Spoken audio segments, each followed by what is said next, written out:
The Greater Inclination by Edith Wharton. The Muse's Tragedy.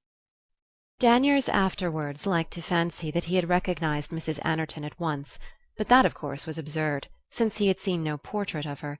She affected a strict anonymity, refusing even her photograph to the most privileged, and from Mrs. Memorall, whom he revered and cultivated as her friend, he had extracted but the one impressionist phrase: "Oh, well, she's like one of those old prints where the lines have the value of color." He was almost certain, at all events, that he had been thinking of Mrs. Anerton as he sat over his breakfast in the empty hotel restaurant, and that looking up on the approach of the lady who seated herself at a table near the window, he had said to himself, "That might be she." Ever since his Harvard days, he was still young enough to think of them as immensely remote, Danyers had dreamed of Mrs. Anerton, the Sylvia of Vincent Rendle's immortal sonnet cycle, the Mrs. A. of the Life and Letters. Her name was enshrined in some of the noblest English verse of the 19th century, and of all past or future centuries, as Danyers, from the standpoint of a mature judgment, still believed. The first reading of certain poems, of the Antinous, the Pia Ptolemy, the sonnets to Sylvia, had been epochs in Danyers' growth, and the verse seemed to gain in mellowness, in amplitude, in meaning, as one brought to its interpretation more experience of life, a finer emotional sense. Where, in his boyhood, he had felt only the perfect, the almost austere beauty of form, the subtle interplay of vowel sounds, the rush and fullness of lyric emotion, he now thrilled to the close-packed significance of each line, the elusiveness of each word.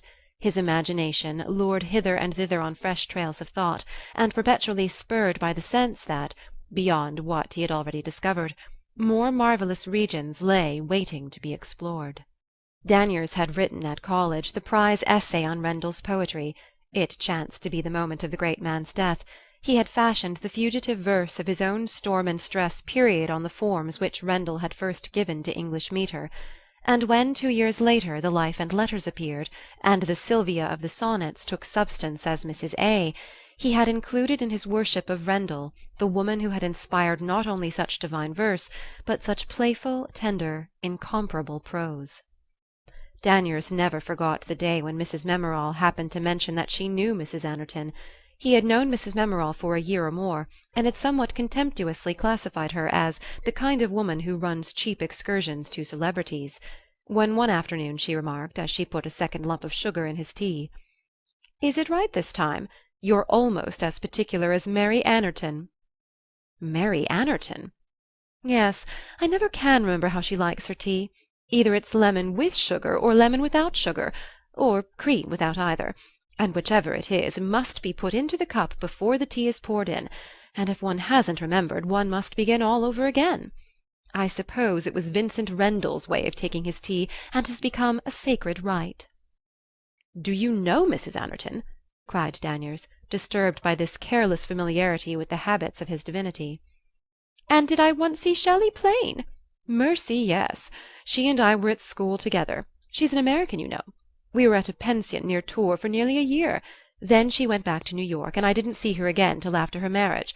She and Anerton spent a winter in Rome while my husband was attached to our legation there, and she used to be with us a great deal." Mrs. Memorall smiled reminiscently. "It was the winter." "The winter they first met?" "Precisely. But unluckily I left Rome just before the meeting took place.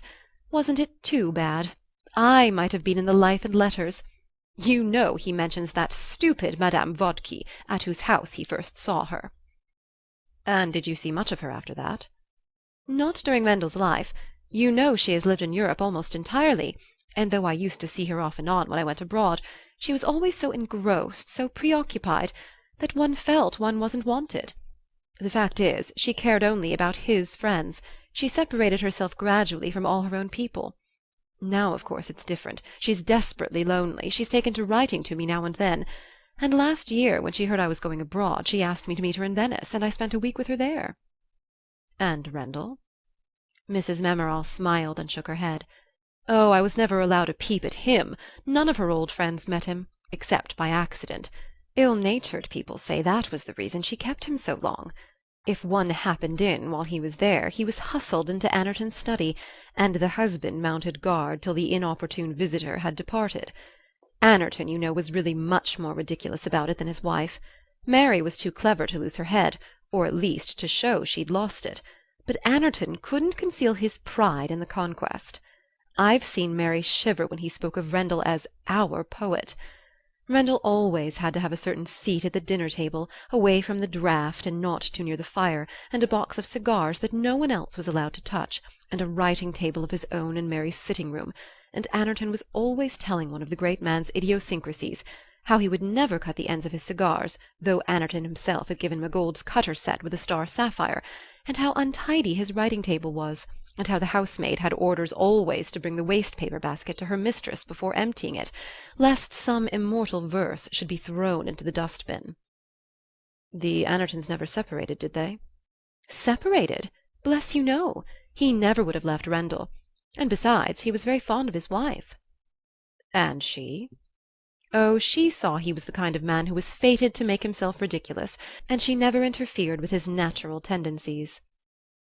From Mrs. Memorall, Danyers further learned that Mrs. Anerton, whose husband had died some years before her poet, now divided her life between Rome, where she had a small apartment, and England, where she occasionally went to stay with those of her friends who had been Rendell's. She had been engaged, for some time after his death, in editing some juvenilia which he had bequeathed to her care, but that task being accomplished, she had been left without definite occupation, and Mrs. Memorall, on the occasion of their last meeting, had found her listless and out of spirits. "She misses him too much. Her life is too empty. I told her so. I told her she ought to marry." "Oh? Why not, pray? She's a young woman still, what many people would call young," Mrs. Memorall interjected, with a parenthetic glance at the mirror. "Why not accept the inevitable and begin over again? All the king's horses and all the king's men won't bring Rendell to life, and besides, she didn't marry him when she had the chance." Danyers winced slightly at this rude fingering of his idol. Was it possible that Mrs. Memorall did not see what an anti-climax such a marriage would have been? Fancy Rendell making an honest woman of Sylvia! For so society would have viewed it. How such a reparation would have vulgarized their past! It would have been like restoring a masterpiece. And how exquisite must have been the perceptions of the woman who, in defiance of appearances, and perhaps of her own secret inclination, chose to go down to posterity as Sylvia rather than as Mrs. Vincent Rendell. Mrs. Memorall, from this day forth, acquired an interest in Mrs. Danyers' eyes. She was like a volume of unindexed and discursive memoirs, through which he patiently plodded in the hope of finding embedded amid layers of dusty twaddle some precious allusion to the subject of his thought. When, some months later, he brought out his first slim volume, in which the remodelled college essay on Rendell figured among a dozen somewhat overstudied appreciations, he offered a copy to Mrs. Memorall, who surprised him, the next time they met, with the announcement that she had sent the book to Mrs. Anerton. Mrs. Anerton in due time wrote to thank her friend. Danyers was privileged to read the few lines in which, in terms that suggested the habit of acknowledging similar tributes, she spoke of the author's feeling and insight, and was "so glad of the opportunity," etc. He went away disappointed, without clearly knowing what else he had expected. The following spring, when he went abroad, Mrs. Memorall offered him letters to everybody, from the Archbishop of Canterbury to Louise Michel. She did not include Mrs. Anerton, however, and Danyers knew from a previous conversation that Sylvia objected to people who "brought letters." He knew also that she travelled during the summer, and was unlikely to return to Rome before the term of his holiday should be reached, and the hope of meeting her was not included among his anticipations.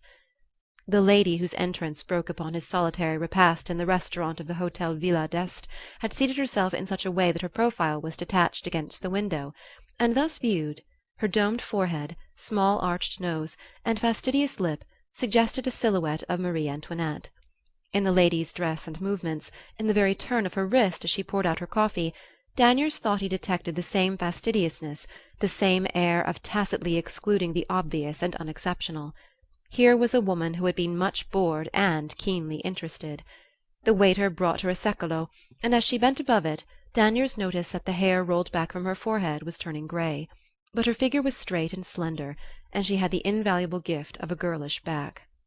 The rush of Anglo-Saxon travel had not set toward the lakes, and with the exception of an Italian family or two, and a humpbacked youth with an abbé, Danyers and the lady had the marble halls of the Villa d'Este to themselves. When he returned from his morning ramble among the hills, he saw her sitting at one of the little tables at the edge of the lake. She was writing, and a heap of books and newspapers lay on the table at her side. That evening they met again in the garden. He had strolled out to smoke a last cigarette before dinner, and under the black vaulting of ilexes, near the steps leading down to the boat landing, he found her leaning on the parapet above the lake. At the sound of his approach she turned and looked at him. She had thrown a black lace scarf over her head, and in this sombre setting her face seemed thin and unhappy. He remembered afterwards that her eyes, as they met his, expressed not so much sorrow as profound discontent. To his surprise she stepped toward him with a detaining gesture. "Mr. Louis Danyers, I believe?" He bowed. "I am Mrs. Anerton. I saw your name on the visitors' list and wished to thank you for an essay on Mr. Rendell's poetry, or rather to tell you how much I appreciated it. The book was sent me last winter by Mrs. Memorall." She spoke in even, melancholy tones, as though the habit of perfunctory utterance had robbed her voice of more spontaneous accents, but her smile was charming. They sat down on a stone bench under the ilexes, and she told him how much pleasure his essay had given her. She thought it the best in the book. She was sure he had put more of himself into it than into any other. Was she not right in conjecturing that he had been very deeply influenced by Mr. Rendell's poetry? Pour comprendre il faut aimer, and it seemed to her that, in some ways, he had penetrated the poet's inner meaning more completely than any other critic. There were certain problems, of course, that he had left untouched, certain aspects of that many-sided mind that he had perhaps failed to seize. "But then, you are young," she concluded gently, "and one could not wish you, as yet, the experience that a fuller understanding would imply." II She stayed a month at Villa d'Este, and Danyers was with her daily. She showed an unaffected pleasure in his society, a pleasure so obviously founded on their common veneration of Rendell that the young man could enjoy it without fear of fatuity.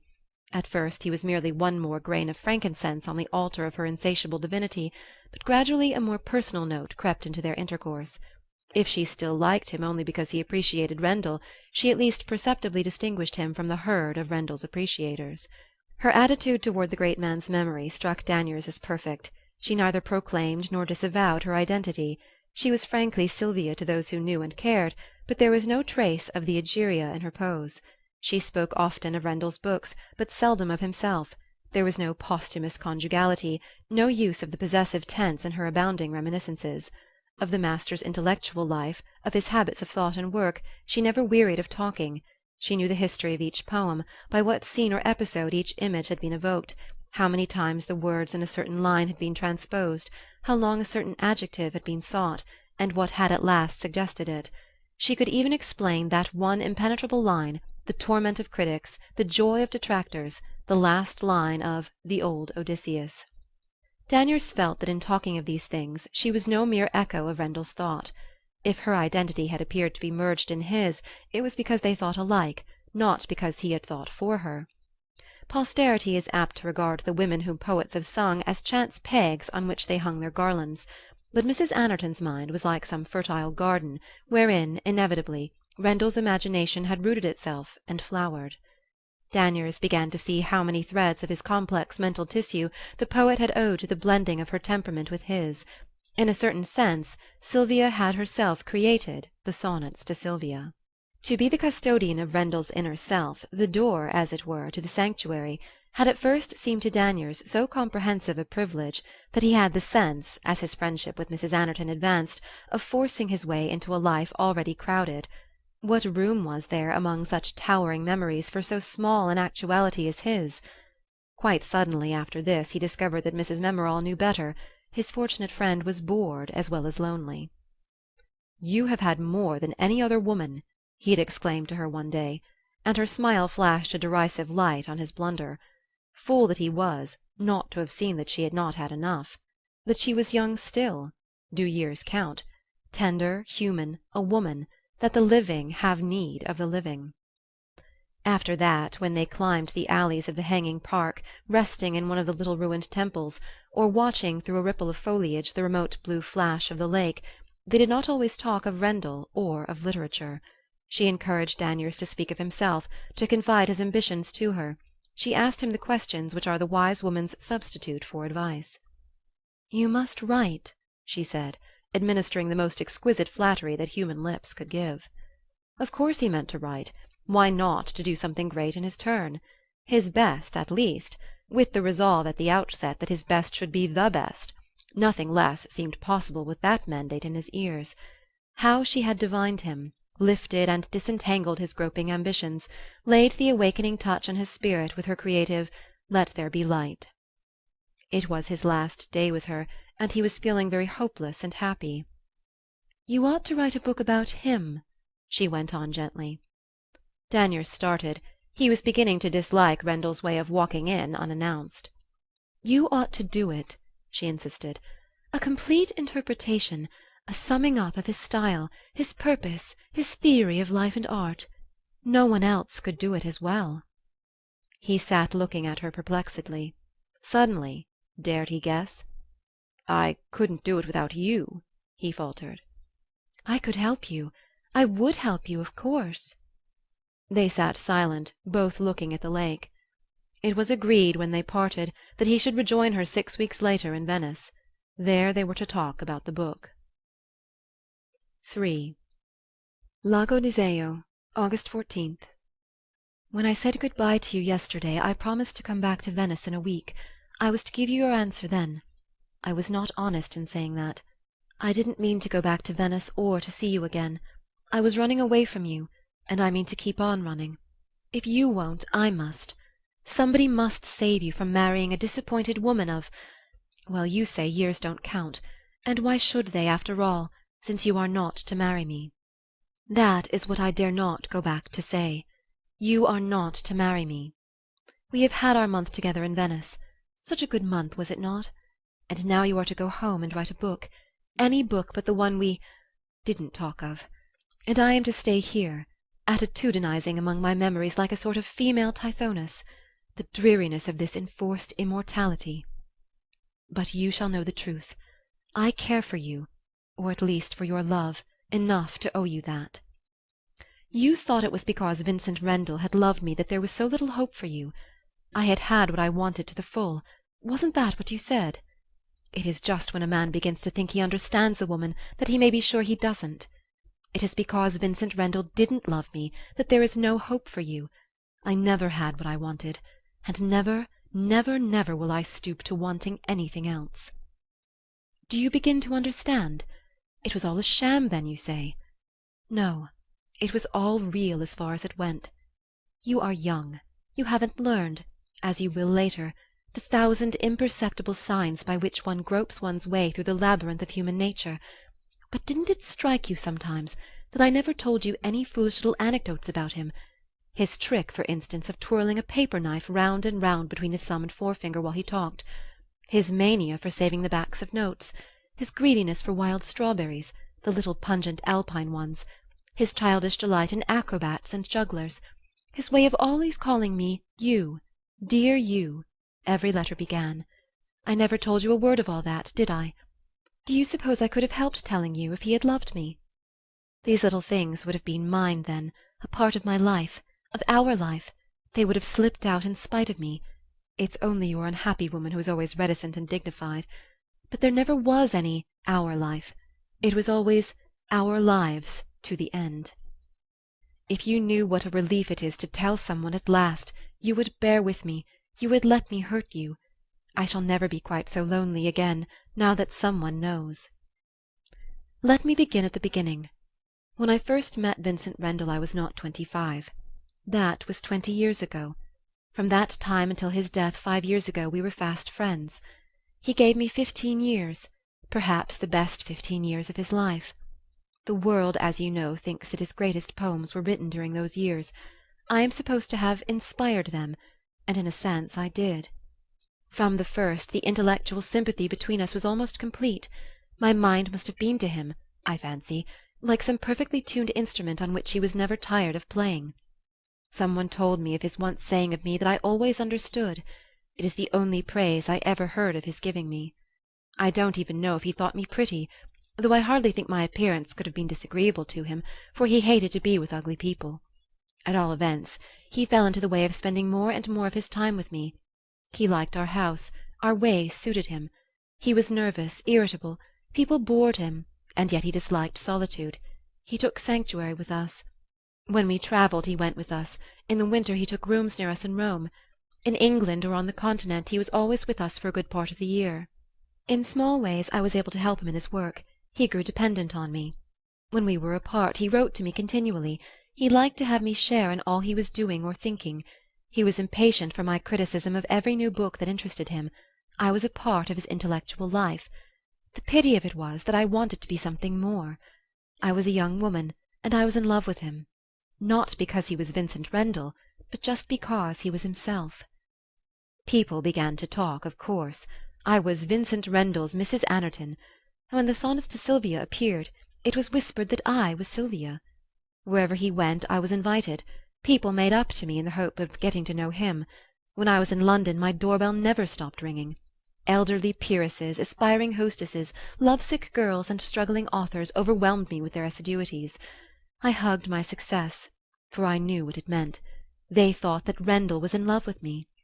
Do you know, at times they almost made me think so too. Oh, there was no phase of folly I didn't go through. You can't imagine the excuses a woman will invent for a man's not telling her that he loves her, pitiable arguments that she would see through at a glance if any other woman used them. But all the while, deep down, I knew he had never cared. I should have known it if he had made love to me every day of his life.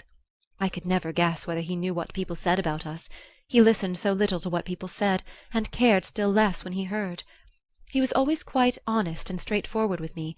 He treated me as one man treats another, and yet at times I felt he must see that with me it was different. If he did see, he made no sign. Perhaps he never noticed. I am sure he never meant to be cruel. He had never made love to me.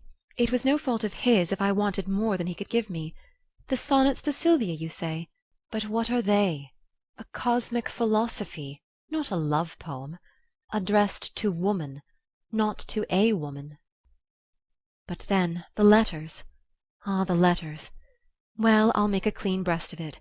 You have noticed the breaks in the letters here and there, just as they seem to be on the point of growing a little warmer.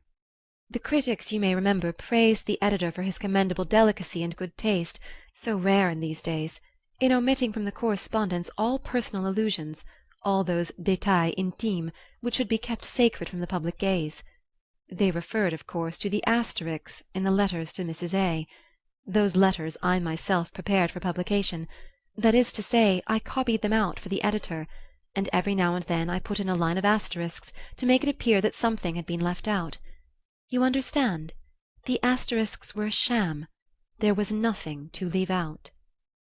No one but a woman could understand what I went through during those years, the moments of revolt, when I felt I must break away from it all, fling the truth in his face and never see him again, the inevitable reaction when not to see him seemed the one unendurable thing, and I trembled lest a look or word of mine should disturb the poise of our friendship.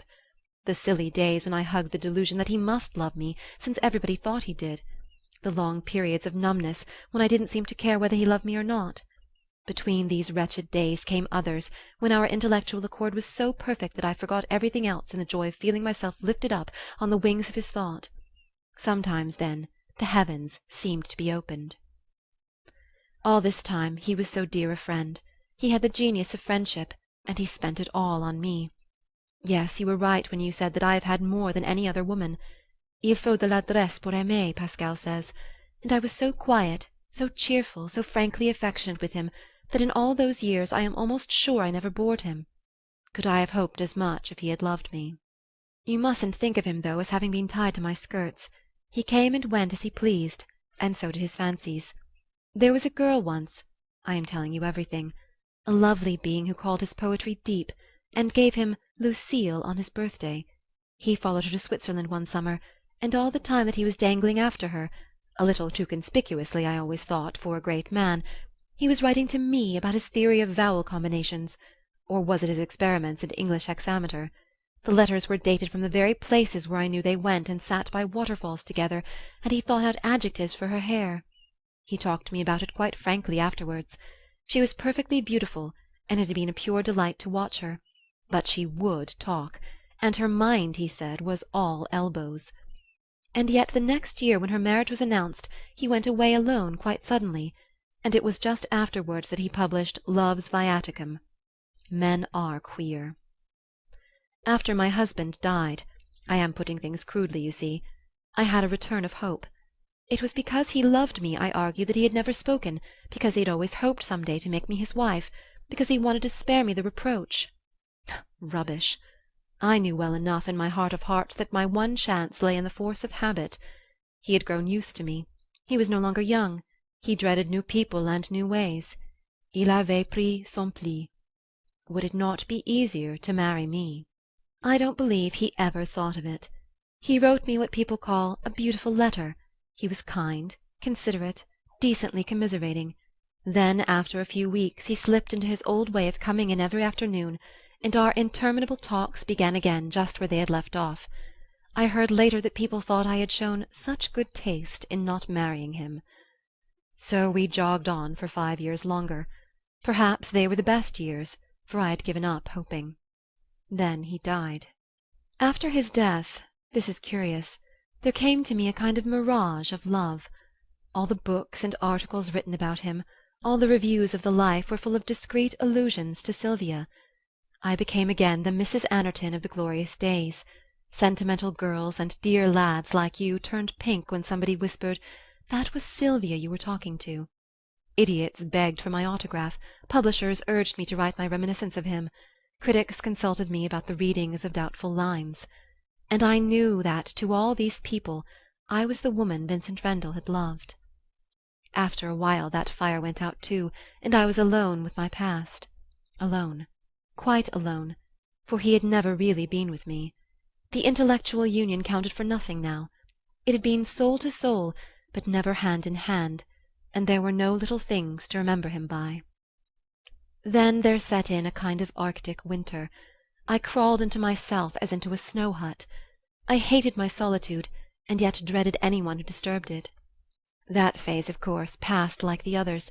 I took up life again, and began to read the papers and consider the cut of my gowns. But there was one question that I could not be rid of, that haunted me night and day. Why had he never loved me? Why had I been so much to him, and no more? Was I so ugly, so essentially unlovable, that though a man might cherish me as his mind's comrade, he could not care for me as a woman? I can't tell you how that question tortured me. It became an obsession. My poor friend, do you begin to see? I had to find out what some other man thought of me.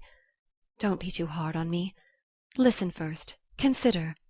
When I first met Vincent Rendle I was a young woman, who had married early and led the quietest kind of life. I had had no experiences.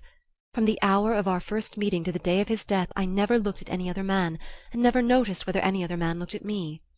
When he died 5 years ago, I knew the extent of my powers no more than a baby. Was it too late to find out? Should I never know why? Forgive me. Forgive me. You are so young. It will be an episode, a mere document to you soon. And besides, it wasn't as deliberate, as cold-blooded as these disjointed lines have made it appear. I didn't plan it like a woman in a book. Life is so much more complex than any rendering of it can be. I liked you from the first. I was drawn to you. You must have seen that. I wanted you to like me. It was not a mere psychological experiment. And yet, in a sense, it was that, too. I must be honest. I had to have an answer to that question. It was a ghost that had to be laid. At first I was afraid, oh, so much afraid, that you cared for me only because I was Sylvia, that you loved me because you thought Rendle had loved me. I began to think there was no escaping my destiny. How happy I was when I discovered that you were growing jealous of my past, that you actually hated Rendle. My heart beat like a girl's when you told me you meant to follow me to Venice. After our parting at Villa d'Este, my old doubts reasserted themselves. What did I know of your feeling for me, after all? Were you capable of analyzing it yourself? Was it not likely to be 2/3 vanity and curiosity, and 1/3 literary sentimentality? You might easily fancy that you cared for Mary Anerton when you were really in love with Sylvia. The heart is such a hypocrite. Or you might be more calculating than I had supposed. Perhaps it was you who had been flattering my vanity in the hope, the pardonable hope, of turning me, after a decent interval, into a pretty little essay with a margin. When you arrived in Venice and we met again, do you remember the music on the lagoon that evening from my balcony? I was so afraid you would begin to talk about the book. The book, you remember, was your ostensible reason for coming. You never spoke of it, and I soon saw your one fear was I might do so, might remind you of your object in being with me. Then I knew you cared for me, yes, at that moment really cared. We never mentioned the book once, did we, during that month in Venice?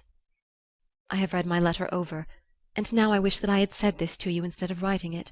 I could have felt my way then, watching your face and seeing if you understood. But no, I could not go back to Venice, and I could not tell you, though I tried, while we were there together. I couldn't spoil that month, my one month. It was so good for once in my life to get away from literature. You will be angry with me at first, but alas, not for long. What I have done would have been cruel if I had been a younger woman. As it is, the experiment will hurt no one but myself, and it will hurt me horribly, as much as, in your first anger, you may perhaps wish, because it has shown me, for the first time, all that I have missed. The Greater Inclination, by Edith Wharton. A Journey. As she lay in her berth, staring at the shadows overhead, the rush of the wheels was in her brain, driving her deeper and deeper into circles of wakeful lucidity. The sleeping car had sunk into its night silence. Through the wet window-pane she watched the sudden lights, the long stretches of hurrying blackness. Now and then she turned her head and looked through the opening in the hangings at her husband's curtains across the aisle. She wondered restlessly if he wanted anything, and if she could hear him if he called. His voice had grown very weak within the last months, and it irritated him when she did not hear. This irritability, this increasing childish petulance, seemed to give expression to their imperceptible estrangement. Like two faces looking at one another through a sheet of glass, they were close together, almost touching, but they could not hear or feel each other. The conductivity between them was broken. She at least had this sense of separation, and she fancied sometimes that she saw it reflected in the look with which she supplemented his failing words. Doubtless the fault was hers. She was too impenetrably healthy to be touched by the irrelevancies of disease. Her self-reproachful tenderness was tinged with the sense of his irrationality. She had a vague feeling that there was a purpose in his helpless tyrannies. The suddenness of the change had found her so unprepared. A year ago their pulses had beat to one robust measure.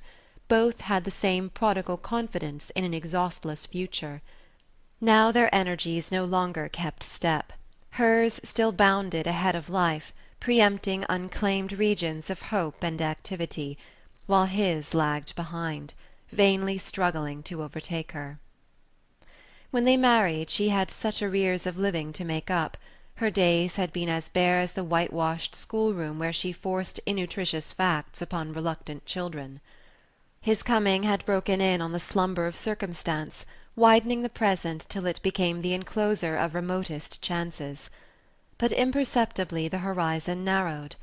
Life had a grudge against her. She was never to be allowed to spread her wings. At first the doctors had said that 6 weeks of mild air would set him right, but when he came back this assurance was explained as having of course included a winter in a dry climate. They gave up their pretty house, storing the wedding presents and new furniture, and went to Colorado. She had hated it there from the first. Nobody knew her or cared about her. There was no one to wonder at the good match she had made, or to envy her the new dresses and the visiting cards which were still a surprise to her. And he kept growing worse. She felt herself beset with difficulties too evasive to be fought by so direct a temperament. She still loved him, of course, but he was gradually, undefinably ceasing to be himself. The man she had married had been strong, active, gently masterful, the male whose pleasure it is to clear a way through the material obstructions of life. But now it was she who was the protector, he who must be shielded from importunities, and given his drops or his beef-juice, though the skies were falling. The routine of the sick-room bewildered her. This punctual administering of medicine seemed as idle as some uncomprehended religious mummery. There were moments, indeed, when warm gushes of pity swept away her instinctive resentment of his condition, when she still found his old self in his eyes as they groped for each other through the dense medium of his weakness. But these moments had grown rare. Sometimes he frightened her. His sunken, expressionless face seemed that of a stranger. His voice was weak and hoarse, his thin-lipped smile a mere muscular contraction. Her hand avoided his damp, soft skin, which had lost the familiar roughness of health. She caught herself furtively watching him as she might have watched a strange animal. It frightened her to feel that this was the man she loved.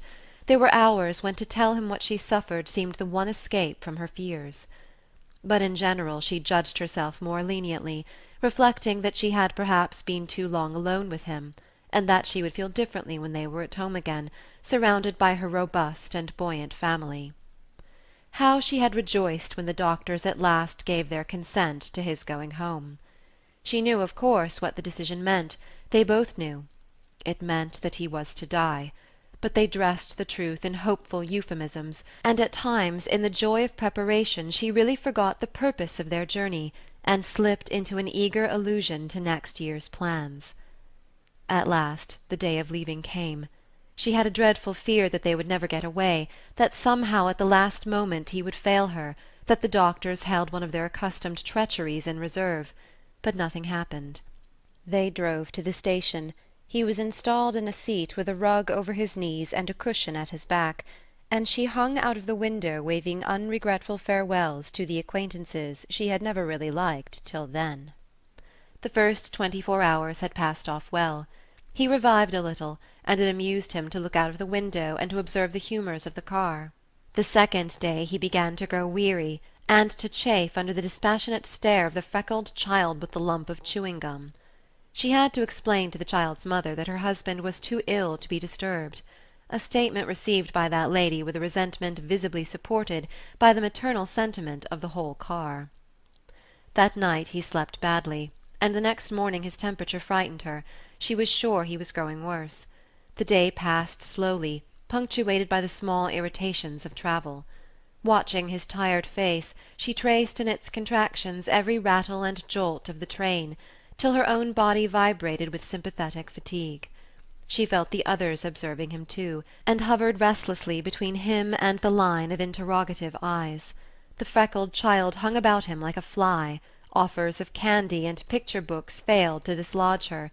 She twisted one leg around the other and watched him imperturbably. The porter, as he passed, lingered with vague proffers of help, probably inspired by philanthropic passengers swelling with the sense that something ought to be done, and one nervous man in a skull-cap was audibly concerned as to the possible effect on his wife's health.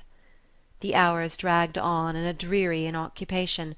Towards dusk she sat down beside him, and he laid his hand on hers. The touch startled her. He seemed to be calling her from far off.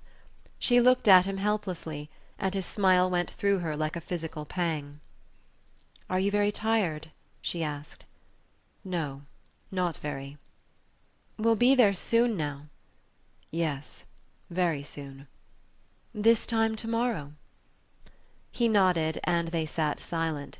When she had put him to bed and crawled into her own berth, she tried to cheer herself with the thought that in less than 24 hours they would be in New York. Her people would all be at the station to meet her. She pictured their round, unanxious faces pressing through the crowd. She only hoped they would not tell him too loudly that he was looking splendidly and would be all right in no time. The subtler sympathies developed by long contact with suffering were making her aware of a certain coarseness of texture in the family sensibilities. Suddenly she thought she heard him call. She parted the curtains and listened.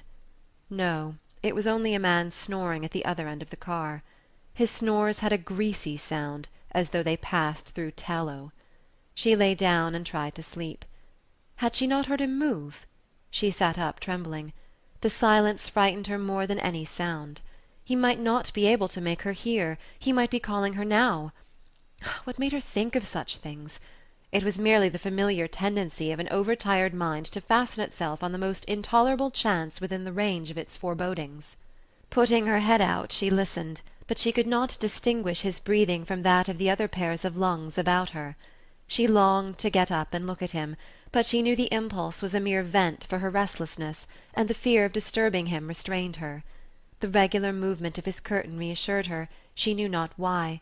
She remembered that he had wished her a cheerful good night, and the sheer inability to endure her fears a moment longer made her put them from her with an effort of her whole sound, tired body.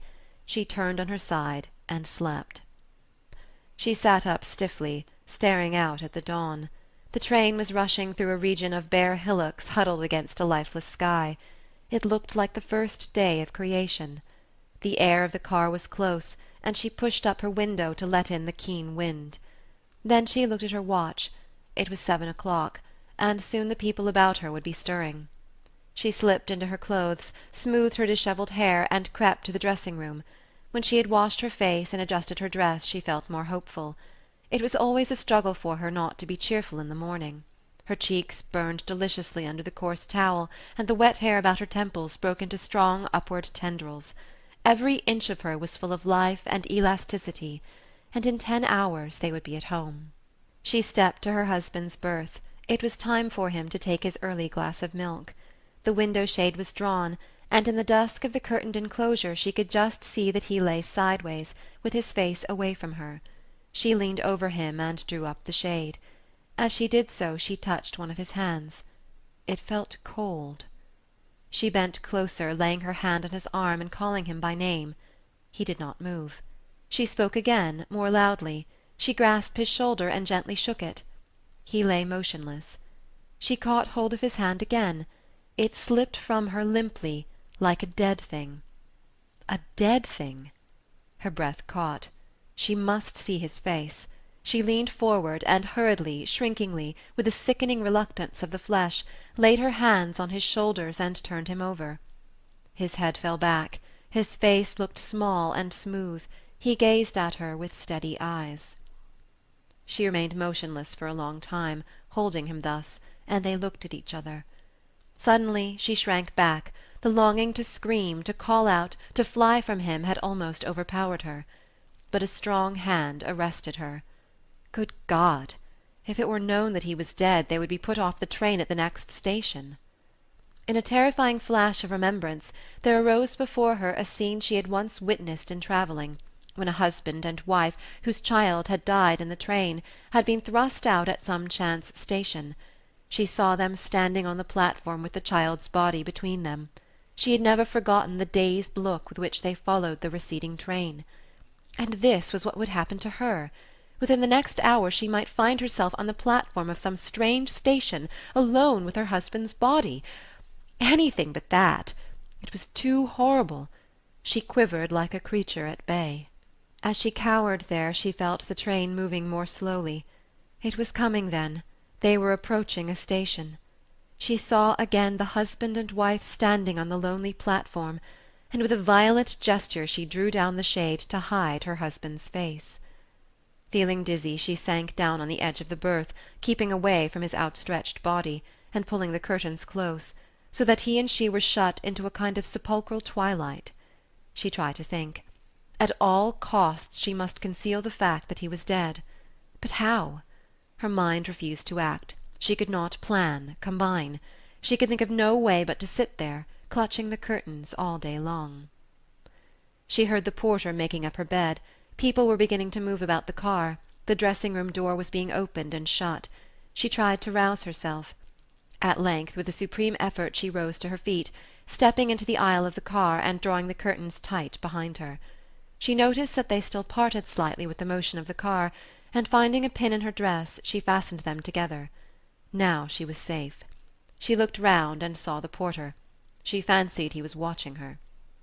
"Ain't he awake yet?" he inquired. "No," she faltered. "I got his milk all ready when he wants it. You know you told me to have it ready for him by 7." She nodded silently and crept into her seat. At 8:30 the train reached Buffalo. By this time the other passengers were dressed and the berths had been folded back for the day. The porter, moving to and fro under his burden of sheets and pillows, glanced at her as he passed. At length he said, "Ain't he going to get up? You know we're ordered to make up the berths as early as we can." She turned cold with fear. They were just entering the station. "Oh, "Not yet," she stammered. "Not till he's had his milk. Won't you get it, please?" "All right. Soon as we start again." When the train moved on, he reappeared with the milk. She took it from him and sat vaguely looking at it. Her brain moved slowly from one idea to another, as though they were stepping-stones set far apart across a whirling flood. At length she became aware that the porter still hovered expectantly. "Will I give it to him?" he suggested.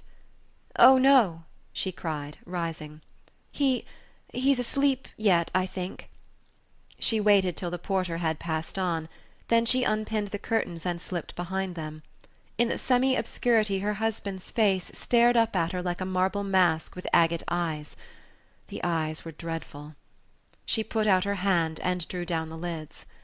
She remembered the glass of milk in her other hand. What was she to do with it? She thought of raising the window and throwing it out, but to do so she would have to lean across his body and bring her face close to his. Then she decided to drink the milk.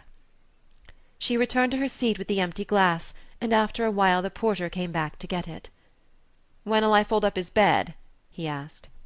"Oh, not now. Not yet. He's ill. He's very ill. Couldn't you let him stay as he is? The doctor wants him to lie down as much as possible." He scratched his head.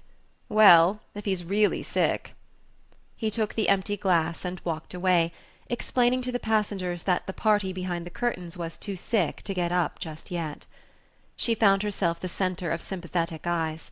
A motherly woman with an intimate smile sat down beside her. "I'm real sorry to hear your husband's sick. I've had a remarkable amount of sickness in my family, and maybe I could assist you. Can I take a look at him?" "Oh, no, no, please. He mustn't be disturbed." The lady accepted the rebuff indulgently. "Well, it's just as you say, of course, but you don't look to me as if you'd had much experience in sickness, and I'd have been glad to assist you. What do you generally do when your husband's taken this way?" I let him sleep." "Too much sleep ain't any too healthful either. Don't you give him any medicine?" "Yes." "Don't you wake him to take it?" "Yes." "When does he take the next dose?" "Not for 2 hours." The lady looked disappointed. "Well, if I was you, I'd try giving it oftener. That's what I do with my folks." After that, many faces seemed to press upon her.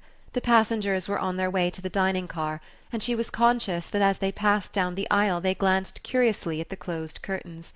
One lantern-jawed man with prominent eyes stood still and tried to shoot his projecting glance through the division between the folds. The freckled child, returning from breakfast, waylaid the passers with a buttery clutch, saying in a loud whisper, "He's sick!" and once the conductor came by, asking for tickets. She shrank into her corner and looked out of the window at the flying trees and houses, meaningless hieroglyphs of an endlessly unrolled papyrus. Now and then the train stopped, and the newcomers, on entering the car, stared in turn at the closed curtains. More and more people seemed to pass.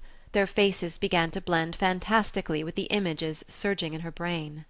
Later in the day a fat man detached himself from the midst of faces. He had a creased stomach and soft, pale lips.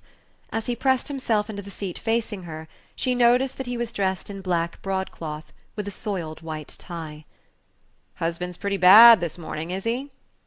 "Yes." "Dear, dear. Now that's terribly distressing, ain't it?" An apostolic smile revealed his gold-filled teeth. "Of course you know there's no such thing as sickness. Ain't that a lovely thought? Death itself is but a delusion of our grosser senses. Only lay yourself open to the influx of the spirit, submit yourself passively to the action of the divine force, and disease and dissolution will cease to exist for you. If you could induce your husband to read this little pamphlet—" The faces about her again grew indistinct.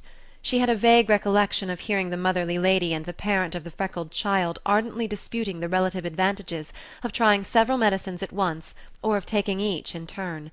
The motherly lady maintaining that the competitive system saved time, the other objecting that you couldn't tell which remedy had effected the cure. Their voices went on and on, like bell-buoys droning through a fog. The porter came up now and then with questions that she did not understand, but that somehow she must have answered, since he went away again without repeating them. Every 2 hours the motherly lady reminded her that her husband ought to have his drops. People left the car, and others replaced them. Her head was spinning, and she tried to steady herself by clutching at her thoughts as they swept by, but they slipped away from her like bushes on the side of a sheer precipice down which she seemed to be falling. Suddenly her mind grew clear again, and she found herself vividly picturing what would happen when the train reached New York. She shuddered as it occurred to her that he would be quite cold, and that someone might perceive he had been dead since morning. She thought hurriedly, "If they see I am not surprised, they will suspect something. They will ask questions, and if I tell them the truth they won't believe me. No one will believe me. It will be terrible." And she kept repeating to herself, "I must pretend I don't know. I must pretend I don't know. When they open the curtains I must go up to him quite naturally, and then I must scream." She had an idea that the scream would be very hard to do. Gradually new thoughts crowded upon her, vivid and urgent. She tried to separate and restrain them, but they beset her clamorously, like her school-children at the end of a hot day when she was too tired to silence them. Her head grew confused, and she felt a sick fear of forgetting her part, or betraying herself by some unguarded word or look. "I must pretend I don't know," she went on murmuring. The words had lost their significance, but she repeated them mechanically, as though they had been a magic formula, until suddenly she heard herself saying, "I can't remember! I can't remember!" Her voice sounded very loud, and she looked about her in terror, but no one seemed to notice that she had spoken. As she glanced down the car her eye caught the curtains of her husband's berth, and she began to examine the monotonous arabesques woven through their heavy folds. The pattern was intricate and difficult to trace. She gazed fixedly at the curtains, and as she did so, the thick stuff grew transparent, and through it she saw her husband's face, his dead face. She struggled to avert her look, but her eyes refused to move, and her head seemed to be held in a vice. At last, with an effort that left her weak and shaking, she turned away. But it was of no use. Close in front of her, small and smooth, was her husband's face. It seemed to be suspended in the air between her and the false braids of the woman who sat in front of her. With an uncontrollable gesture she stretched out her hand to push the face away, and suddenly she felt the touch of his smooth skin. She repressed a cry and half started from her seat.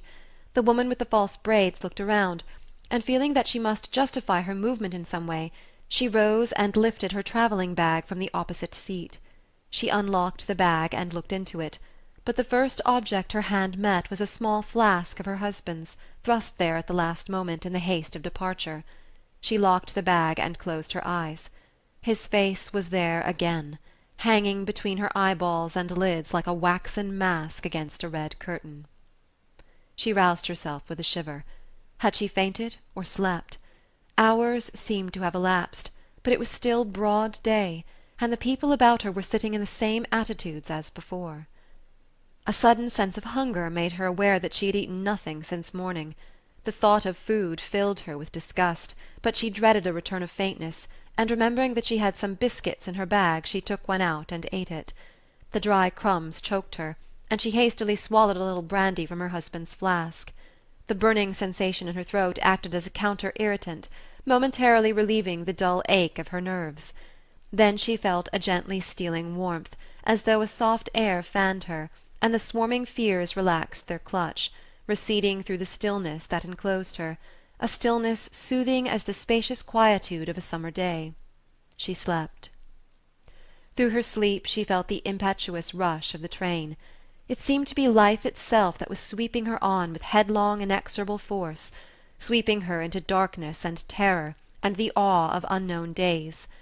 Now all at once everything was still, not a sound, not a pulsation. She was dead in her turn, and lay beside him with smooth, upstaring face. How quiet it was! And yet she heard feet coming, the feet of the men who were to carry them away. She could feel, too. She felt a sudden prolonged vibration, a series of hard shocks, and then another plunge into darkness, the darkness of death this time, a black whirlwind on which they were both spinning like leaves, in wild, uncoiling spirals, with millions and millions of the dead. She sprang up in terror. Her sleep must have lasted a long time, for the winter day had paled and the lights had been lit. The car was in confusion, and as she regained her self-possession, she saw that the passengers were gathering up their wraps and bags. The woman with the false braids had brought from the dressing-room a sickly ivy plant in a bottle, and the Christian Scientist was reversing his cuffs. The porter passed down the aisle with his impartial brush. An impersonal figure with a gold-banded cap asked for her husband's ticket. A voice shouted, "Baggage express!" and she heard the clicking of metal as the passengers handed over their checks. Presently her window was blocked by an expanse of sooty wall, and the train passed into the Harlem tunnel. The journey was over. In a few minutes she would see her family pushing their joyous way through the throng at the station, her heart dilated. The worst terror was past. "We'd better get him up now, hadn't we?" asked the porter, touching her arm. He had her husband's hat in his hand, and was meditatively revolving it under his brush. She looked at the hat and tried to speak, but suddenly the car grew dark. She flung up her arms, struggling to catch at something, and fell face downward, striking her head against the dead man's berth.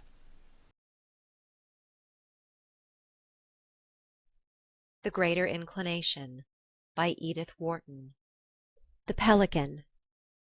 She was very pretty when I first knew her, with the sweet straight nose and short upper lip of the cameo brooch divinity, humanized by a dimple that flowered in her cheek whenever anything was said possessing the outward attributes of humour without its intrinsic quality. For the dear lady was providentially deficient in humour. The least hint of the real thing clouded her lovely eye like the hovering shadow of an algebraic problem. I don't think nature had meant her to be intellectual. But what can a poor thing do whose husband has died of drink when her baby is hardly 6 months old, and who finds her coral necklace and her grandfather's edition of the British dramatists inadequate to the demands of the creditors? Her mother, the celebrated Irene Astarte Pratt, had written a poem in blank verse on "The Fall of Man." One of her aunts was dean of a girls' college, another had translated Euripides. With such a family the poor child's fate was sealed in advance. The only way of paying her husband's debts and keeping the baby clothed was to be intellectual, and after some hesitation as to the form her mental activity was to take, it was unanimously decided that she was to give lectures. They began by being drawing-room lectures.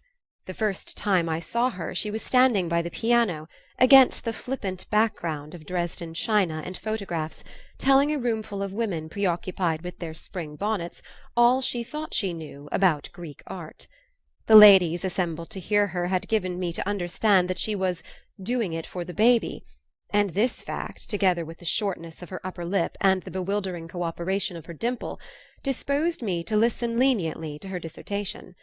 Happily, at that time, Greek art was still, if I may use the phrase, easily handled. It was as simple as walking down a museum gallery lined with pleasant familiar Venuses and Apollos. All the later complications, the archaic and archaistic conundrums, the influences of Assyria and Asia Minor, the conflicting attributions and the wrangles of the erudite, still slumbered in the bosom of the future scientific critic. Greek art in those days began with Phidias and ended with the Apollo Belvedere, and a child could travel from one to the other without danger of losing his way. Mrs. Amyot had two fatal gifts, a capacious but inaccurate memory, and an extraordinary fluency of speech. There was nothing she did not remember, wrongly, but her halting facts were swathed in so many layers of rhetoric that their infirmities were imperceptible to her friendly critics. Besides, she had been taught Greek by the aunt who had translated Euripides, and the mere sound of the ius and oius that she now and then not unskilfully let slip, correcting herself of course with a start and indulgently mistranslating the phrase, struck awe to the hearts of ladies whose only accomplishment was French, if you didn't speak too quickly. I had then but a momentary glimpse of Mrs. Amyot, but a few months later I came upon her again in the New England university town where the celebrated Irene Astarte Pratt lived, on the summit of a local Parnassus, with lesser muses and college professors respectfully grouped on the lower ledges of the sacred declivity. Mrs. Amyot, who, after her husband's death, had returned to the maternal roof, even during her father's lifetime the roof had been distinctively maternal, Mrs. Amyot, thanks to her upper lip, her dimple, and her Greek, was already ensconced in a snug hollow of the Parnassian slope. After the lecture was over, it happened that I walked home with Mrs. Amyot. From the incensed glances of 2 or 3 learned gentlemen who were hovering on the doorstep when we emerged, I inferred that Mrs. Amyot, at that period, did not often walk home alone. But I doubt whether any of my discomfited rivals, whatever his claims to favour, was ever treated to so ravishing a mixture of shyness and self-abandonment, of sham erudition and real teeth and hair, as it was my privilege to enjoy. Even at the opening of her public career, Mrs. Amyot had a tender eye for strangers, as possible links with successive centres of culture to which in due course the torch of Greek art might be handed on. She began by telling me that she had never been so frightened in her life. She knew, of course, how dreadfully learned I was, and when, just as she was going to begin, her hostess had whispered to her that I was in the room, she had felt ready to sink through the floor. Then, with a flying dimple, she had remembered Emerson's line, wasn't it Emerson's? That beauty is its own excuse for seeing, and that had made her feel a little more confident, since she was sure that no one saw beauty more vividly than she. As a child she used to sit for hours gazing at an Etruscan vase on the bookcase in the library, while her sisters played with their dolls. And if seeing beauty was the only excuse one needed for talking about it, why, she was sure I would make allowances and not be too critical and sarcastic, especially if, as she thought probable, I had heard of her having lost her poor husband, and how she had to do it for the baby. Being abundantly assured of my sympathy on these points, she went on to say that she had always wanted so much to consult me about her lectures. Of course, one subject wasn't enough. This view of the limitations of Greek art as a subject gave me a startling idea of the rate at which a successful lecture might exhaust the universe. She must find others. She had not ventured on any as yet, but she had thought of Tennyson. Didn't I love Tennyson? She worshipped him so that she was sure she could help others to understand him. Or what did I think of a course on Raphael or Michelangelo, or the heroines of Shakespeare? There were some fine steel engravings of Raphael's Madonnas and of the Sistine ceiling in her mother's library, and she had seen Miss Cushman in several Shakespearean roles, so that on these subjects also she felt qualified to speak with authority. When we reached her mother's door she begged me to come in and talk the matter over. She wanted me to see the baby. She felt as though I should understand her better if I saw the baby, and the dimple flashed through a tear. The fear of encountering the author of The Fall of Man, combined with the opportune recollection of a dinner engagement, made me evade this appeal with the promise of returning on the morrow. On the morrow I left too early to redeem my promise, and for several years afterwards I saw no more of Mrs. Amyot. My calling at that time took me at irregular intervals from one to another of our larger cities, and as Mrs. Amyot was also peripatetic, it was inevitable that sooner or later we should cross each other's path. It was therefore without surprise that, one snowy afternoon in Boston, I learned from the lady with whom I chanced to be lunching that, as soon as the meal was over, I was to be taken to hear Mrs. Amyot lecture. "On Greek art?" I suggested. "Oh, you've heard her, then? No, this is one of the series called Homes and Haunts of the Poets. Last week we had Wordsworth and the Lake Poets. To-day we are to have Goethe and Weimar. She is a wonderful creature. All the women of her family are geniuses. You know, of course, that her mother was Irene Astarte Pratt, who wrote a poem on the fall of man. N.P. Willis called her the female Milton of America. One of Mrs. Amyot's aunts has translated And is she as pretty as ever?" I irrelevantly interposed. My hostess looked shocked. "She is excessively modest and retiring. She says it is actual suffering for her to speak in public. You know she only does it for the baby." Punctually at the hour appointed, we took our seats in a lecture-hall full of strenuous females in ulsters. Mrs. Amyot was evidently a favourite with these austere sisters, for every corner was crowded, and as we entered a pale usher with an educated mispronunciation was setting forth to several dejected applicants the impossibility of supplying them with seats. Our own were happily so near the front that when the curtains at the back of the platform parted and Mrs. Amyot appeared, I was at once able to establish a comparison between the lady placidly dimpling to the applause of her public and the shrinking drawing-room orator of my earlier recollections. Mrs. Amyot was as pretty as ever, and there was the same curious discrepancy between the freshness of her aspect and the staleness of her theme, but something was gone of the blushing unsteadiness with which she had fired her first random shots at Greek art.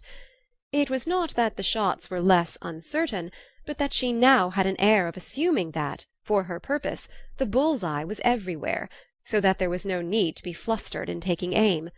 This assurance had so facilitated the flow of her eloquence that she seemed to be performing a trick analogous to that of the conjurer who pulls hundreds of yards of white paper out of his mouth. From a large assortment of stock adjectives she chose, with unerring deftness and rapidity, the one that taste and discrimination would most surely have rejected, fitting out her subject with a whole wardrobe of slop-shop epithets irrelevant in cut and size. To the invaluable knack of not disturbing the association of ideas in her audience she added the gift of what may be called a confidential manner, so that her fluent generalizations about Goethe and his place in literature (the lecture was, of course, manufactured out of Lewis's book) had the flavour of personal experience, of views sympathetically exchanged with her audience on the best way of knitting children's socks or of putting up preserves for the winter. It was, I am sure, to this personal accent, the moral equivalent of her dimple, that Mrs. Amyot owed her prodigious, her irrational success. It was her art of transposing second-hand ideas into first-hand emotions that so endeared her to her feminine listeners. To any one not in search of documents, Mrs. Amyot's success was hardly of a kind to make her more interesting, and my curiosity flagged with the growing conviction that the suffering entailed on her by public speaking was at most a retrospective pang. I was sure that she had reached the point of measuring and enjoying her effects, of deliberately manipulating her public, and there must indeed have been a certain exhilaration in attaining results so considerable by means involving so little conscious effort. Mrs. Amyot's art was simply an extension of coquetry. She flirted with her audience.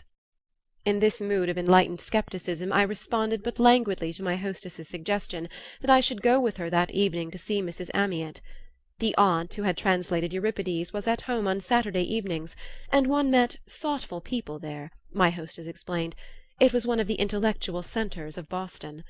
My mood remained distinctly resentful of any connection between Mrs. Amyot and intellectuality, and I declined to go. But the next day I met Mrs. Amyot in the street. She stopped me reproachfully. She had heard I was in Boston. Why had I not come last night? She had been told that I was at her lecture, and it had frightened her. Yes, really, almost as much as years ago in Hillbridge. She never could get over that stupid shyness, and the whole business was as distasteful to her as ever. But what could she do? There was the baby. He was a big boy now, and boys were so expensive. But did I really think she had improved the least little bit? And why wouldn't I come home with her now and see the boy, and tell her frankly what I had thought of the lecture? She had plenty of flattery, people were so kind, and every one knew that she did it for the baby, but what she felt the need of was criticism, severe, discriminating criticism like mine. Oh, she knew that I was dreadfully discriminating. I went home with her and saw the boy. In the early heat of her Tennyson worship, Mrs. Amyot had christened him Lancelot, and he looked it. Perhaps, however, it was his black velvet dress and the exasperating length of his yellow curls, together with the fact of his having been taught to recite Browning to visitors, that raised to fever heat the itching of my palms in his infant Samuel-like presence. I have since had reason to think that he would have preferred to be called Billy, and to have hung cats with the other boys in the block. His curls and his poetry were simply another outlet for Mrs. Amyot's irrepressible coquetry. But if Lancelot were not genuine, his mother's love for him was. It justified everything. The lectures were for the baby, after all. I had not been 10 minutes in the room before I was pledged to help Mrs. Amyot carry out her triumphant fraud. If she wanted to lecture on Plato, she should. Plato must take his chance, like the rest of us. There was no use, of course, in being discriminating. I preserved sufficient reason to avoid that pitfall. But I suggested subjects and made lists of books for her, with a fatuity that became more obvious as time attenuated the remembrance of her smile. I even remember thinking that some men might have cut the knot by marrying her, but I handed over Plato as a hostage, and escaped by the afternoon train. The next time I saw her was in New York, when she had become so fashionable that it was a part of the whole duty of woman to be seen at her lectures. The lady who suggested that of course I ought to go and hear Mrs. Amyot was not very clear about anything except that she was perfectly lovely and had had a horrid husband, and was doing it to support her boy. The subject of the discourse, I think it was on Ruskin, was clearly of minor importance, not only to my friend, but to the throng of well-dressed and absent-minded ladies who rustled in late, dropped their muffs and pocket-books, and undisguisedly lost themselves in the study of each other's apparel. They received Mrs. Amyot with warmth, but she evidently represented a social obligation, like going to church, rather than any more personal interest. In fact, I suspect that every one of the ladies would have remained away had they been sure that none of the others were coming. Whether Mrs. Amyot was disheartened by the lack of sympathy between herself and her hearers, or whether the sport of arousing it had become a task, she certainly imparted her platitudes with less convincing warmth than of old. Her voice had the same confidential inflections, but it was like a voice reproduced by a gramophone. The real woman seemed far away. She had grown stouter without losing her dewy freshness, and her smart gown might have been taken to show either the potentialities of a settled income or a politic concession to the taste of her hearers. As I listened, I reproached myself for ever having suspected her of self-deception in saying that she took no pleasure in her work. I was sure now that she did it only for Lancelot, and judging from the size of her audience and the price of the tickets, I concluded that Lancelot must be receiving a liberal education. I was living in New York that winter, and in the rotation of dinners I found myself one evening at Mrs. Amyot's side. The dimple came out at my greeting as punctually as a cuckoo in a Swiss clock, and I detected the same automatic quality in the tone in which she made her usual pretty demand for advice. She was like a music-box charged with popular airs. They succeeded one another with breathless rapidity, but there was a moment after each when the cylinders scraped and whizzed. Mrs. Amyot, as I found when I called on her, was living in a sunny flat, with a sitting-room full of flowers and a tea-table that had the air of expecting visitors. She owned that she had been ridiculously successful. It was delightful, of course, on Lancelot's account. Lancelot had been sent to the best school in the country, and if things went well and people didn't tire of his silly mother, he was to go to Harvard afterwards. During the next 2 or 3 years Mrs. Amyot kept her flat in New York, and radiated art and literature upon the suburbs. I saw her now and then, always stouter, better dressed, more successful, and more automatic. She had become a lecturing machine. I went abroad for a year or two, and when I came back she had disappeared. I asked several people about her, but life had closed over her. She had been last heard of as lecturing, still lecturing, but no one seemed to know when or where. It was in Boston that I found her at last, forlornly swaying to the oscillations of an overhead strap in a crowded trolley-car. Her face had so changed that I lost myself in a startled reckoning of the time that had elapsed since our parting. She spoke to me shyly, as though aware of my hurried calculation, and conscious that in 5 years she ought not to have altered so much as to upset my notion of time. Then she seemed to set it down to her dress, for she nervously gathered her cloak over a gown that asked only to be concealed, and shrank into a seat behind the line of prehensile bipeds blocking the aisle of the car. It was perhaps because she so obviously avoided me that I felt for the first time that I might be of use to her, and when she left the car I made no excuse for following her. She said nothing of needing advice, and did not ask me to walk home with her, concealing, as we talked, her transparent preoccupations under the guise of a sudden interest in all I'd been doing since she had last seen me. Of what concerned her, I learned only that Lancelot was well, and that for the present she was not lecturing. She was tired, and her doctor had ordered her to rest. On the doorstep of a shabby house she paused and held out her hand. She had been so glad to see me, and perhaps if I were in Boston again— The tired dimple, as it were, bowed me out, and closed the door on the conclusion of the phrase. 2 or 3 weeks later, at my club in New York, I found a letter from her. In it she owned that she was troubled, that of late she had been unsuccessful, and that if I chanced to be coming back to Boston, and could spare her a little of that invaluable advice which— A few days later the advice was at her disposal. She told me frankly what had happened. Her public had grown tired of her. She had seen it coming on for some time, and was shrewd enough in detecting the causes.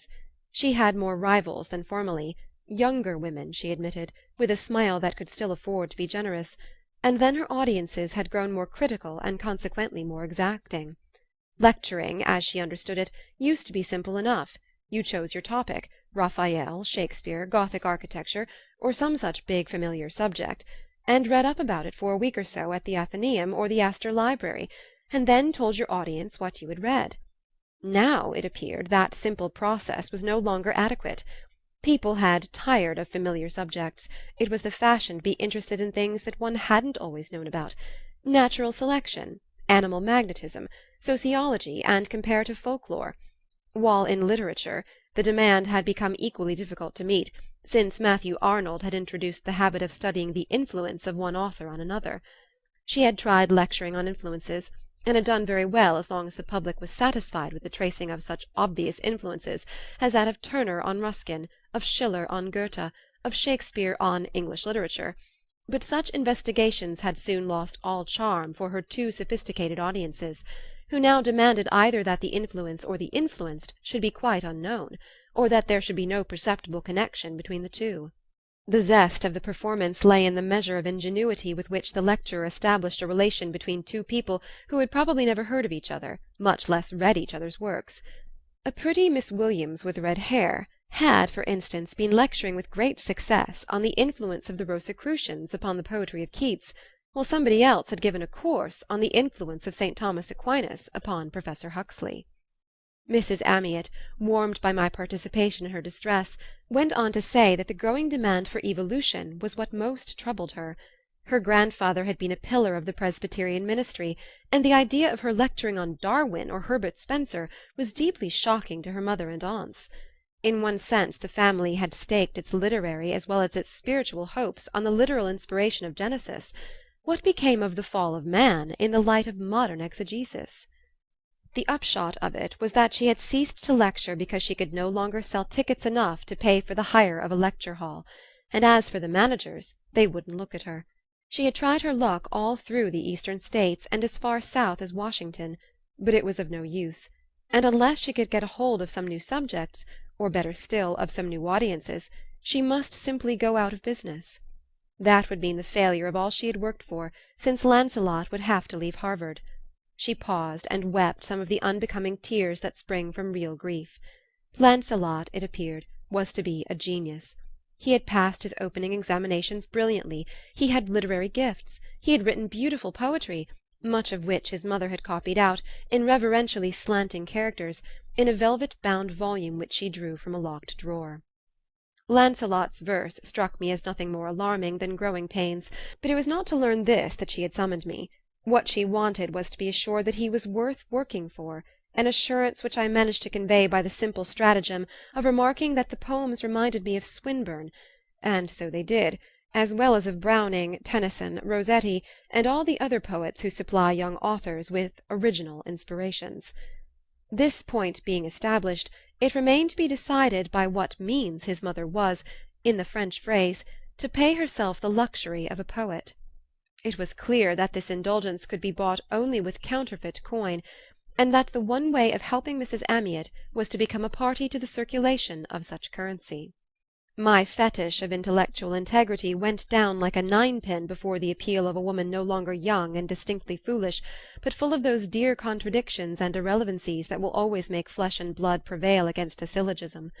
When I took leave of Mrs. Amyot I had promised her a dozen letters to Western universities, and had half pledged myself to sketch out a lecture on the reconciliation of science and religion. In the West she achieved a success which for a year or more embittered my perusal of the morning papers.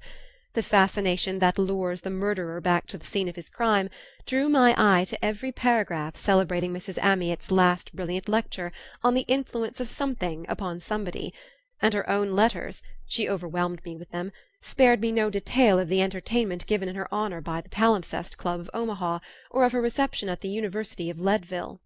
The college professors were especially kind. She assured me that she had never before met with such discriminating sympathy. I winced at the adjective, which cast a sudden light on the vast machinery of fraud that I had set in motion. All over my native land men of hitherto unblemished integrity were conniving with me in urging their friends to go and hear Mrs. Amyot lecture on the reconciliation of science and religion. My only hope was that somewhere among the number of my accomplices Mrs. Amyot might find one who would marry her in the defence of his convictions. None, apparently, resorted to such heroic measures, for about 2 years later I was startled by the announcement that Mrs. Amyot was lecturing in Trenton, New Jersey, on modern Theosophy in the light of the Vedas. The following week she was at Newark, discussing Schopenhauer in the light of recent psychology. The week after that I was on the deck of an ocean steamer, reconsidering my share in Mrs. Amyot's triumphs with the impartiality with which one views an episode that is being left behind at the rate of 20 knots an hour. After all, I had been helping a mother to educate her son. The next 10 years of my life were spent in Europe, and when I came home the recollection of Mrs. Amyot had become as inoffensive as one of those pathetic ghosts who were said to strive in vain to make themselves visible to the living. I did not even notice the fact that I no longer heard her spoken of. She had dropped like a dead leaf from the bough of memory. A year or two after my return I was condemned to one of the worst punishments a worker can undergo, an enforced holiday. The doctors who pronounced the inhuman sentence decreed that it should be worked out in the South, and for a whole winter I carried my cough, my thermometer, and my idleness from one fashionable orange grove to another. In the vast and melancholy sea of my disoccupation I clutched like a drowning man at any human driftwood within reach.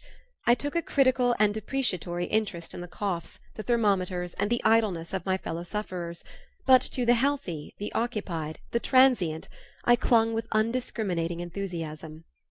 In no other way can I explain, as I look back on it, the importance I attached to the leisurely confidences of a new arrival with a brown beard, who, tilted back at my side on a hotel veranda hung with roses, imparted to me one afternoon the simple annals of his past. There was nothing in the tale to kindle the most inflammable imagination, and though the man had a pleasant frank face and a voice differing agreeably from the shrill inflections of our fellow-lodgers, it is probable that under different conditions his discursive history of successful business ventures in a western city would have affected me somewhat in the manner of a lullaby. Even at the time I was not sure I liked his agreeable voice. It had a self-importance out of keeping with the humdrum nature of his story, as though a breeze engaged in shaking out a tablecloth should have fancied itself inflating a banner. But this criticism may have been a mere mark of my own fastidiousness, for the man seemed a simple fellow, satisfied with his middling fortunes, and already (he was not much past 30) deep sunk in conjugal content. He had just started on an anecdote connected with the cutting of his eldest boy's teeth, when a lady I knew, returning from her late drive, paused before us for a moment in the twilight, with the smile which is the feminine equivalent of beads to savages. "Won't you take a ticket?" she said sweetly. Of course I would take a ticket. But for what? I ventured to inquire. "Oh, that's so good of you. For the lecture this evening. You needn't go, you know. We're none of us going. Most of us have been through it already at Aiken and at St. Augustine and at Palm Beach. I've given away my tickets to some new people who've just come up from the north, and some of us are going to send our maids, just to fill up the room." "And may I ask to whom you are going to pay this delicate attention?" "Oh, I thought you knew. To poor Mrs. Amyot. She's been lecturing all over the South this winter. She simply haunted me ever since I left New York, and we had 6 weeks of her at Bar Harbor last summer. One has to take tickets, you know, because she's a widow, and does it for her son, to pay for his education. She's so plucky and nice about it, and talks about him in such a touching, unaffected way, that everybody is sorry for her, and we all simply ruin ourselves in tickets. I hope that boy's nearly educated." "Mrs. Amyot? Mrs. Amyot?" I repeated. "Is she still educating her son?" "Oh, do you know about her? Has she been at it long? There's some comfort in that, for I suppose when the boy's provided for, the poor thing will be able to take a rest, and give us one." She laughed and held out her hand. "Here's your ticket. Did you say tickets? Do. Oh, thanks. Of course you needn't go." "But I mean to go. Mrs. Amyot is an old friend of mine." "Do you really? That's awfully good of you. Perhaps I'll go too, if I can persuade Charlie and the others to come. And I wonder," in a well-directed aside, "if your friend—" I telegraphed her under cover of the dusk that my friend was of too recent standing to be drawn into her charitable toils, and she masked her mistake under a rattle of friendly adjurations not to be late, and to be sure to keep a seat for her, as she had quite made up her mind to go, even if Charlie and the others wouldn't. The flutter of her skirts subsided in the distance, and my neighbour, who had half turned away to light a cigar, made no effort to reopen the conversation. At length, fearing he might have overheard the allusion to himself, I ventured to ask if he were going to the lecture that evening. "Much obliged. I have a ticket," he said abruptly. This struck me as in such bad taste that I made no answer, and it was he who spoke next. "Did I understand you to say that you were an old friend of Mrs. Amyot's?" "I think I may claim to be, if it is the same Mrs. Amyot I had the pleasure of knowing many years ago. My Mrs. Amyot used to lecture too." "To pay for her son's education?" "I believe so." "Well, see you later." He got up and walked into the house. In the hotel drawing-room that evening there was but a meagre sprinkling of guests, among whom I saw my brown-bearded friend sitting alone on a sofa, with his head against the wall. It could not have been curiosity to see Mrs. Amyot that had impelled him to attend the performance, for it would have been impossible for him, without changing his place, to command the improvised platform at the end of the room. When I looked at him he seemed lost in contemplation of the chandelier. The lady from whom I had bought my tickets fluttered in late, unattended by Charlie and the others, and assuring me that she would scream if we had the lecture on Ibsen. She had heard it 3 times already that winter. A glance at the programme reassured her. It informed us, in the lecturer's own slanting hand, that Mrs. Amyot was to lecture on the cosmogony. After a long pause, during which the small audience coughed and moved its chairs and showed signs of regretting that it had come, the door opened and Mrs. Amyot stepped upon the platform. Ah, poor lady! Some one said "Hush!" The coughing and chair-shifting subsided, and she began. It was like looking at one's self early in the morning in a cracked mirror. I had no idea I had grown so old. As for Lancelot, he must have a beard. A beard? The word struck me, and without knowing why I glanced across the room at my bearded friend on the sofa. Oddly enough, he was looking at me, with a half-defiant, half-sullen expression, and as our glances crossed, and his fell, the conviction came to me that he was Lancelot.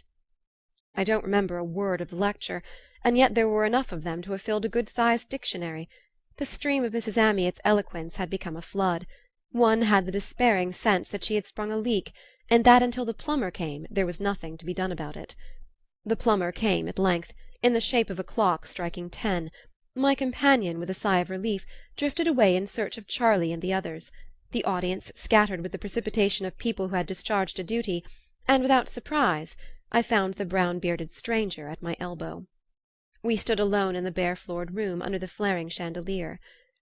"I think you told me this afternoon that you were an old friend of Mrs. Amyot's," he began awkwardly. I assented. "Will you come in and see her?" "Now? I shall be very glad to, if—" "She's ready. She's expecting you," he interposed. He offered no further explanation, and I followed him in silence. He led me down the long corridor and pushed open the door of a sitting-room. "Mother," he said, closing the door after we had entered, "here's the gentleman who says he used to know you." Mrs. Amyot, who sat in an easy-chair stirring a cup of bouillon, looked up with a start. She had evidently not seen me in the audience, and her son's description had failed to convey my identity. I saw a frightened look in her eyes, then, like a frost-flower on a window-pane, the dimple expanded on her wrinkled cheek, and she held out her hand. "I'm so glad," she said, "so glad." She turned to her son, who stood watching us. "You must have told Lancelot all about me. You've known me so long." "I hadn't had time to talk to your son, since I knew he was your son," I explained. Her brow cleared. "Then you haven't had time to say anything very dreadful," she said with a laugh. "It is he who has been saying dreadful things," I returned, trying to fall in with her tone. I saw my mistake. "What things?" she faltered. "Making me feel how old I am by telling me about his children." "My grandchildren!" she exclaimed with a blush. "Well, if you choose to put it so." She laughed again, vaguely, and was silent. I hesitated a moment, and then put out my hand. "I see you are tired. I shouldn't have ventured to come in at this hour if your son—" The son stepped between us. "Yes, I asked him to come," he said to his mother in his clear, self-assertive voice. "I haven't told him anything yet, but you've got to, now. That's what I brought him for." His mother straightened herself, but I saw her eye waver. "Lancelot," she began. "Mr. Amyot," I said, turning to the young man, "if your mother will let me come back to-morrow, I shall be very glad." He struck his hand hard against the table on which he was leaning. "No, sir. It won't take long, but it's got to be said now." He moved nearer to his mother, and I saw his lip twitch under his beard. After all, he was younger and less sure of himself than I had fancied. "See here, mother," he went on, "there's something here that's got to be cleared up, and as you say this gentleman is an old friend of yours, it had better be cleared up in his presence. Maybe he can help explain it, and if he can't, it's got to be explained to him." Mrs. Amyot's lips moved, but she made no sound. She glanced at me helplessly and sat down. My early inclination to thrash Lancelot was beginning to reassert itself. I took up my hat and moved toward the door. "Mrs. Amyot is under no obligation to explain anything whatever to me," I said curtly. "Well, she's under an obligation to me, then, to explain something in your presence." He turned to her again. "Do you know what the people in this hotel are saying? Do you know what he thinks, what they all think? That you're doing this lecturing to support me, to pay for my education. They say you go round telling them so. That's what they buy the tickets for. They do it out of charity. Ask him if it isn't what they said. Ask him if they weren't joking about it on the piazza before dinner. The others think I'm a little boy, but he's known you for years, and he must have known how old I was. He must have known it wasn't to pay for my education." He stood before her with his hands clenched, the veins beating in his temples. She had grown very pale, and her cheeks looked hollow. When she spoke her voice had an odd click in it. If these ladies and gentlemen have been coming to my lectures out of charity, I see nothing to be ashamed of in that," she faltered. "If they've been coming out of charity to me," he retorted, "don't you see you've been making me a party to a fraud? Isn't there any shame in that?" His forehead reddened. "Mother, can't you see the shame of letting people think I was a deadbeat who sponged on you for my keep? Let alone making us both the laughing-stock of every place you go to?" "I never did that, Lancelot." "Did what?" "Made you a laughing-stock." He stepped close to her and caught her wrist. "Will you look me in the face and swear you never told people you were doing this lecturing business to support me?" There was a long silence. He dropped her wrists and she lifted a limp handkerchief to her frightened eyes. "I did do it, to support you, to educate you," she sobbed. "We're not talking about what you did when I was a boy. Everybody who knows me knows I've been a grateful son. Have I ever taken a penny from you since I left college 10 years ago?" "I never said you had. How can you accuse your mother of such wickedness, Lancelot?" "Have you never told anybody in this hotel, or anywhere else in the last 10 years, that you were lecturing to support me? Answer me that!" "How can you?" she wept. "Before a stranger!" "Haven't you said such things about me to strangers?" he retorted. "Lancelot!" "Well, answer me, then. Say you haven't, mother." His voice broke unexpectedly, and he took her hand with a gentler touch.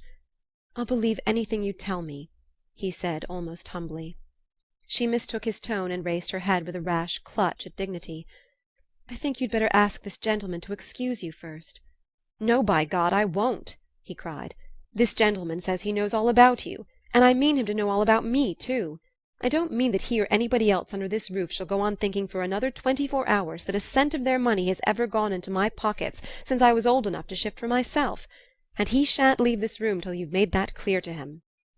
He stepped back as he spoke, and put his shoulders against the door. "My dear young gentleman," I said politely, "I shall leave this room exactly when I see fit to do so, and that is now. I have already told you that Mrs. Amyot owes me no explanation of her conduct." "But I owe you an explanation of mine, you and every one else who has bought a single one of her lecture tickets. Do you suppose a man who's been through what I went through while that woman was talking to you in the porch before dinner is going to hold his tongue and not attempt to justify himself? No decent man is going to sit down under that sort of thing. It's enough to ruin his character. If you're my mother's friend, you owe it to me to hear what I've got to say." He pulled out his handkerchief and wiped his forehead. "Good God, mother!" he burst out suddenly. "What did you do it for? Haven't you had everything you wanted ever since I was able to pay for it? Haven't I paid you back every cent you spent on me when I was in college? Have I ever gone back on you since I was big enough to work?" He turned to me with a laugh. "I thought she did it to amuse herself, and because there was such a demand for her lectures. Such a demand! That's what she always told me. When we asked her to come out and spend this winter with us in Minneapolis, she wrote back that she couldn't because she had engagements all through the South, and her manager wouldn't let her off. That's the reason why I came all the way on here to see her. We thought she was the most popular lecturer in the United States, my wife and I did. We were awfully proud of it, too, I can tell you." He dropped into a chair, still laughing. "How can you, Lancelot? How can you?" His mother, forgetful of my presence, was clinging to him with tentative caresses. "When you didn't need the money any longer I spent it all on the children. You know I did." "Yes, on lace christening dresses and life-size rocking horses with real manes, the kind of thing children can't do without." "Oh, Lancelot, Lancelot, I loved them so! How can you believe such falsehoods about me?" "What falsehoods about you?" "That I ever told anybody such dreadful things." He put her back gently, keeping his eyes on hers. "Did you never tell anybody in this house that you were lecturing to support your son?" Her hands dropped from his shoulders, and she flashed round on me in sudden anger. "I know what I think of people who call themselves friends, and who come between a mother and her son." "Oh, mother, mother!" he groaned. I went up to him and laid my hand on his shoulder. "My dear man," I said, "don't you see the uselessness of prolonging this?" "Yes, I do," he answered abruptly, and before I could forestall his movement he rose and walked out of the room. There was a long silence, measured by the lessening reverberations of his footsteps down the wooden floor of the corridor. When they ceased I approached Mrs. Amyot, who had sunk into her chair. I held out my hand, and she took it without a trace of resentment on her ravaged face. "I sent his wife a sealskin jacket at Christmas," she said, with the tears running down her cheeks.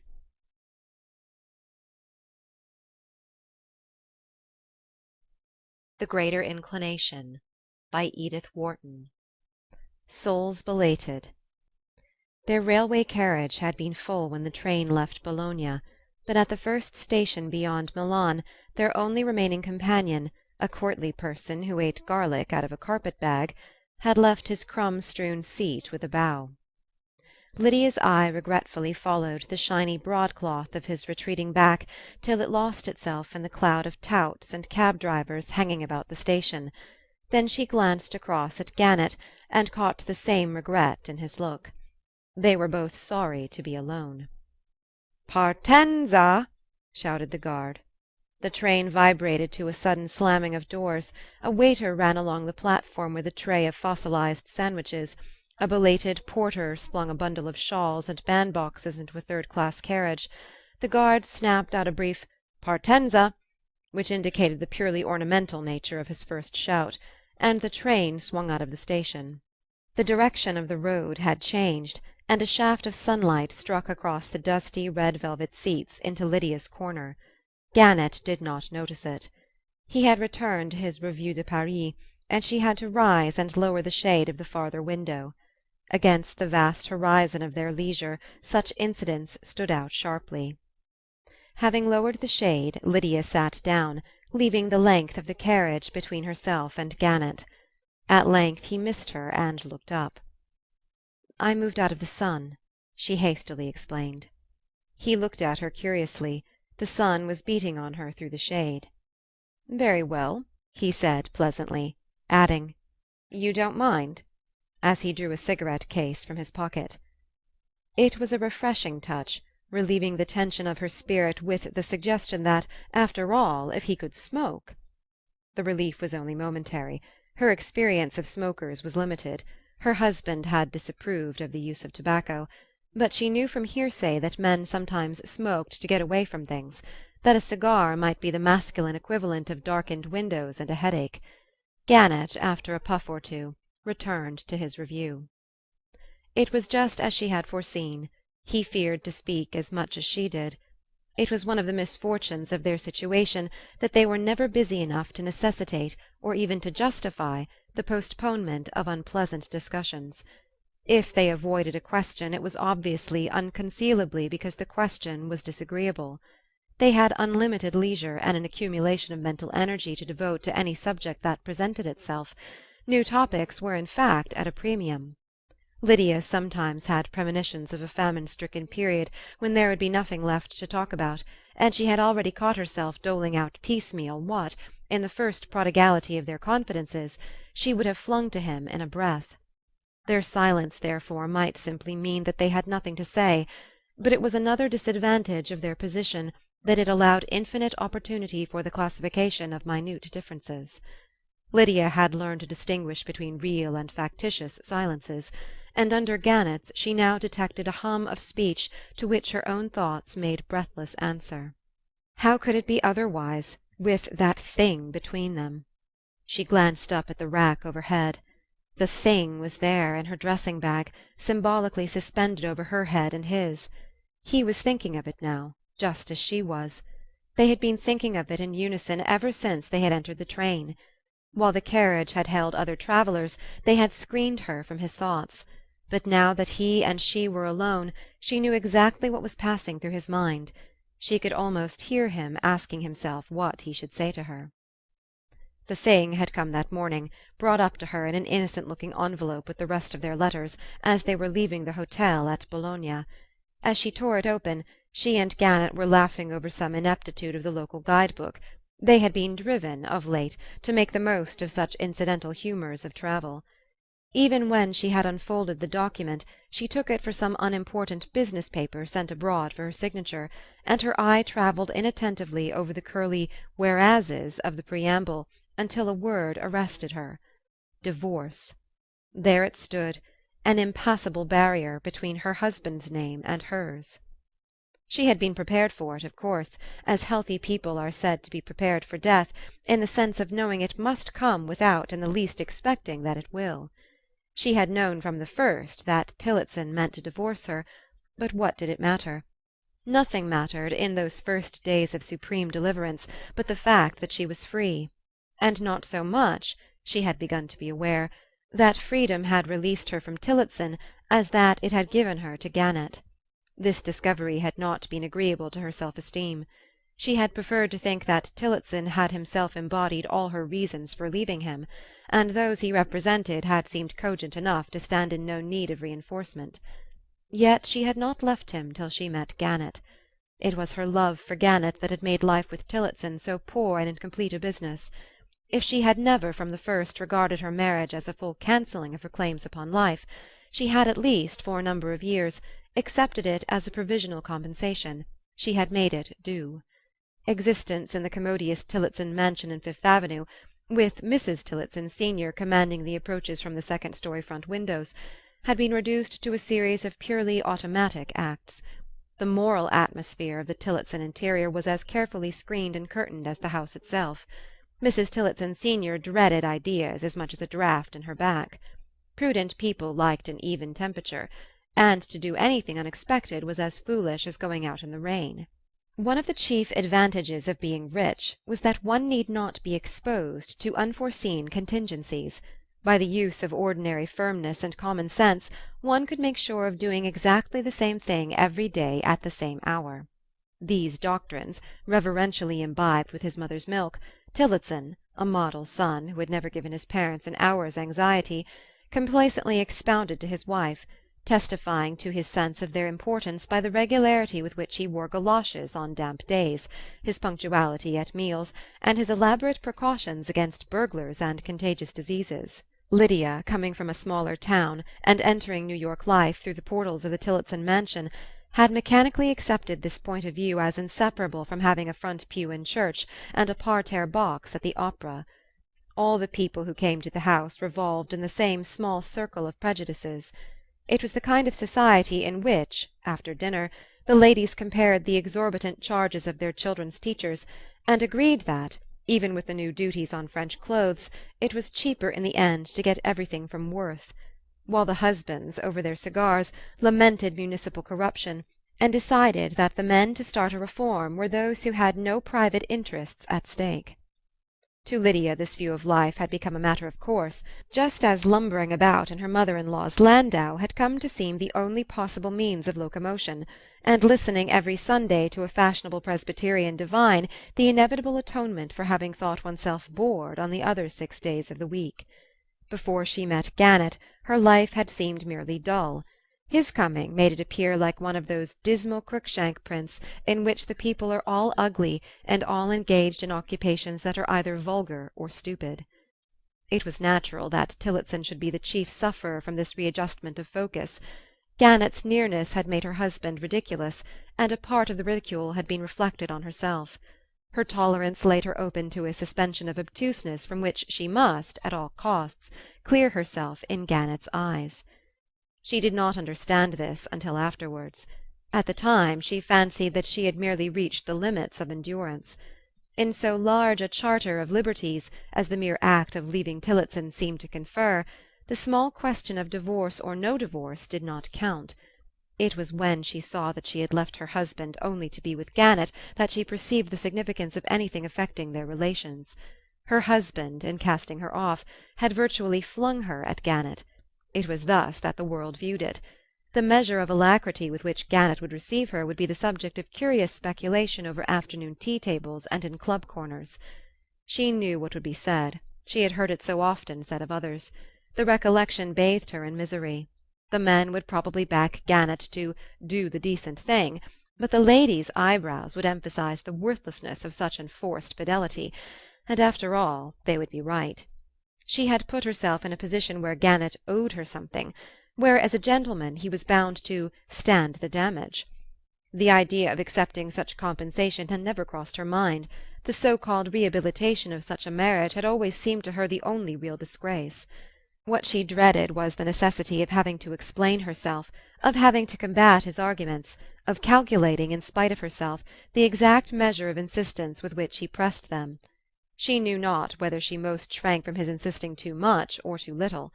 In such a case the nicest sense of proportion might be at fault, and how easily to fall into the error of taking her resistance for a test of his sincerity. Whichever way she turned, an ironical implication confronted her. She had the exasperated sense of having walked into the trap of some stupid practical joke. Beneath all these preoccupations lurked the dread of what he was thinking. Sooner or later, of course, he would have to speak, but that in the meantime he should think, even for a moment, that there was any use in speaking, seemed to her simply unendurable. Her sensitiveness on this point was aggravated by another fear, as yet barely on the level of consciousness, the fear of unwillingly involving Gannett in the trammels of her dependence. To look upon him as the instrument of her liberation, to resist in herself the least tendency to a wifely taking possession of his future, had seemed to Lydia the one way of maintaining the dignity of their relation. Her view had not changed, but she was aware of a growing inability to keep her thoughts fixed on the essential point, the point of parting with Gannett.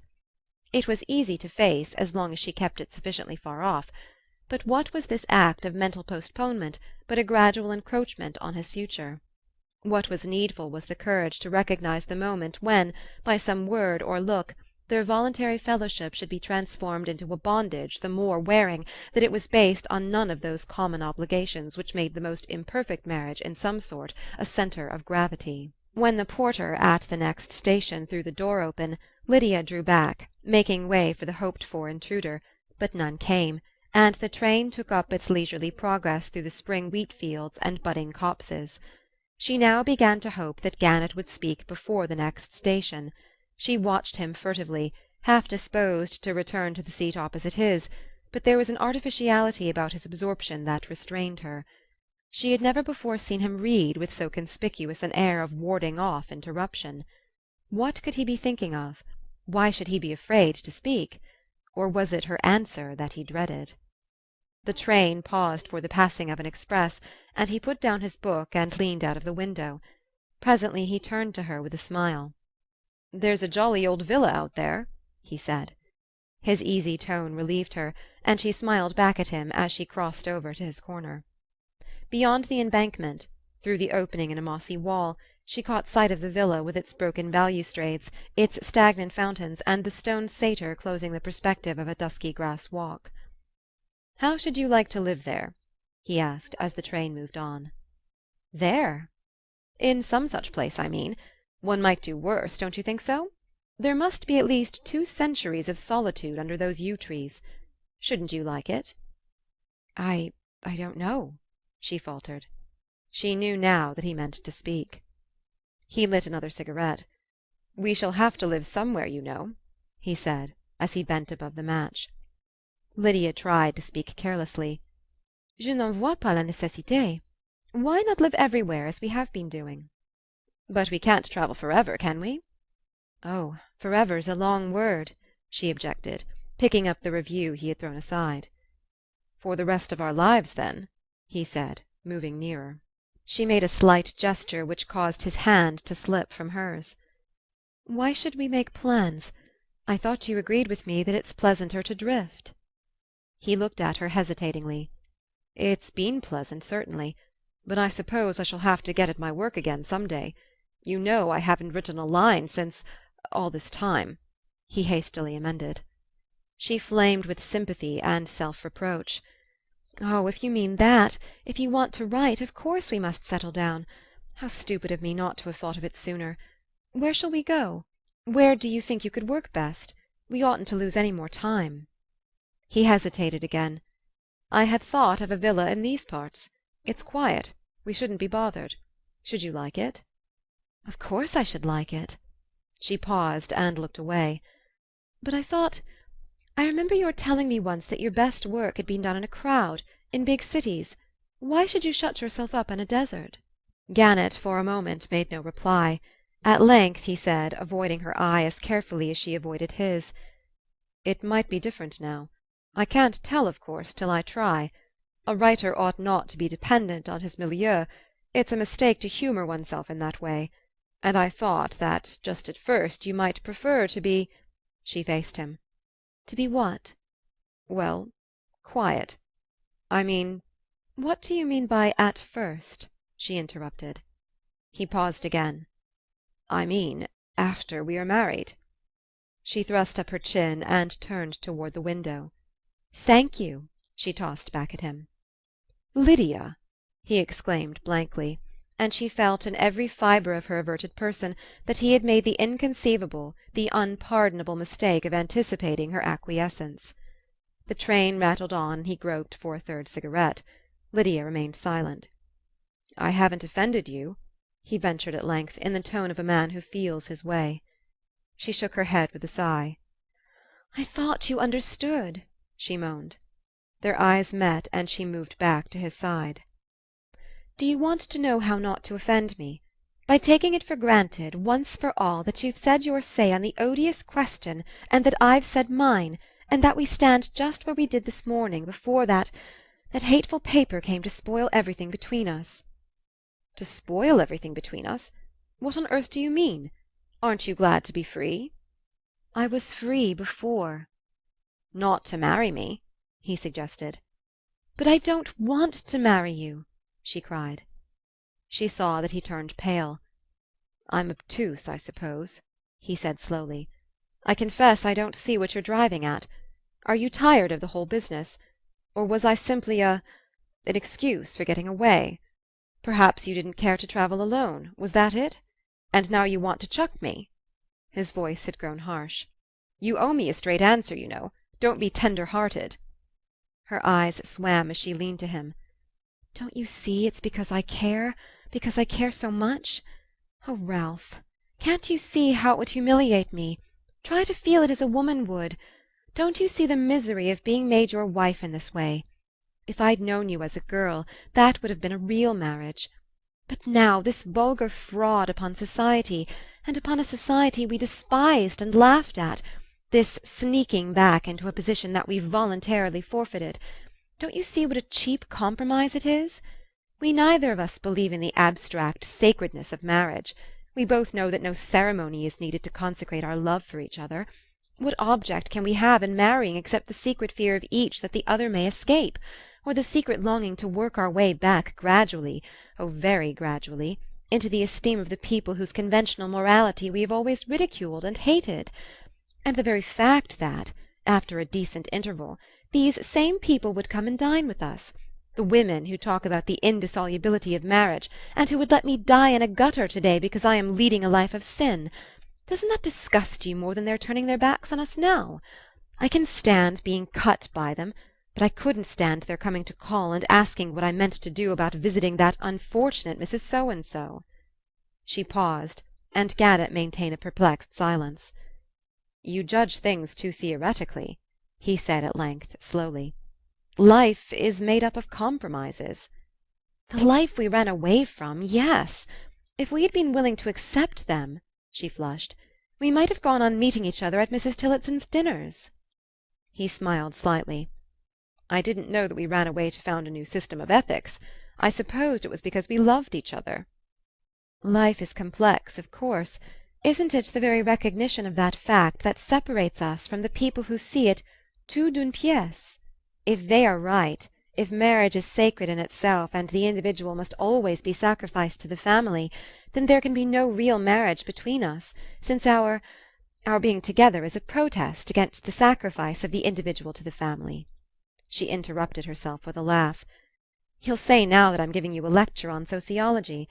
Of course, one acts as one can, as one must, perhaps, pulled by all sorts of invisible threads, but at least one needn't pretend, for social advantages, to subscribe to a creed that ignores the complexity of human motives, that classifies people by arbitrary signs, and puts it in everybody's reach to be on Mrs. Tillotson's visiting list. It may be necessary that the world should be ruled by conventions, but if we believed in them, why did we break through them? And if we don't believe in them, is it honest to take advantage of the protection they afford?" Gannett hesitated. "One may believe in them or not, but as long as they do rule the world, it is only by taking advantage of their protection that one can find a modus vivendi." "Do outlaws need a modus vivendi?" He looked at her hopelessly. Nothing is more perplexing to a man than the mental process of a woman who reasons her emotions. She thought she had scored a point, and followed it up passionately. "You do understand, don't you? You see how the very thought of the thing humiliates me? We are together to-day because we choose to be. Don't let us look any farther than that." She caught his hands. "Promise me you'll never speak of it again. Promise me you'll never think of it, even," she implored, with a tearful prodigality of italics. Through what followed, his protests, his arguments, his final unconvinced submission to her wishes, she had a sense of his but half discerning all that, for her, had made the moment so tumultuous. They had reached that memorable point in every heart history when, for the first time, the man seems obtuse and the woman irrational. It was the abundance of his intentions that consoled her, on reflection, for what they lacked in quality. After all, it would have been worse, incalculably worse, to have detected any over-readiness to understand her. 2. When the train at nightfall brought them to their journey's end at the edge of one of the lakes, Lydia was glad that they were not, as usual, to pass from one solitude to another. Their wanderings during the year had indeed been like the flight of outlaws. Through Sicily, Dalmatia, Transylvania, and southern Italy, they had persisted in their tacit avoidance of their kind. Isolation at first had deepened the flavour of their happiness, as night intensifies the scent of certain flowers, but in the new phase on which they were entering, Lydia's chief wish was that they should be less abnormally exposed to the action of each other's thoughts. She shrank, nevertheless, as the brightly looming bulk of the fashionable Anglo-American hotel on the water's brink began to radiate toward their advancing boat its vivid suggestion of social order, visitors' lists, church services, and the bland inquisition of the table d'hôte. The mere fact that in a moment or two she must take her place on the hotel register as Mrs. Gannett seemed to weaken the springs of her resistance.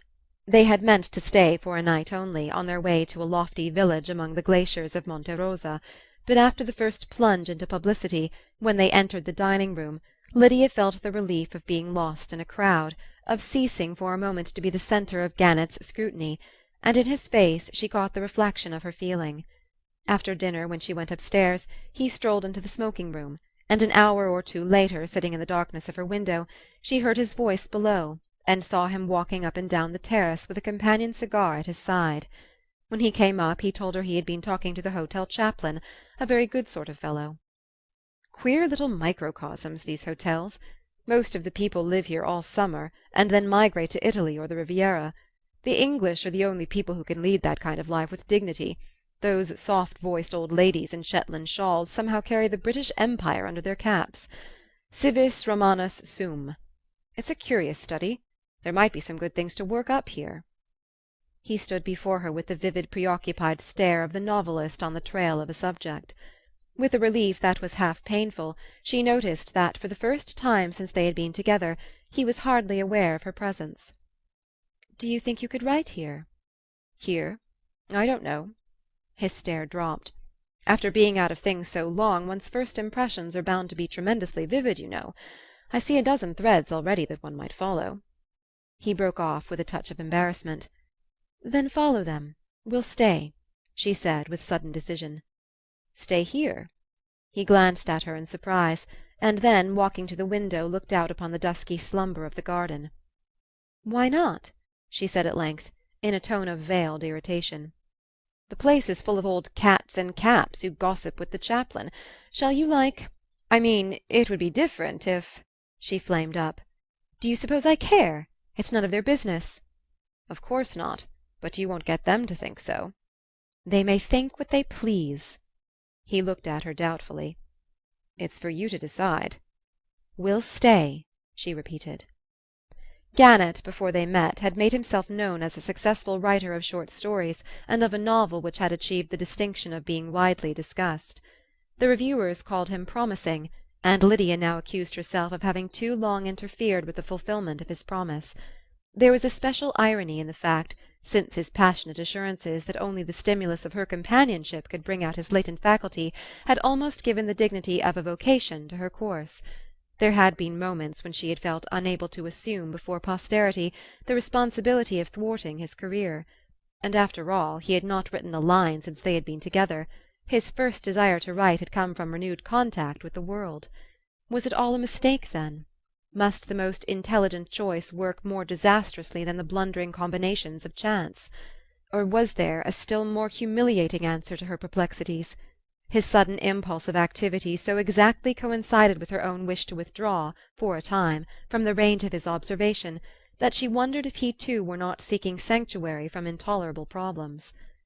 "You must begin to-morrow," she cried, hiding a tremor under the laugh with which she added, "I wonder if there's any ink in the inkstand."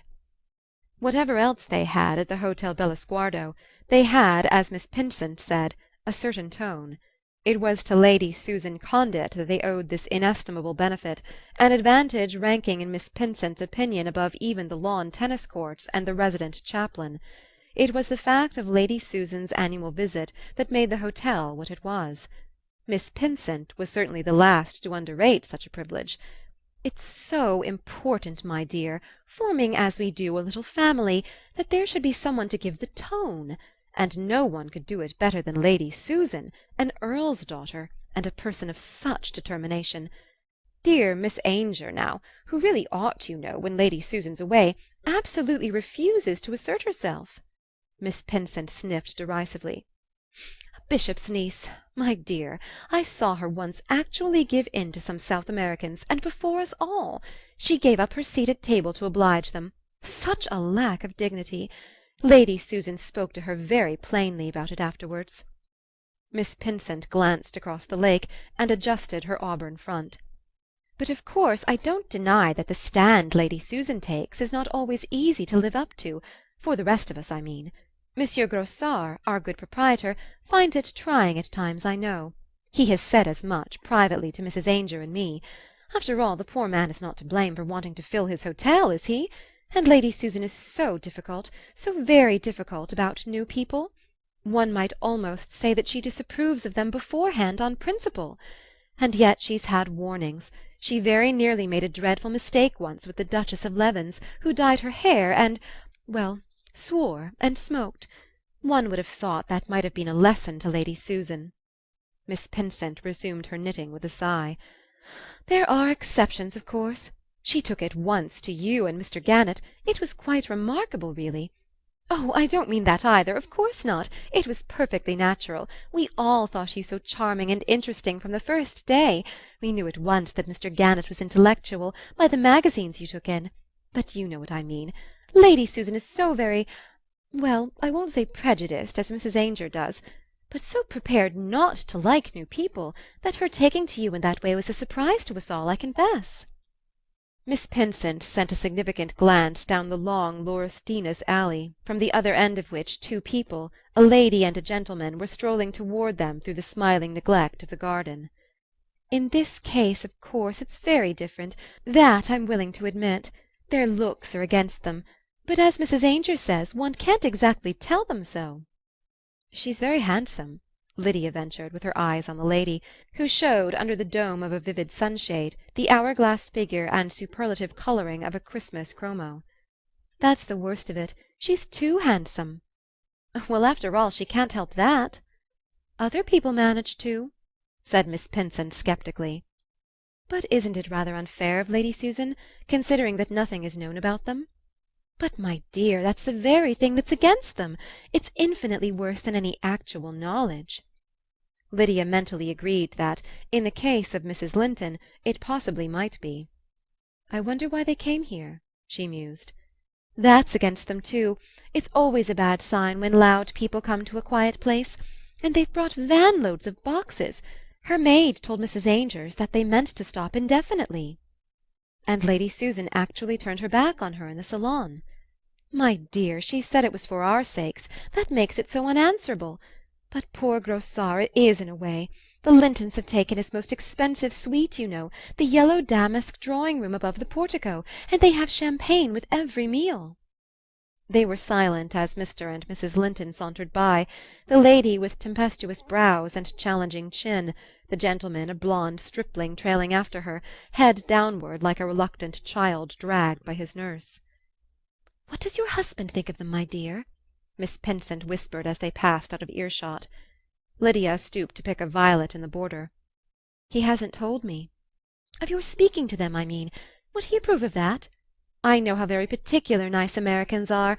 I think your action might make a difference. It would certainly carry weight with Lady Susan." "Dear Miss Pinsent, you flatter me." Lydia rose and gathered up her book and sunshade. "Well, if you're asked for an opinion, if Lady Susan asks you for one, I think you ought to be prepared," Miss Pinsent admonished her as she moved away. 3. Lady Susan held her own. She ignored the Lintons, and her little family, as Miss Pinsent phrased it, followed suit. Even Mrs. Ainger agreed that it was obligatory. If Lady Susan owed it to the others not to speak to the Lintons, the others clearly owed it to Lady Susan to back her up. It was generally found expedient at the Hotel Bellosguardo to adopt this form of reasoning. Whatever effect this combined action may have had upon the Lintons, it did not at least have that of driving them away. Monsieur Grossart, after a few days of suspense, had the satisfaction of seeing them settle down in his yellow damask premier, with what looked like a permanent installation of palm-trees and silk cushions, and a gratifying continuance in the consumption of champagne. Mrs. Linton trailed her Doucet draperies up and down the garden with the same challenging air, while her husband, smoking innumerable cigarettes, dragged himself dejectedly in her wake. But neither of them, after the first encounter with Lady Susan, made any attempt to extend their acquaintance. They simply ignored their ignorers. As Miss Pinsent resentfully observed, they behaved exactly as though the hotel were empty.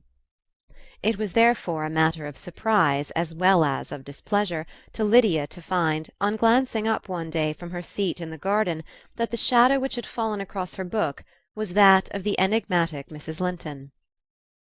"I want to speak to you," that lady said, in a rich, hard voice that seemed the audible expression of her gown and her complexion. Lydia started. She certainly did not want to speak to Mrs. Linton. "Shall I sit down here?" the latter continued, fixing her intensely shaded eyes on Lydia's face. "Or are you afraid of being seen with me?" "Afraid?" Lydia coloured. "Sit down, please. What is it that you wish to say?" Mrs. Linton, with a smile, drew up a garden chair and crossed one open-work ankle above the other. "I want you to tell me what my husband said to your husband last night." Lydia turned pale. "My husband? To yours?" she faltered, staring at the other. "Didn't you know they were closeted together for hours in the smoking-room after you went upstairs? My man didn't get to bed until nearly 2 o'clock, and when he did I couldn't get a word out of him. When he wants to be aggravating, I'll back him against anybody living." Her teeth and eyes flashed persuasively upon Lydia. "But you'll tell me what they were talking about, won't you? I know I can trust you. You look so awfully kind. And it's for his own good. He's such a precious donkey, and I'm so afraid he's got into some beastly scrape or other. If he'd only trust his own old woman! But they're always writing to him and setting him against me, and I've got nobody to turn to." She laid her hand on Lydia's with a rattle of bracelets. "You'll help me, won't you?" Lydia drew back from the smiling fierceness of her brows. I'm sorry, but I don't think I understand. My husband has said nothing to me of yours." The great black crescents above Mrs. Linton's eyes met angrily. "I say, is that true?" she demanded. Lydia rose from her seat. "Oh, look here, I didn't mean that, you know. You mustn't take one up so. Can't you see how rattled I am?" Lydia saw that, in fact, her beautiful mouth was quivering beneath softened eyes. "I'm beside myself," the splendid creature wailed, dropping into her seat. "I'm so sorry," Lydia repeated, forcing herself to speak kindly. "But how can I help you?" Mrs. Linton raised her head sharply. "By finding out. There's a darling." "Finding out what?"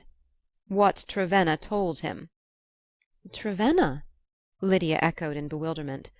Mrs. Linton clapped her hand to her mouth. "Oh, Lord! There, it's out. What a fool I am! But I supposed, of course, you knew. I supposed everybody knew." She dried her eyes and bridled. "Didn't you know that he's Lord Trevenna? I'm Mrs. Cope."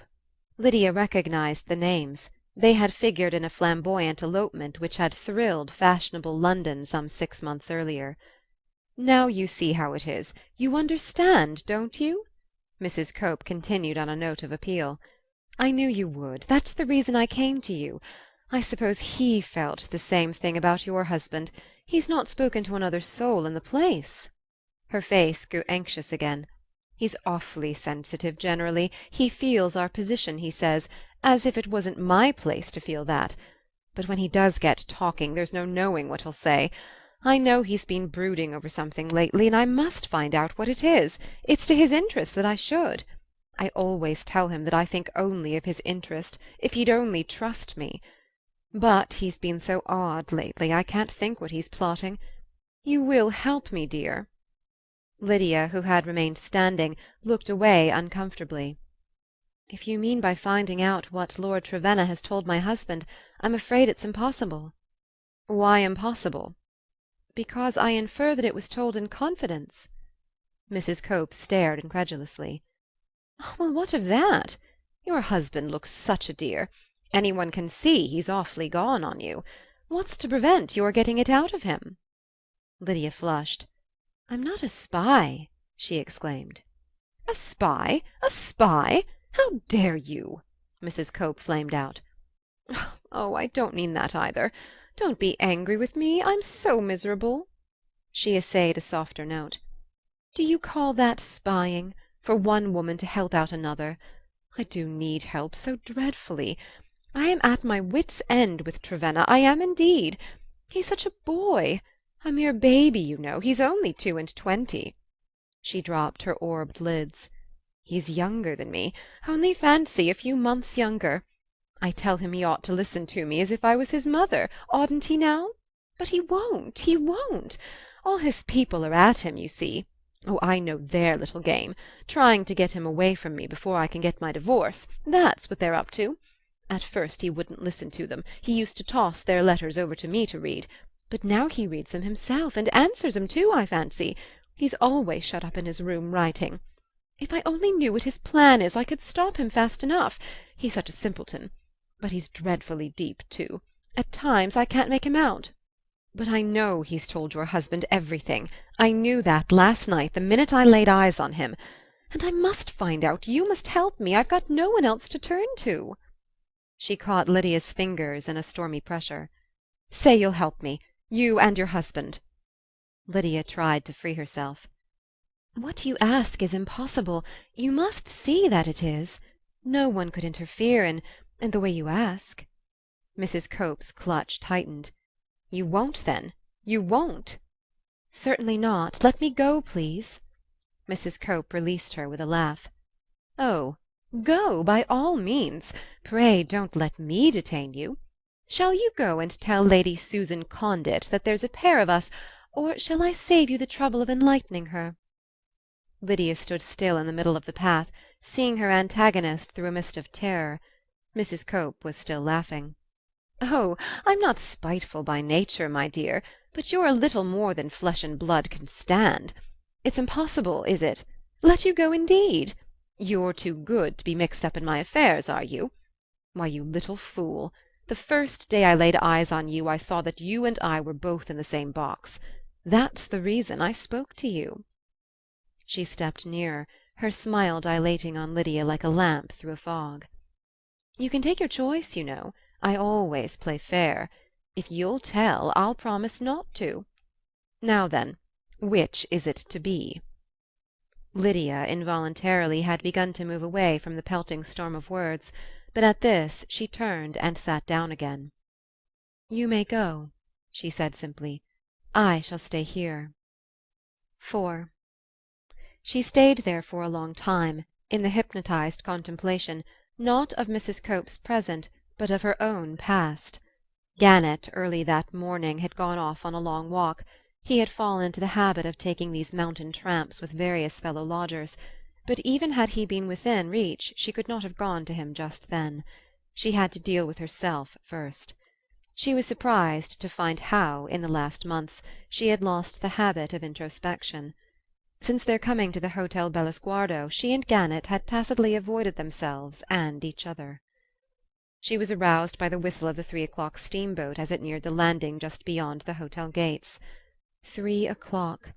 Then Gannett would soon be back. He had told her to expect him before 4. She rose hurriedly, her face averted from the inquisitorial facade of the hotel. She could not see him just yet. She could not go indoors. She slipped through one of the overgrown garden alleys and climbed a steep path to the hills. It was dark when she opened their sitting-room door. Gannett was sitting on the window-ledge smoking a cigarette. Cigarettes were now his chief resource. He had not written a line during the 2 months they had spent at the Hotel Bellosguardo. In that respect it had turned out not to be the right milieu after all. He started up at Lydia's entrance. "Where have you been? I was getting anxious." She sat down in a chair near the door. "Up the mountain," she said wearily. "Alone?" "Yes." Gannett threw away his cigarette. The sound of her voice made him want to see her face. "Shall we have a little light?" he suggested. She made no answer, and he lifted the globe from the lamp and put a match to the wick. Then he looked at her. "Anything wrong? You look done up." She sat glancing vaguely about the little sitting-room, dimly lit by the pallid globed lamp, which left in twilight the outlines of the furniture, of his writing-table heaped with books and papers, of the tea-roses and jasmine drooping on the mantelpiece. How like home it had all grown! How like home! "Lydia, what is wrong?" he repeated. She moved away from him, feeling for her hat-pins and turning to lay her hat and sunshade on the table. Suddenly she said, "That woman has been talking to me." Gannett stared. "That woman? What woman?" "Mrs. Linton. Mrs. Cope." He gave a start of annoyance, still, as she perceived, not grasping the full import of her words. "The deuce! She told you?" "She told me everything." Gannett looked at her anxiously. "What impudence! I'm so sorry that you should have been exposed to this, dear." "Exposed?" Lydia laughed. Gannett's brow clouded, and they looked away from each other. "Do you know why she told me? She had the best of reasons. The first time she laid eyes on me she saw that we were both in the same box." "Lydia!" "So it was natural, of course, that she should turn to me in a difficulty." "What difficulty?" "It seems she has reason to think that Lord Trevenna's people are trying to get him away from her before she gets her divorce." "Well?" "And she fancied he had been consulting with you last night as to the best way of escaping from her." Gannett stood up with an angry forehead. "Well, what concern of yours was all this dirty business? Why should she go to you?" "Don't you see? It's so simple.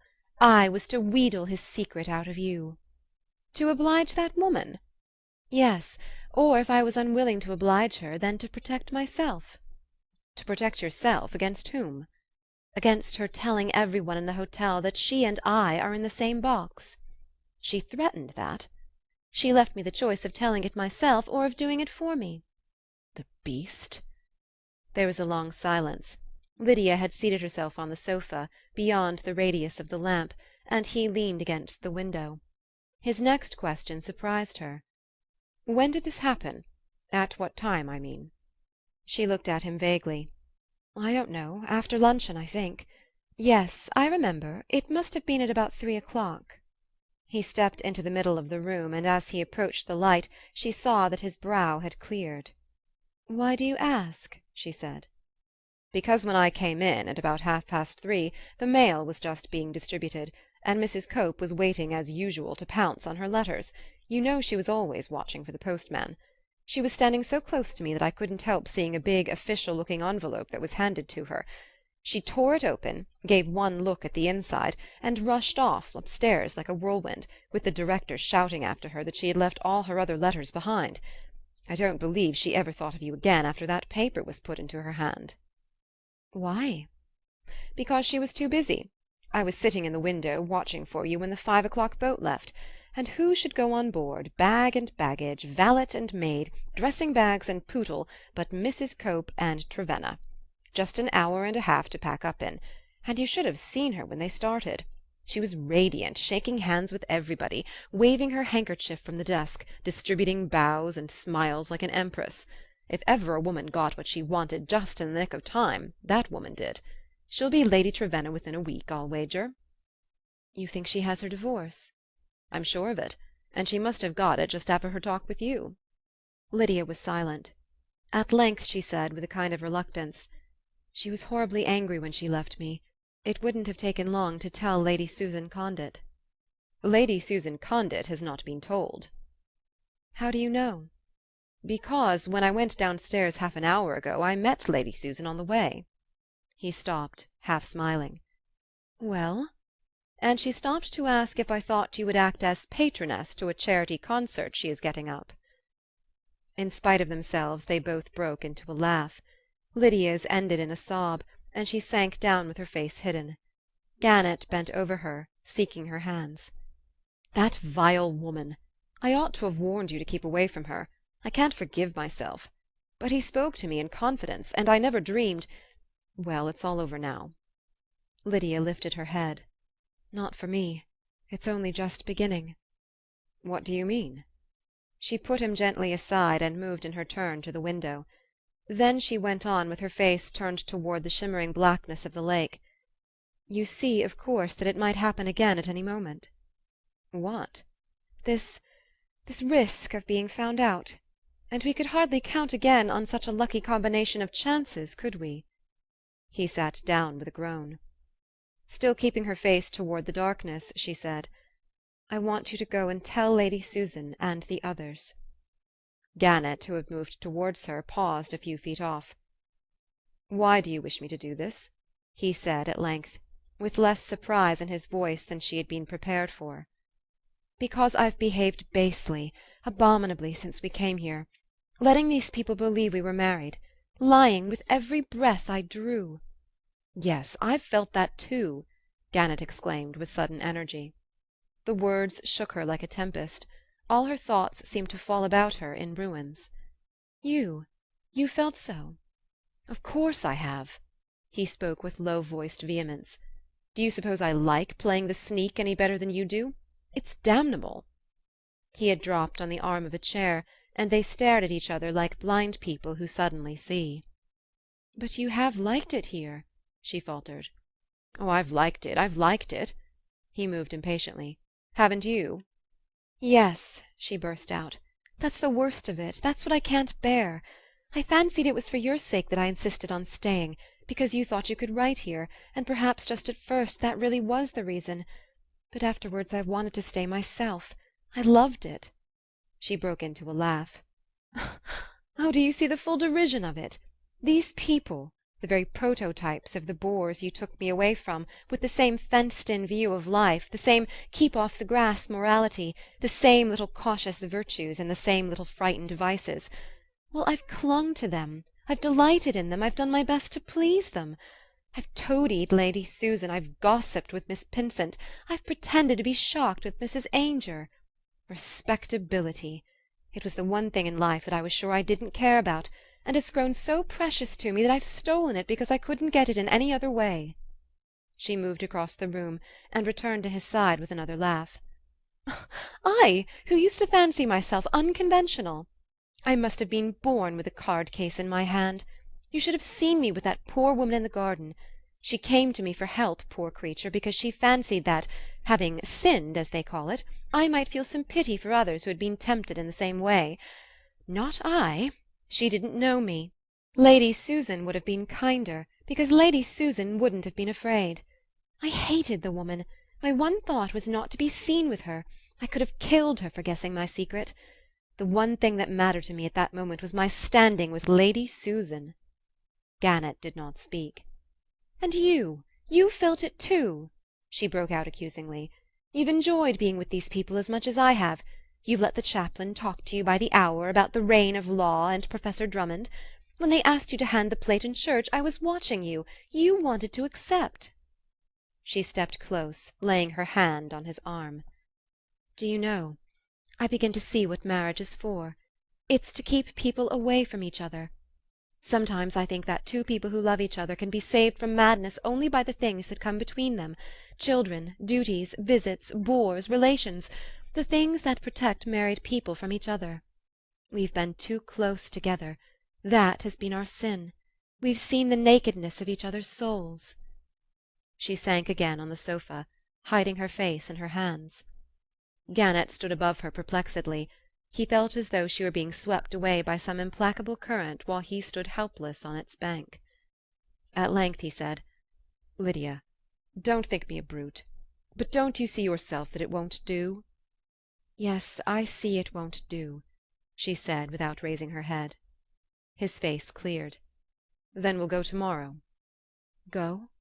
Where?" "To Paris, to be married." For a long time she made no answer. Then she asked slowly, "Would they have us here if we were married?" "Have us here?" "I mean Lady Susan and the others." "Have us here? Of course they would." "Not if they knew. At least, not unless they could pretend not to know." He made an impatient gesture. "We shouldn't come back here, of course, and other people needn't know. No one need know."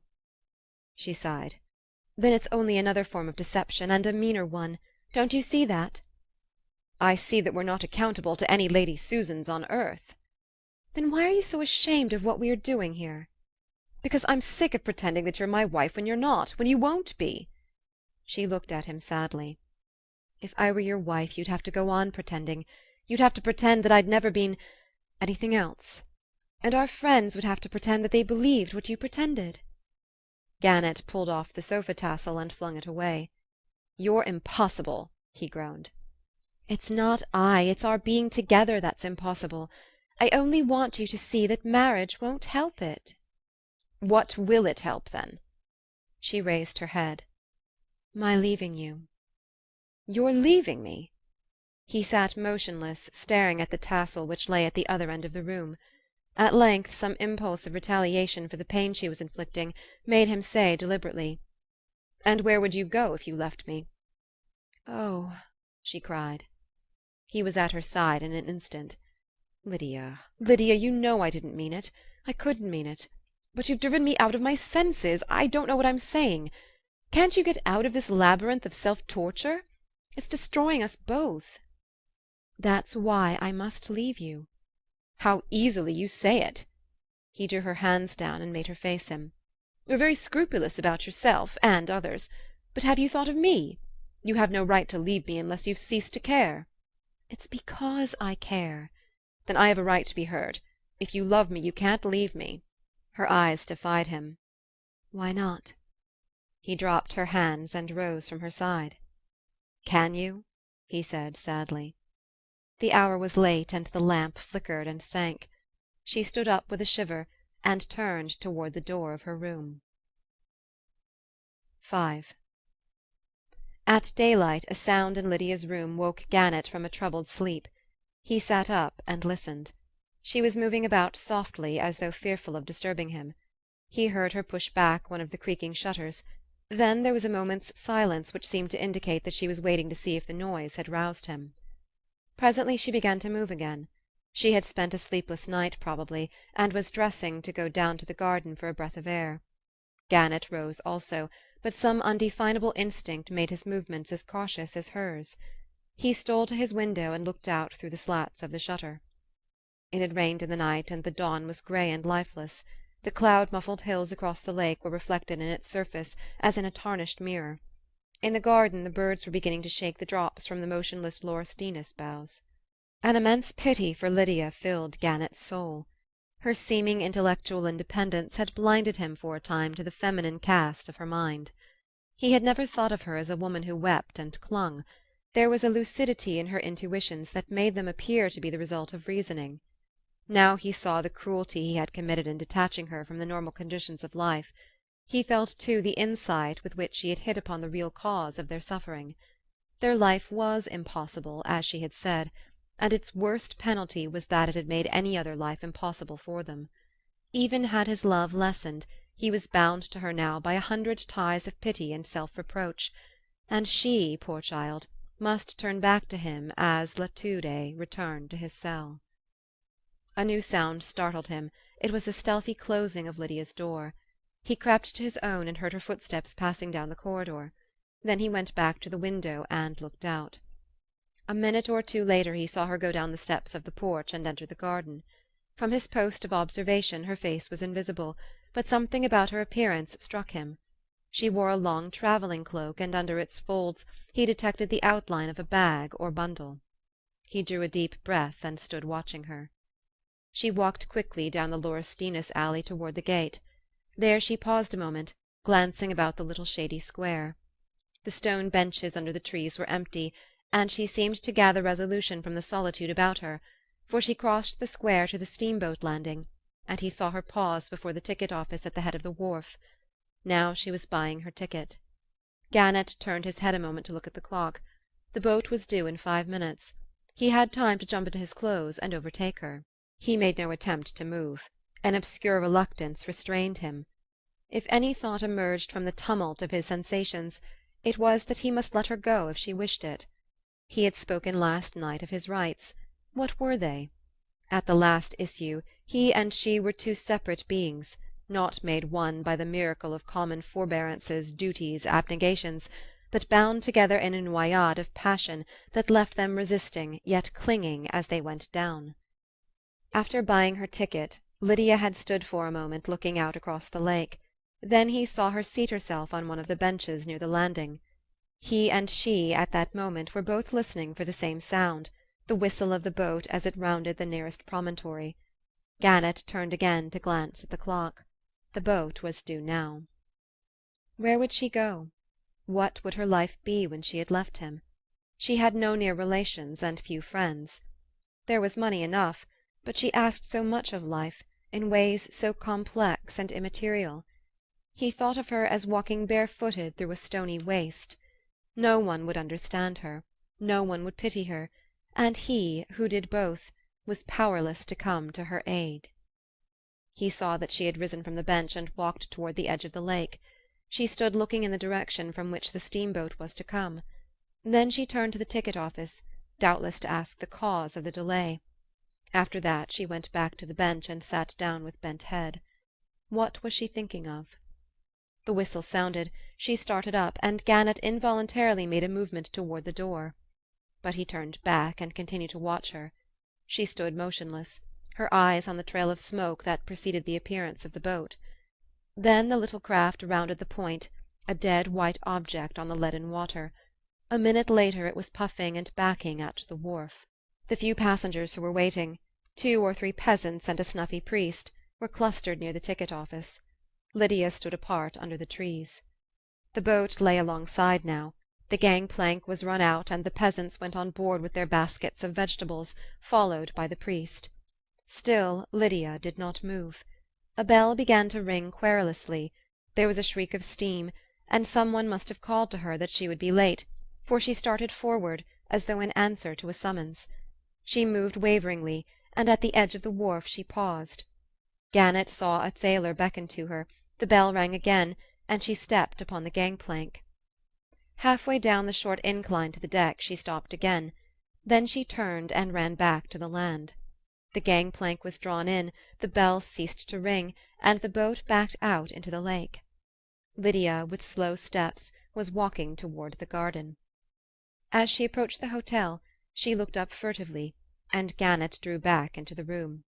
He sat down beside a table, a Bradshaw lay at his elbow, and mechanically, without knowing what he did, he began looking out the trains to Paris.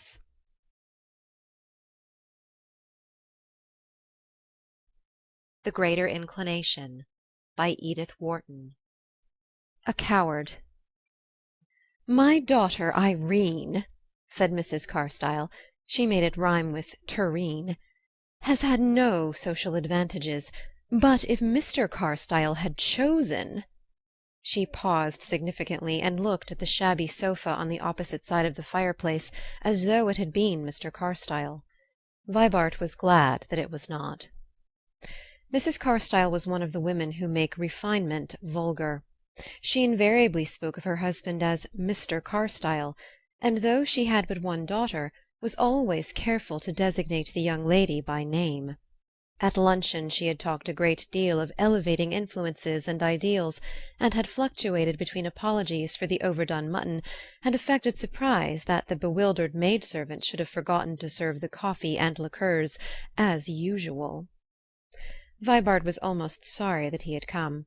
Miss Carstyle was still beautiful, almost as beautiful as when, 2 days earlier, against the leafy background of a June garden party, he had seen her for the first time, but her mother's expositions and elucidations cheapened her beauty, as sign-posts vulgarize a woodland solitude. Mrs. Carstyle's eye was perpetually plying between her daughter and Vibart, like an empty cab in quest of a fare. Miss Carstyle, the young man decided, was the kind of girl whose surroundings rub off on her, or was it rather that Mrs. Carstyle's idiosyncrasies were of a nature to colour every one within reach? Vibart, looking across the table as this consolatory alternative occurred to him, was sure that they had not coloured Mr. Carstyle, but that perhaps was only because they had bleached him instead. Mr. Carstyle was quite colourless. It would have been impossible to guess his native tint. His wife's qualities, if they had affected him at all, had acted negatively. He did not apologize for the mutton, and he wandered off after luncheon without pretending to wait for the diurnal coffee and liqueurs, while the few remarks that he had contributed to the conversation during the meal had not been in the direction of abstract conceptions of life. As he strayed away, with his vague oblique step, and the stoop that suggested the habit of dodging missiles, Vibart, who was still in the age of formulas, found himself wondering what life could be worth to a man who had evidently resigned himself to travelling with his back to the wind, so that Mrs. Carstyle's allusion to her daughter's lack of advantages, imparted while Irene searched the house for an undiscoverable cigarette, had an appositeness unintended by the speaker. "If Mr. Carstyle had chosen," that lady repeated, "we might have had our city home." She never used so small a word as town, and Irene could have mixed in the society to which I myself was accustomed at her age. Her sigh pointed unmistakably to a past when young men had come to luncheon to see her. The sigh led Vibart to look at her, and the look led him to the unwelcome conclusion that Irene took after her mother. It was certainly not from the sapless paternal stock that the girl had drawn her warm bloom. Mrs. Carstyle had contributed the high lights to the picture. Mrs. Carstyle caught his look, and appropriated it with the complacency of a vicarious beauty. She was quite aware of the value of her appearance as guaranteeing Irene's development into a fine woman. "But perhaps," she continued, taking up the thread of her explanation, "you have heard of Mr. Carstyle's extraordinary hallucination. Mr. Carstyle knows that I call it so, as I tell him it is the most charitable view to take." She looked coldly at the threadbare sofa, and indulgently at the young man who filled a corner of it. "You may think it odd, Mr. Vibart, that I should take you into my confidence in this way after so short an acquaintance, but somehow I can't help regarding you as a friend already. I believe in those intuitive sympathies, don't you? They have never misled me." Her lids drooped retrospectively. "And besides, I always tell Mr. Carstyle that on this point I will have no false pretenses. Where truth is concerned, I am inexorable, and I consider it my duty to let our friends know that our restricted way of living is due entirely to choice, to Mr. Carstyle's choice. When I married Mr. Carstyle it was with the expectation of living in New York and of keeping my carriage, and there is no reason for our not doing so. There is no reason, Mr. Vibart, why my daughter Irene should have been denied the intellectual advantages of foreign travel. I wish that to be understood.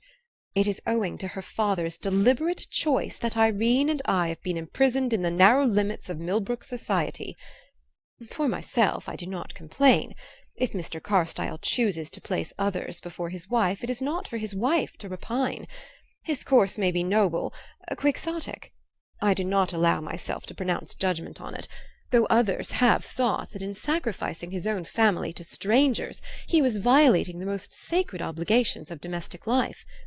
This is the opinion of my pastor and of other valued friends, but as I have always told them, for myself I make no claims. Where my daughter Irene is concerned, it is different." It was a relief to Vibart when, at this point, Mrs. Carstyle's discharge of her duty was cut short by her daughter's reappearance.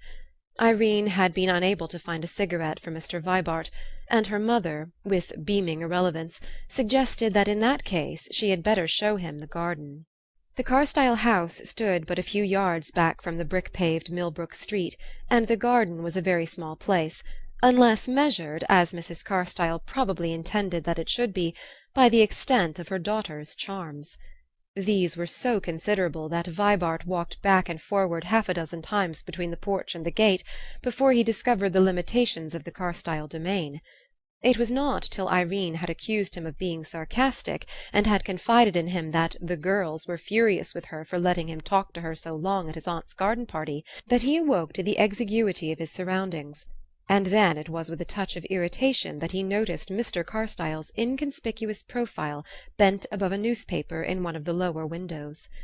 Vibart had an idea that Mr. Carstyle, while ostensibly reading the paper, had kept count of the number of times that his daughter had led her companion up and down between the syringa bushes, and for some undefinable reason he resented Mr. Carstyle's unperturbed observation more than his wife's zealous self-effacement. To a man who is trying to please a pretty girl, there are moments when the proximity of an impartial spectator is more disconcerting than the most obvious connivance, and something about Mr. Carstyle's expression conveyed his good-humoured indifference to Irene's processes. When the garden gate closed behind Vibart, he had become aware that his preoccupation with the Carstyles had shifted its centre from the daughter to the father. But he was accustomed to such emotional surprises, and skilled in seizing any compensations they might offer. 2. The Carstyles belonged to the all-year-round Millbrook of paper-mills, cable-cars, brick pavements, and church sociables, while Mrs. Vance, the aunt with whom Vibart lived, was an ornament of the summer colony whose big country houses dotted the surrounding hills. Mrs. Vance had, however, no difficulty in appeasing the curiosity which Mrs. Carstyle's enigmatic utterances had aroused in the young man. Mrs. Carstyle's relentless veracity vented itself mainly on the summer people, as they were called. She did not propose that any one within 10 miles of Millbrook should keep a carriage without knowing that she was entitled to keep one too. Mrs. Vance remarked with a sigh that Mrs. Carstyle's annual demand to have her position understood came in as punctually as the taxes and the water rates. "My dear, it's simply this. When Andrew Carstyle married her years ago, heaven knows why he did, he's one of the Albany Carstyles, you know, and she was a daughter of old Deacon Ashe of South Millbrook. Well, when he married her he had a tidy little income, and I suppose the bride expected to set up an establishment in New York and be hand in glove with the whole Carstyle clan. But whether he was ashamed of her from the first, or for some other unexplained reason, he bought a country place and settled down here for life. For a few years they lived comfortably enough, and she had plenty of smart clothes, and drove about in a victoria calling on the summer people. Then, when the beautiful Irene was about 10 years old, Mr. Carstyle's only brother died, and it turned out that he had made away with a lot of trust property. It was a horrid business. Over $300,000 were gone, and of course most of it had belonged to widows and orphans. As soon as the facts were made known, Andrew Carstyle announced that he would pay back what his brother had stolen. He sold his country place and his wife's carriage, and they moved to the little house they live in now. Mr. Carstyle's income is probably not as large as his wife would like to have it thought, and though I'm told he puts aside a good part of it every year to pay off his brother's obligations, I fancy the debt won't be discharged for some time to come. To help things along he opened a law office. He had studied law in his youth, but though he is said to be clever, I hear that he has very little to do. People are afraid of him. He's too dry and quiet. Nobody believes in a man who doesn't believe in himself, and Mr. Carstyle always seems to be winking at you through a slit in his professional manner. People don't like it. His wife doesn't like it. I believe she would have accepted the sacrifice of the country place and the carriage if he had struck an attitude and talked about doing his duty. It was his regarding the whole thing as a matter of course that exasperated her. What is the use of doing something difficult in a way that makes it look perfectly easy? I feel sorry for Mrs. Carstyle. She's lost her house and her carriage, and she hasn't been allowed to be heroic." Vibart had listened attentively. "I wonder what Miss Carstyle thinks of it," he mused. Mrs. Vance looked at him with a tentative smile. "I wonder what you think of Miss Carstyle," she returned. His answer reassured her. "I think she takes after her mother," he said. "Ah!" cried his aunt cheerfully. "Then I needn't write to your mother, and I can have Irene at all my parties." Miss Carstyle was an important factor in the restricted social combinations of a Millbrook hostess. A local beauty is always a useful addition to a Saturday to Monday house party, and the beautiful Irene was served up as a perennial novelty to the jaded guests of the summer colony. As Vibart's aunt remarked, she was perfect till she became playful, and she never became playful till the third day. Under these conditions it was natural that Vibart should see a good deal of the young lady, and before he was aware of it he had drifted into the anomalous position of paying court to the daughter in order to ingratiate himself with the father. Miss Carstyle was beautiful, Vibart was young, and the days were long in his aunt's spacious and distinguished house, but it was really the desire to know something more of Mr. Carstyle that led the young man to partake so often of that gentleman's overdone mutton. Vibart's imagination had been touched by the discovery that this little huddled-up man, instead of travelling with the wind, was persistently facing a domestic gale of considerable velocity. That he should have paid off his brother's debt at one stroke was to the young man a conceivable feat, but that he should go on methodically and uninterruptedly accumulating the needed amount, under the perpetual accusation of Irene's inadequate frocks and Mrs. Carstyle's apologies for the mutton, seemed to Vibart proof of unexampled heroism. Mr. Carstyle was as inaccessible as the average American parent, and led a life so detached from the preoccupations of his womankind that Vibart had some difficulty in fixing his attention. To Mr. Carstyle, Vibart was simply the inevitable young man who had been hanging about the house ever since Irene had left school, and Vibart's efforts to differentiate himself from this enamoured abstraction were hampered by Mrs. Carstyle's cheerful assumption that he was the young man, and by Irene's frank appropriation of his visits. In this extremity he suddenly observed a slight but significant change in the manner of the two ladies. Irene, instead of charging him with being sarcastic and horrid, and declaring herself unable to believe a word he said, began to receive his remarks with the impersonal smile which he had seen her accord to the married men of his aunt's house-parties, while Mrs. Carstyle, talking over his head to an invisible but evidently sympathetic and intelligent listener, debated the propriety of Irene's accepting an invitation to spend the month of August at Narragansett, when Vibart, rashly trespassing on the rights of this unseen oracle, remarked that a few weeks at the seashore would make a delightful change for Miss Carstyle. The ladies looked at him and then laughed. It was at this point that Vibart for the first time found himself observed by Mr. Carstyle. They were grouped about the debris of a luncheon which had ended precipitously with veal stew, Mrs. Carstyle explaining that poor cooks always failed with their sweet dish when there was company, and Mr. Carstyle, his hands thrust in his pockets, his lean baggy-coated shoulders pressed against his chair-back, sat contemplating his guest with a smile of unmistakable approval. When Vibart caught his eye the smile vanished, and Mr. Carstyle, dropping his glasses from the bridge of his thin nose, looked out of the window with the expression of a man determined to prove an alibi. But Vibart was sure of the smile. It had established between his host and himself a complicity which Mr. Carstyle's attempted evasion served only to confirm. On the strength of this incident, Vibart, a few days later, called at Mr. Carstyle's office. Ostensibly the young man had come to ask, on his aunt's behalf, some question on a point at issue between herself and the Millbrook Telephone Company, but his purpose in offering to perform the errand had been the hope of taking up his intercourse with Mr. Carstyle where that gentleman's smile had left it. Vibart was not disappointed. In a dingy office, with a single window looking out on a blank wall, he found Mr. Carstyle, in an alpaca coat, reading Montaigne.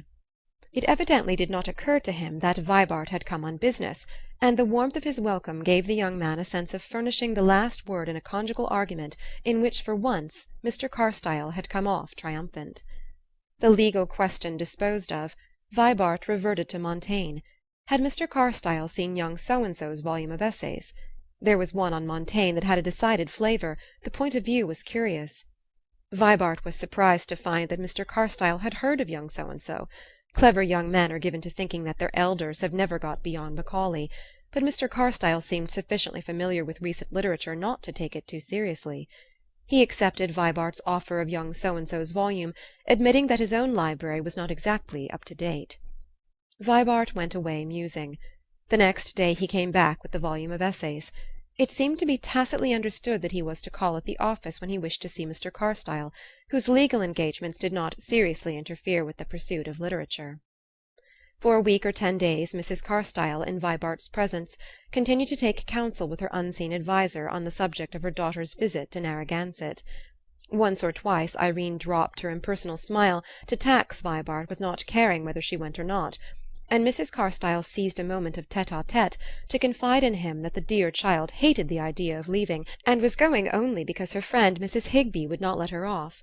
Of course, if it had not been for Mr. Carstyle's peculiarities, they would have had their own seaside home, at Newport probably. Mrs. Carstyle preferred the tone of Newport, and Irene would not have been dependent on the charity of her friends. But as it was, they must be thankful for small mercies, and Mrs. Higbee was certainly very kind in her way, and had a charming social position for Narragansett. These confidences, however, were soon superseded by an exchange between mother and daughter of increasingly frequent allusions to the delights of Narragansett, the popularity of Mrs. Higbee, and the jolliness of her house, with an occasional reference on Mrs. Carstyle's part to the probability of Hewlett Bain's being there as usual. Hadn't Irene heard from Mrs. Higbee that he was to be there? Upon this note Miss Carstyle at length departed, leaving Vibart to the undisputed enjoyment of her father's company. Vibart had at no time a keen taste for the summer joys of Millbrook, and the family obligation which, for several months of the year, kept him at his aunt's side (Mrs. Vance was a childless widow, and he filled the onerous post of favourite nephew) gave a sense of compulsion to the light occupations that chequered his leisure. Mrs. Vance, who fancied herself lonely when he was away, was too much engaged with notes, telegrams, and arriving and departing guests to do more than breathlessly smile upon his presence, or implore him to take the dullest girl of the party for a drive, and would he go by way of Millbrook like a dear and stop at the market to ask why the lobsters hadn't come? And the house itself, and the guests who came and went in it like people rushing through a railway station, offered no points of repose to his thoughts. Some houses are companions in themselves. The walls, the bookshelves, the very chairs and tables, have the qualities of a sympathetic mind, but Mrs. Vance's interior was as impersonal as the setting of a classic drama. These conditions made Vibart cultivate an assiduous exchange of books between himself and Mr. Carstyle. The young man went down almost daily to the little house in a town, where Mrs. Carstyle, who had now an air of receiving him in curl-papers, and of not always immediately distinguishing him from the piano-tuner, made no effort to detain him on his way to her husband's study. 3. Now and then, at the close of Vibart's visits, Mr. Carstyle put on a mildewed Panama hat and accompanied the young man for a mile or two on his way home. The road to Mrs. Vance's lay through one of the most amiable suburbs of Millbrook, and Mr. Carstyle, walking with his slow, uneager step, his hat pushed back and his stick dragging behind him, seemed to take a philosophic pleasure in the aspect of the trim lawns and opulent gardens.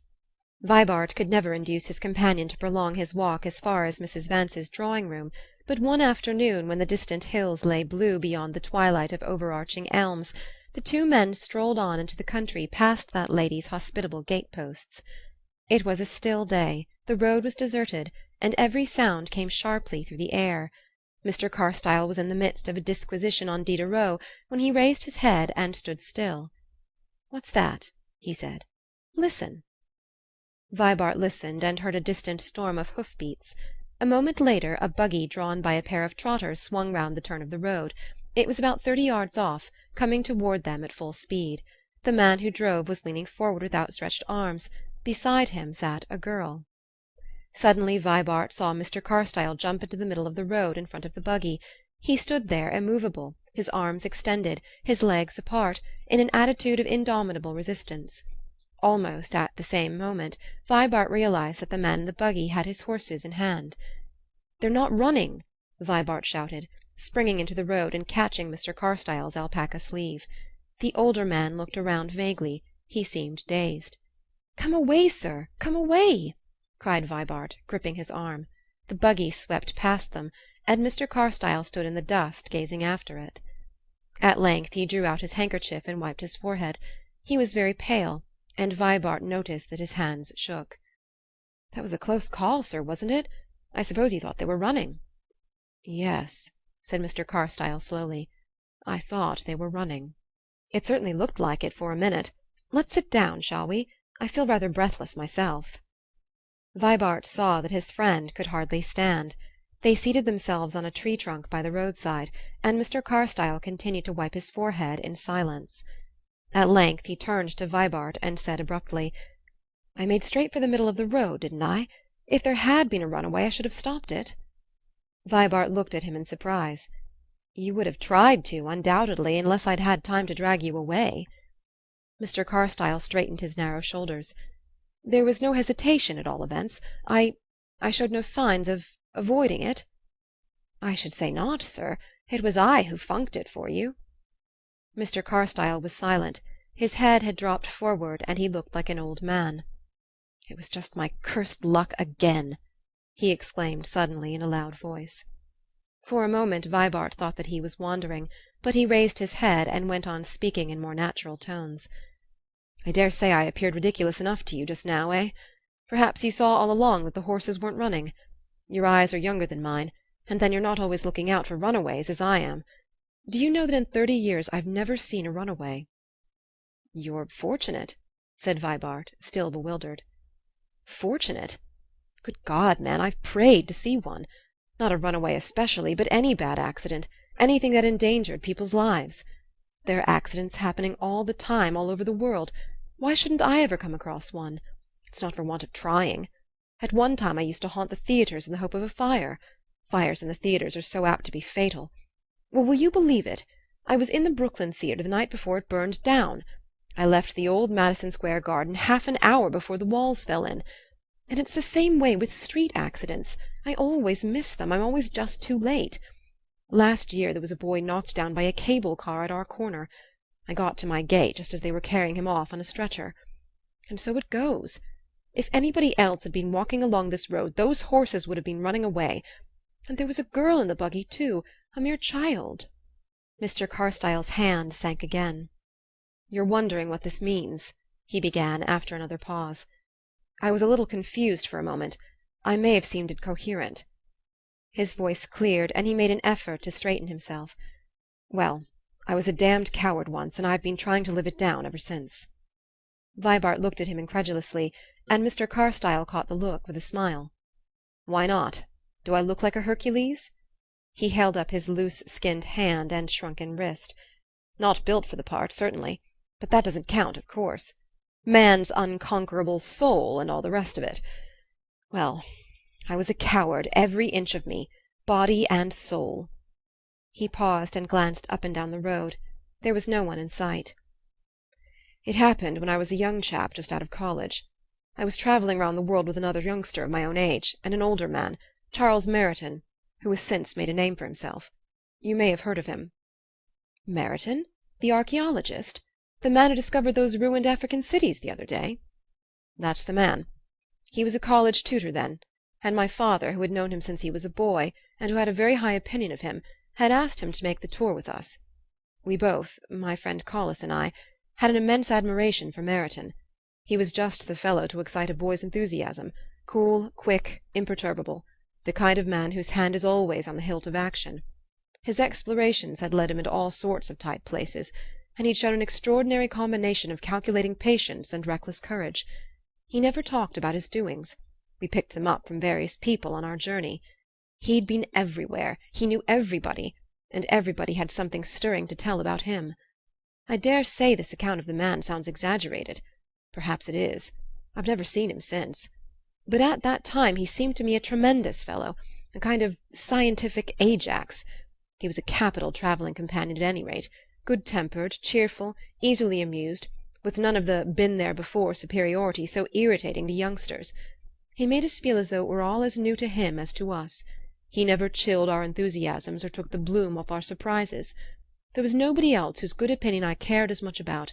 He was the biggest thing in sight. On the way home Collis broke down with diphtheria.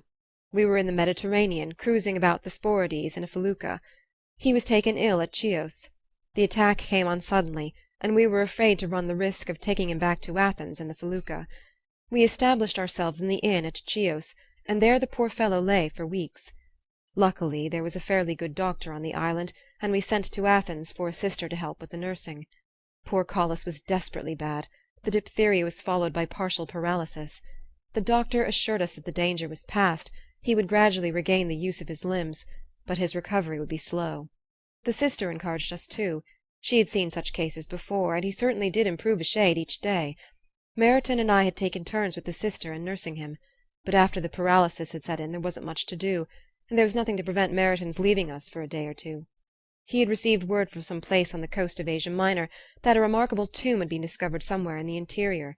He had not been willing to take us there, as the journey was not a particularly safe one, but now that we were tied up at Chios there seemed no reason why he shouldn't go and take a look at the place. The expedition would not take more than 3 days. Collis was convalescent. The doctor and nurse assured us that there was no cause for uneasiness, and so Meryton started off one evening at sunset. I walked down to the quay with him and saw him rowed off to the felucca. I would have given a good deal to be going with him. The prospect of danger allured me. "You'll see that Collis is never left alone, won't you?" he shouted back to me as the boat pulled out into the harbour. I remember I rather resented the suggestion. I walked back to the inn and went to bed. The nurse sat up with Collis at night. The next morning I relieved her at the usual hour. It was a sultry day with a queer coppery-looking sky. The air was stifling. In the middle of the day the nurse came to take my place while I dined. When I went back to Collis's room she said she would go out for a breath of air. I sat down by Collis's bed and began to fan him with the fan the sister had been using. The heat made him uneasy, and I turned him over in bed, for he was still helpless. The whole of his right side was numb. Presently he fell asleep, and I went to the window and sat looking down on the hot deserted square, with a bunch of donkeys and their drivers asleep in the shade of the convent wall across the way. I remember noticing the blue beads about the donkeys' necks. Were you ever in an earthquake? No? I'd never been in one either. It's an indescribable sensation. There's a day of judgment feeling in the air. It began with the donkeys waking up and trembling. I noticed that and thought it queer. Then the drivers jumped up. I saw the terror in their faces. Then a roar. I remember noticing a big black crack in the convent wall opposite, a zigzag crack, like a flash of lightning in a woodcut. I thought of that too at the time. Then all the bells in the place began to ring. It made a fearful discord. I saw people rushing across the square. The air was full of crashing noises. The floor went down under me in a sickening way, and then jumped back and pitched me to the ceiling. But where was the ceiling? And the door, I said to myself. We're 2 stories up. The stairs are just wide enough for one. I gave one glance at Collis. He was lying in bed, wide awake, looking straight at me. I ran. Something struck me on the head as I bolted downstairs. I kept on running. I suppose the knock I got dazed me, for I don't remember much of anything till I found myself in a vineyard a mile from the town. I was roused by the warm blood running down my nose, and heard myself explaining to Meryton exactly how it had happened.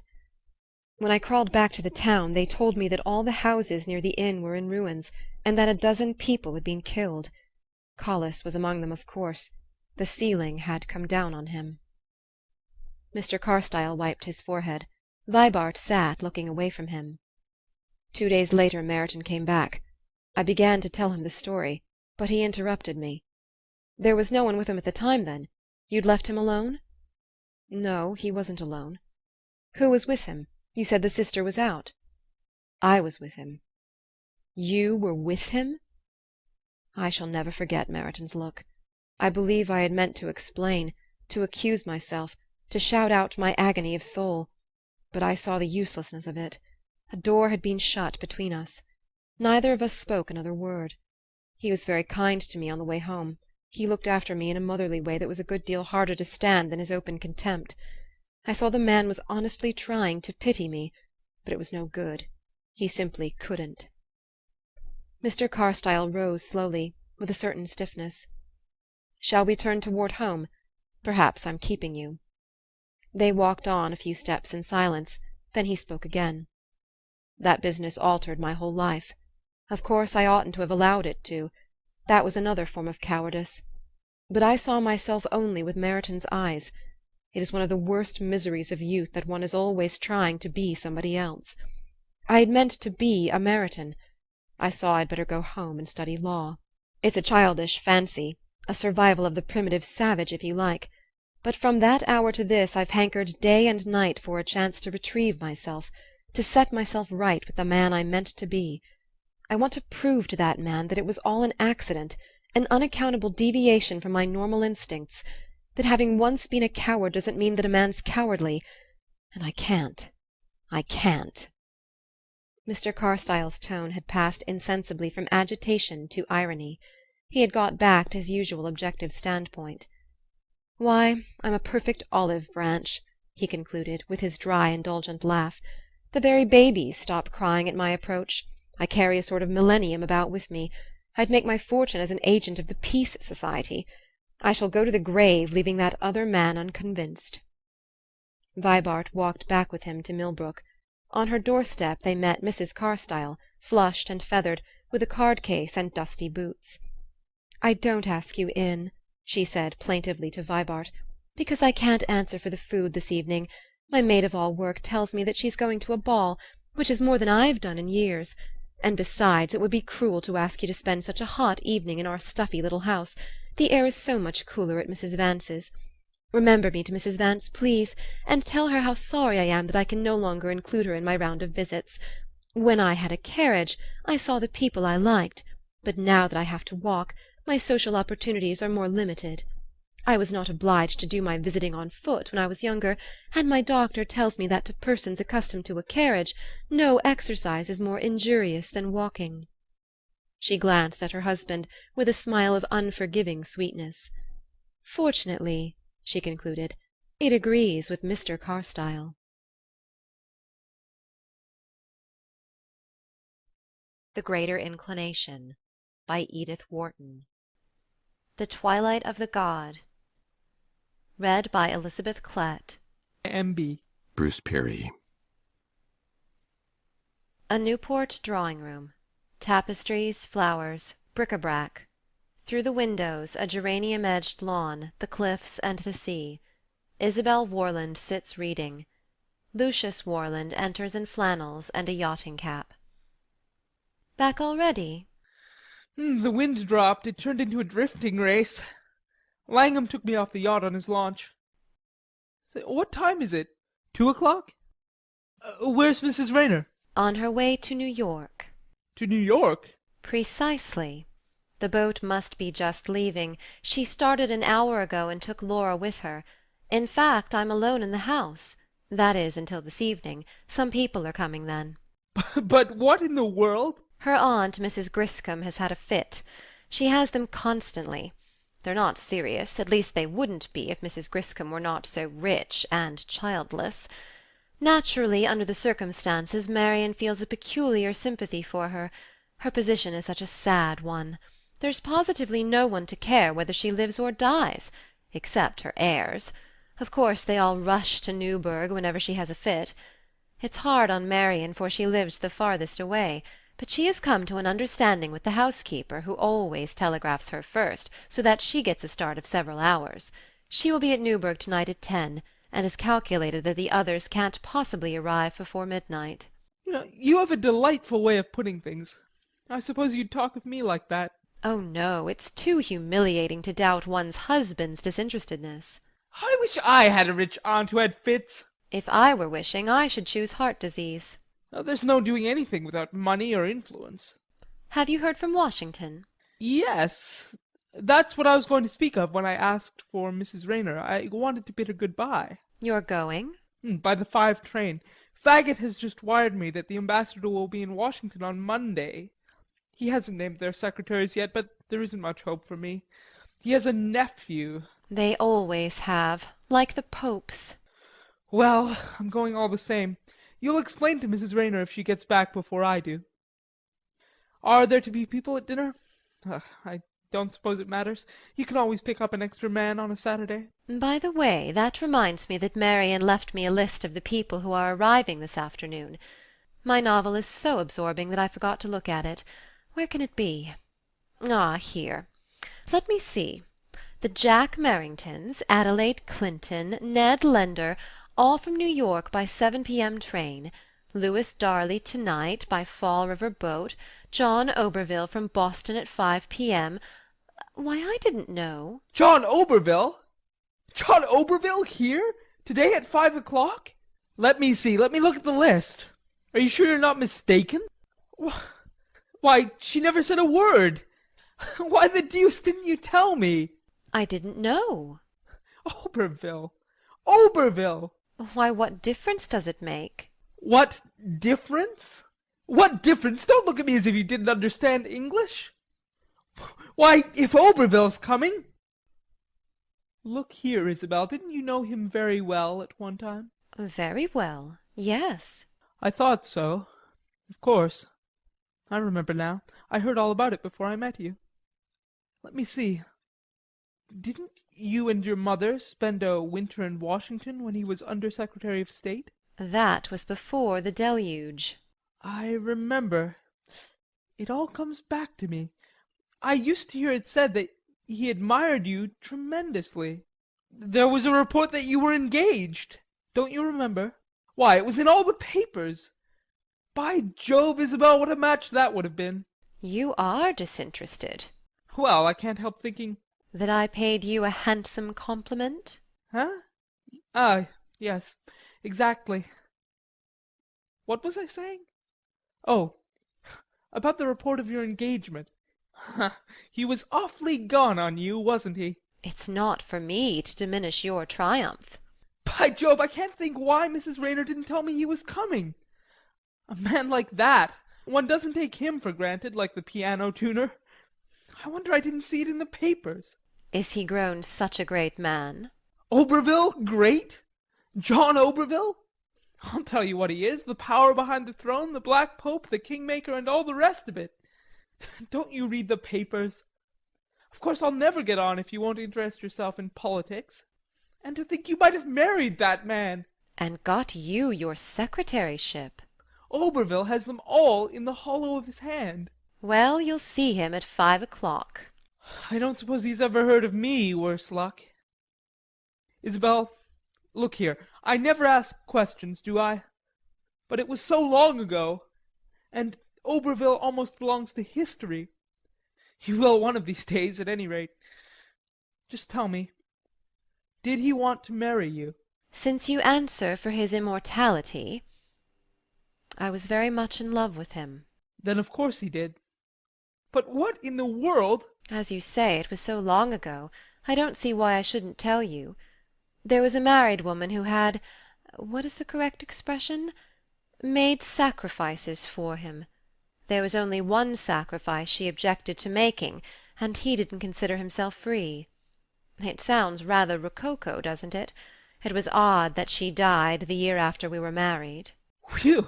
I've never seen him since. It must be 10 years ago. I'm certainly 32, and I was just 22 then. It's curious to talk of it. I had put it away so carefully. How it smells of camphor, and what an old-fashioned cut it has. Where's the list, Lucius? You wanted to know if there were to be people at dinner tonight. Here it is. But never mind. Isabel? Isabel? Well? It's odd he never married. The comparison is to my disadvantage. But then I met you. Don't be so confoundedly sarcastic. I wonder how he'll feel about seeing you. Oh, I don't mean any sentimental rot, of course. But you're an uncommonly agreeable woman. I dare say he'll be pleased to see you again. You're 50 times more attractive than when I married you. I wish your other investments had appreciated at the same rate. Unfortunately, my charms won't pay the butcher. Damn the butcher. I happened to mention him because he's just written again, but I might as well have said the baker or the candlestick maker. The candlestick maker. I wonder what he is, by the way. He must have more faith in human nature than the others, for I haven't heard from him yet. I wonder if there is a creditor's polite letter-writer which they all consult. Their style is so exactly alike. I advise you to pass through New York incognito on your way to Washington. Their attentions might be oppressive. Confoundedly oppressive. What a dog's life it is. My poor Isabel. Don't pity me. I didn't marry you for a home. What did you marry me for, if you cared for Oberville? Eh? Don't make me regret my confidence. I beg your pardon. Oh, it was only a subterfuge to conceal the fact that I have no distinct recollection of my reasons. The fact is, a girl's motives in marrying are like a passport, apt to get mislaid. One is so seldom asked for either. But mine certainly couldn't have been mercenary. I never heard a mother praise you to her daughters. No, I never was much of a match. You impugn my judgment. If I only had a head for business now, I might have done something by this time. But I'd sooner break stones in the road. It must be very hard to get an opening in that profession. So many of my friends have aspired to it, and yet I never knew anyone who actually did. If I could only get the secretaryship. How that kind of life would suit you. It's as much for you that I want it. And almost as much for the butcher. Don't belittle the circle of your benevolence. 3 o'clock already, and Marian asked me to give orders about the carriages. Let me see. Mr. Oberville is the first arrival. If you'll ring, I will send word to the stable. I suppose you'll stay now? Stay? Not go to Washington. I thought you spoke as if he could help you. He could settle the whole thing in 5 minutes. The President can't refuse him anything. But he doesn't know me. He may have a candidate of his own, and it's a pity you haven't seen him for so long. And yet I don't know. Perhaps it's just as well. The others don't arrive till 7? It seems as if... How long is he going to be here? Till tomorrow night, I suppose. I wonder what he's come for. The Merringtons will bore him to death, and Adelaide, of course, will be philandering with Lender. I wonder if Darley likes boating. Rings the bell. Boating? Oh, I was only thinking, where are the matches? One may smoke in here, I suppose. If I were you, I'd put on that black gown of yours tonight. The one with the spangles. It's only that Fred Langham asked me to go over to Narragansett in his launch tomorrow morning, and I was thinking that I might take Darley. I always liked Darley. To the footman, who enters. Mrs. Raynor wishes the dog-cart sent to the station at 5 o'clock to meet Mr. Oberville. Very good, ma'am. Shall I serve tea at the usual time, ma'am? Yes, that is when Mr. Oberville arrives. Very good, ma'am. To Isabel, who is moving toward the door. Where are you going? To my room now, for a walk later. Later? It's past 3 already. I've no engagement this afternoon. Oh, I didn't know. You'll be back, I suppose? I have no intention of eloping. For tea, I mean. I never take tea. Warland shrugs his shoulders. 2. The same drawing-room. Isabel enters from the lawn in hat and gloves. The tea-table is set out, and the footman just lighting the lamp under the kettle. You may take the tea-things away. I never take tea. Very good, ma'am.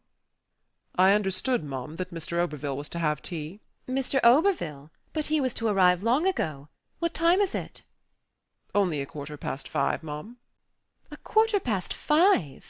Surely you're mistaken. I thought it was long after 6. I walked and walked. I must have walked too fast. I'm going out again. When Mr. Oberville arrives, please give him his tea without waiting for me. I shall not be back till dinner-time. Very good, Mum. Here are some letters, Mum. Glancing at them with a movement of disgust. You may send them up to my room. I beg pardon, Mum, but one is a note from Madame Fanrelouche, and the man who brought it is waiting for an answer. Didn't you tell him I was out? Yes, Mum, but he said he had orders to wait till you came in. Ah, let me see. She opens the note. Oh, yes. Please say that I am on my way now to Madame Fanrelouche to give her answer in person. You may tell the man that I have already started. Do you understand? Already started. Yes, Mum. And wait. You may tell me when the man has started. I shall wait here till then. Be sure you let me know. Yes, Mum. He goes out. Sinking into a chair and hiding her face. Ah. After a moment she rises, taking up her gloves and sunshade, and walks toward the window which opens on the lawn. I'm so tired. She hesitates and turns back into the room. Where can I go to? She sits down again by the tea-table and bends over the kettle. The clock strikes 5:30. Picking up her sunshade, walks back to the window. If I must meet one of them. Speaking in the hall. Thanks. I'll take tea first. He enters the room and pauses doubtfully on seeing Isabel. Stepping towards him with a smile. It's not that I've changed, of course, but only that I happen to have my back to the light. Isn't that what you were going to say? Mrs. Warland. So you really have become a great man. They always remember people's names. Were you afraid I was going to call you Isabel? Bravo! Crescendo! But you have changed all the same. You must indeed have reached a dizzy eminence, since you can indulge yourself by speaking the truth. It's your voice. I knew it at once, and yet it's different. I hope it can still convey the pleasure I feel in seeing an old friend. She holds out her hand. He takes it. You know, I suppose, that Mrs. Raynor is not here to receive you. She was called away this morning very suddenly by her aunt's illness. Yes, she left a note for me. I'm sorry to hear of Mrs. Griscom's illness. Oh, Mrs. Griscom's illnesses are less alarming than her recoveries. But I am forgetting to offer you any tea. She hands him a cup. I remember you liked it very strong. What else do you remember? A number of equally useless things. My mind is a storeroom of obsolete information. Why obsolete, since I am providing you with a use for it? At any rate, it's open to question whether it was worth storing for that length of time, especially as there must have been others more fitted, by opportunity, to undertake the duty. The duty? Of remembering how you like your tea.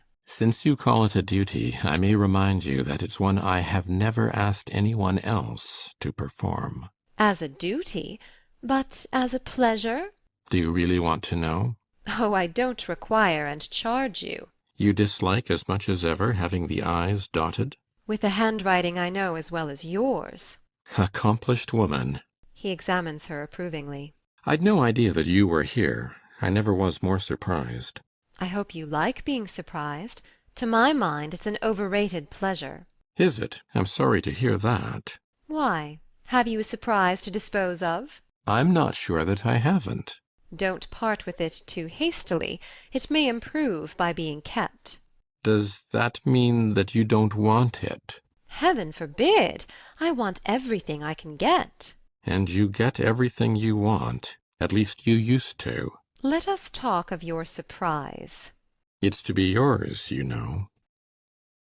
I find that I've never got over having lost you. And is that a surprise? To you too? Honestly, yes.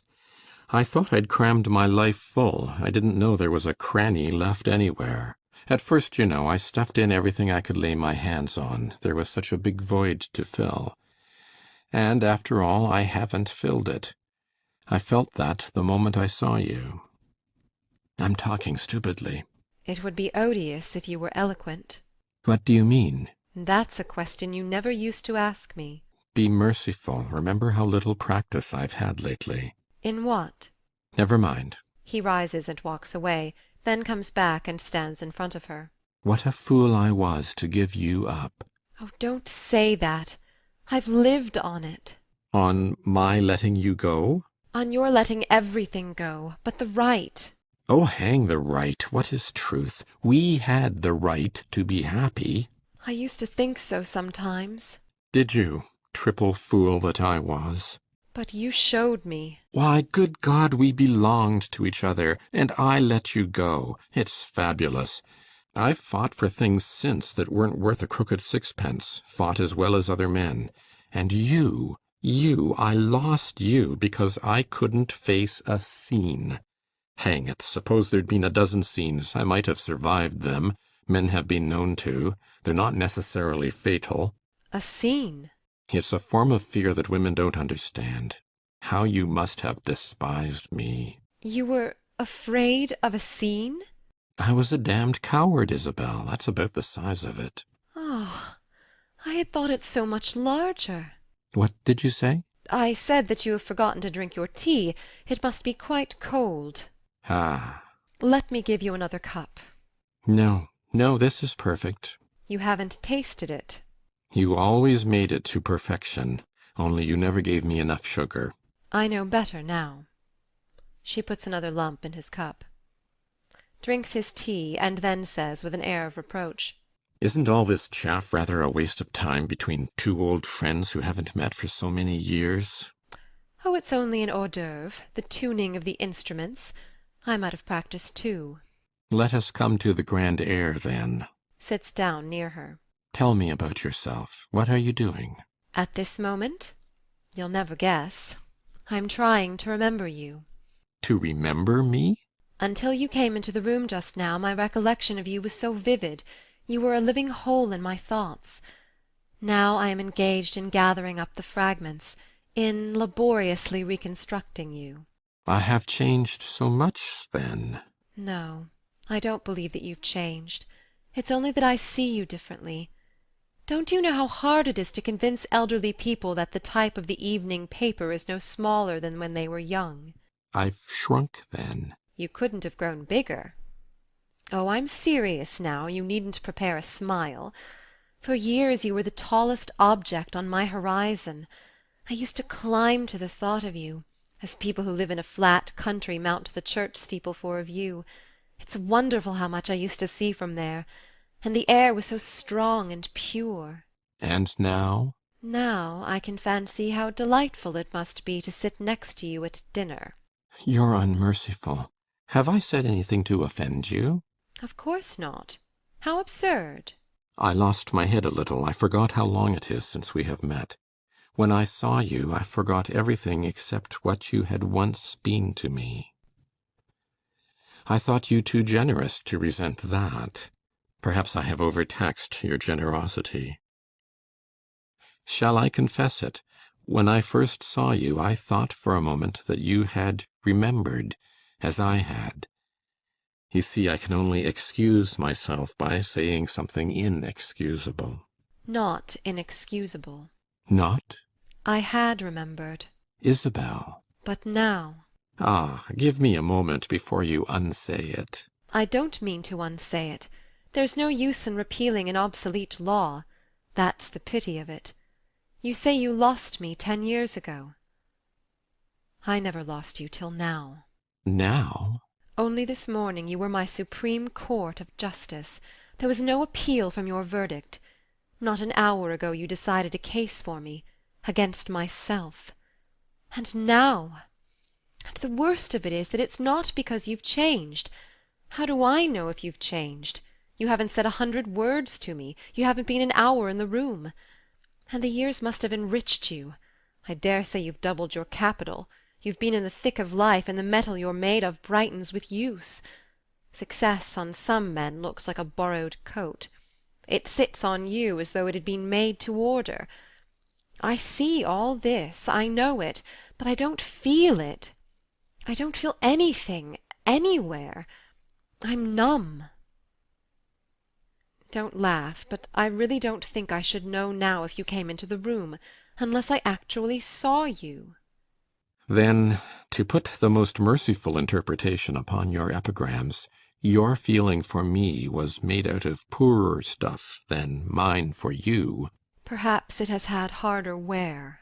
Or been less cared for. If one has only one cloak, one must wear it in all weathers.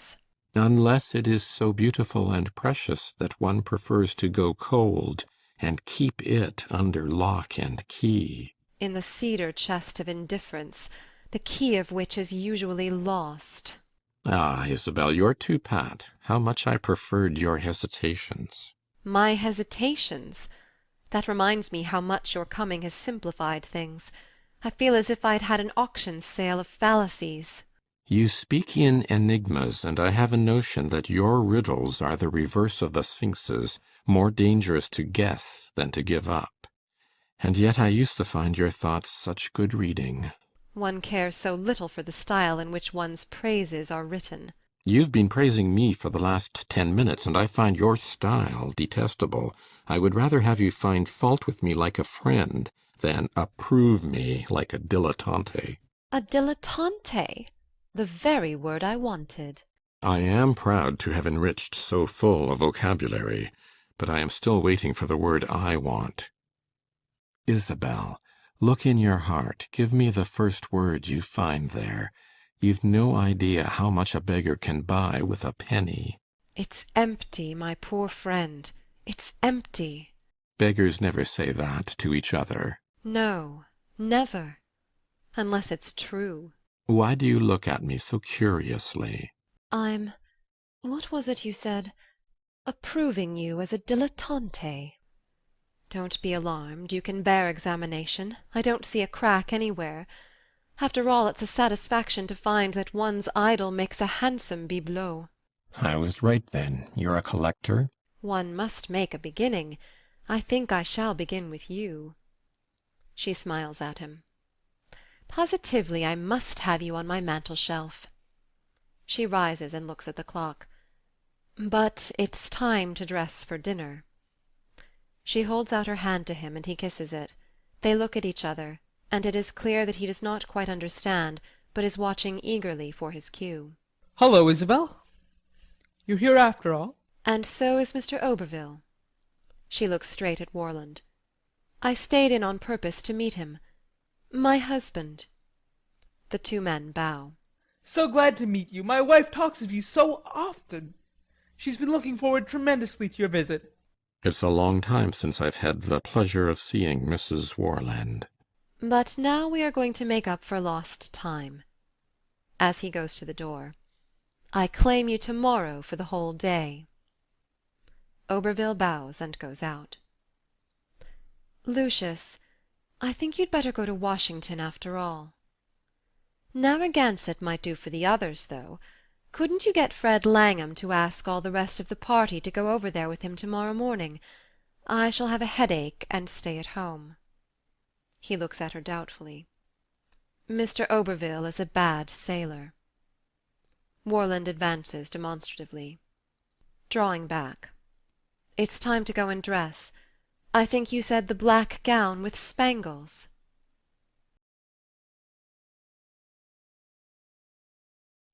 The Greater Inclination by Edith Wharton. A cup of cold water.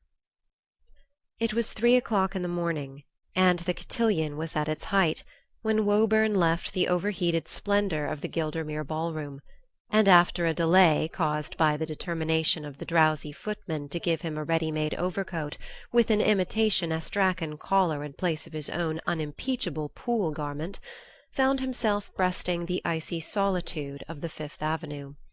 He was still smiling as he emerged from the awning at his insistence in claiming his own overcoat. It illustrated, humorously enough, the invincible force of habit.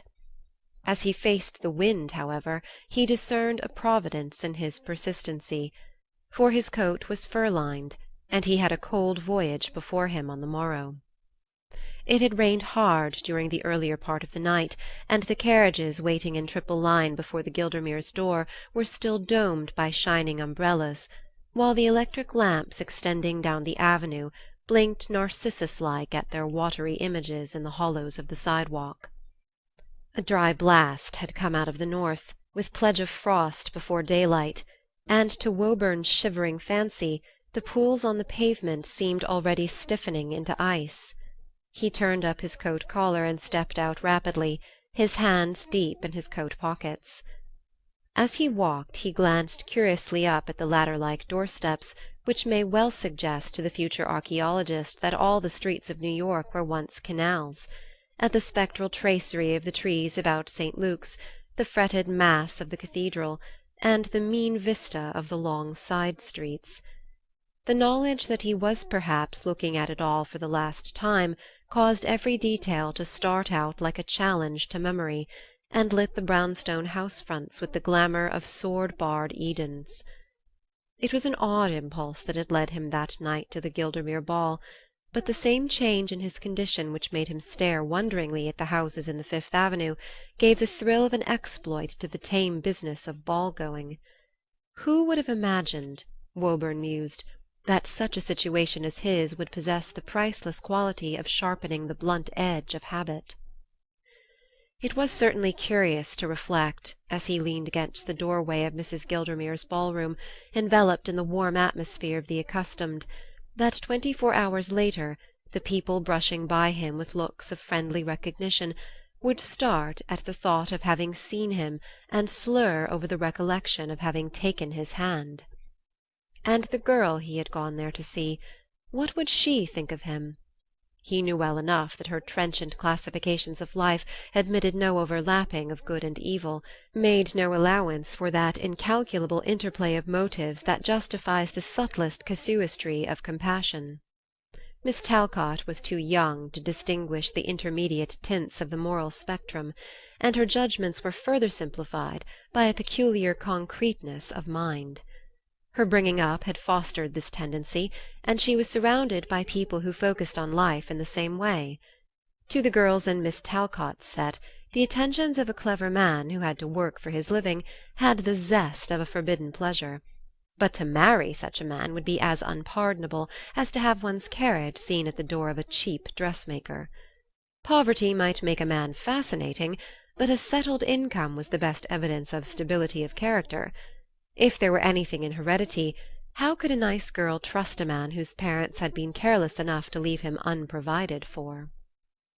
Neither Miss Talcott nor any of her friends could be charged with formulating these views, but they were implicit in the slope of every white shoulder and in the ripple of every yard of imported tulle dappling the foreground of Mrs. Gildermere's ballroom. The advantages of line and color in veiling the crudities of a creed are obvious to emotional minds. And besides, Woburn was conscious that it was to the cheerful materialism of their parents that the young girls he admired owed that fine distinction of outline in which their skilfully rippled hair and skilfully hung draperies cooperated with the slimness and erectness that came of participating in the most expensive sports, eating the most expensive food, and breathing the most expensive air. Since the process that had produced them was so costly, how could they help being costly themselves? Woburn was too logical to expect to give no more for a piece of old Sèvres than for a bit of kitchen crockery. He had no faith in wonderful bargains, and believed that one got in life just what one was willing to pay for. He had no mind to dispute the taste of those who preferred the rustic simplicity of the earthen crock, but his own fancy inclined to the piece of pâte tendre which must be kept in a glass case and handled as delicately as a flower. It was not merely by the external grace of these drawing-room ornaments that Woburn's sensibilities were charmed.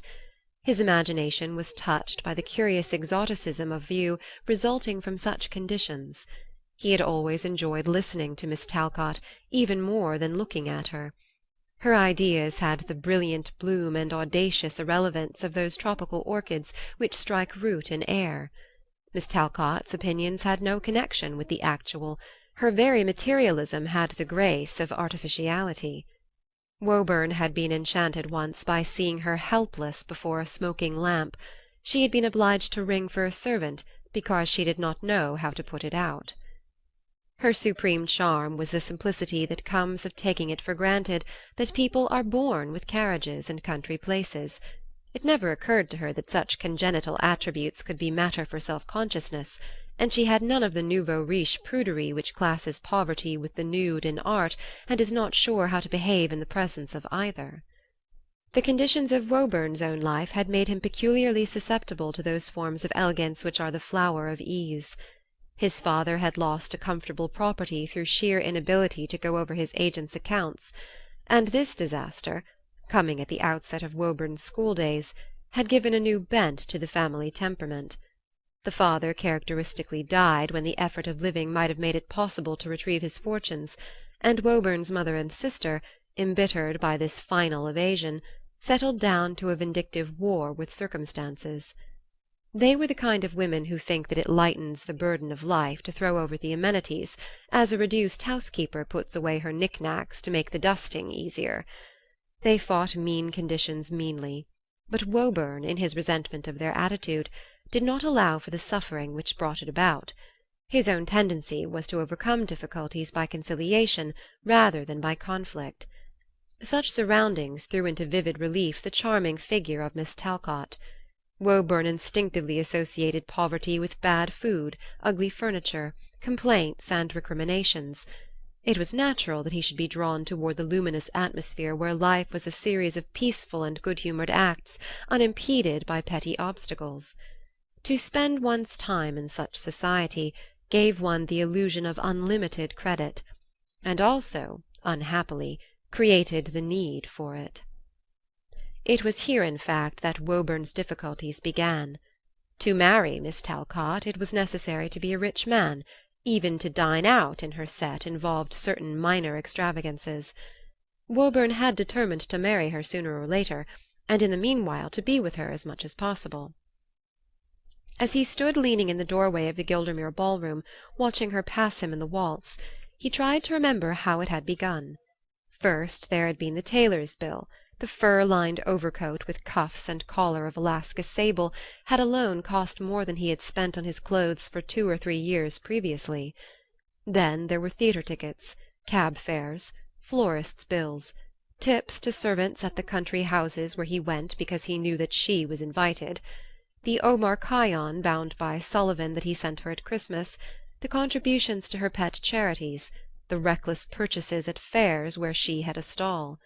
His whole way of life had imperceptibly changed, and his year's salary was gone before the second quarter was due. He had invested the few $1,000s which had been his portion of his father's shrunken estate. When his debts began to pile up, he took a flyer in stocks, and after a few months of varying luck, his little patrimony disappeared. Meanwhile his courtship was proceeding at an inverse ratio to his financial ventures. Miss Talcott was growing tender, and he began to feel that the game was in his hands. The nearness of the goal exasperated him. She was not the girl to wait, and he knew that it must be now or never. A friend lent him $5,000 on his personal note, and he bought railway stocks on margin. They went up, and he held them for a higher rise. They fluctuated, dragged, dropped below the level at which he had bought, and slowly continued their uninterrupted descent. His broker called for more margin. He could not respond, and was sold out. What followed came about quite naturally. For several years he had been cashier in a well-known banking house. When the note he had given his friend became due, it was obviously necessary to pay it, and he used the firm's money for the purpose. To repay the money thus taken, he increased his debt to his employers and bought more stocks, and on these operations he made a profit of $10,000. Miss Talcott rode in the park, and he bought a smart hack for $700, paid off his tradesmen, and went on speculating with the remainder of his profits. He made a little more, but failed to take advantage of the market, and lost all that he had staked, including the amount taken from the firm. He increased his overdraft by another $10,000, and lost that. He overdrew a farther sum, and lost again. Suddenly he woke to the fact that he owed his employers $50,000, and that the partners were to make their semi-annual inspection in 2 days. He realized, then, that within 48 hours what he had called borrowing would become theft. There was no time to be lost. He must clear out and start life over again somewhere else. The day that he reached this decision he was to have met Miss Talcott at dinner. He went to the dinner, but she did not appear. She had a headache, his hostess explained. Well, he was not to have a last look at her after all. Better so, perhaps. He took leave early, and on his way home stopped at a florist's and sent her a bunch of violets. The next morning he got a little note from her. The violets had done her head so much good.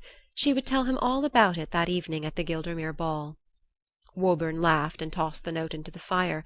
That evening he would be on board ship. The examination of the books was to take place the following morning at 10. Woburn went down to the bank as usual. He did not want to do anything that might excite suspicion as to his plans, and from one or two questions which one of the partners had lately put to him he divined that he was being observed. At the bank the day passed uneventfully. He discharged his business with his accustomed care and went up-town at the usual hour. In the first flush of his successful speculations he had set up bachelor lodgings, moved by the temptation to get away from the dismal atmosphere of home, from his mother's struggles with the cook and his sister's curiosity about his letters. He had been influenced also by the wish for surroundings more adapted to his tastes. He wanted to be able to give little teas, to which Miss Talcott might come with a married friend. She came once or twice and pronounced it all delightful. She thought it so nice to have only a few Whistler etchings on the walls and the simplest crushed levant for all one's books. To these rooms Woburn returned on leaving the bank.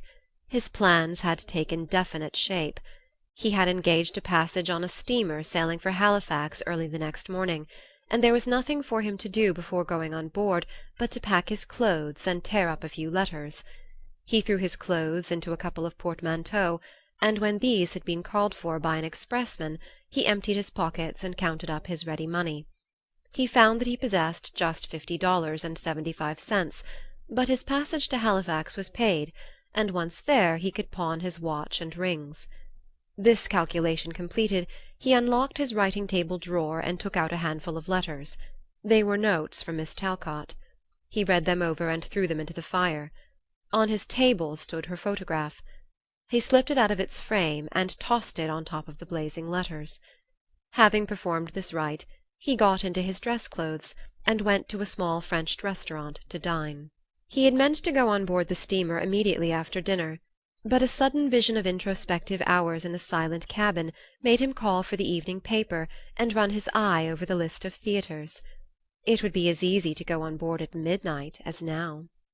He selected a new vaudeville, and listened to it with surprising freshness of interest, but toward 11 o'clock he again began to dread the approaching necessity of going down to the steamer.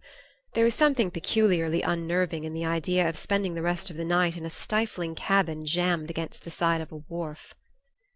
He left the theatre and strolled across to Fifth Avenue.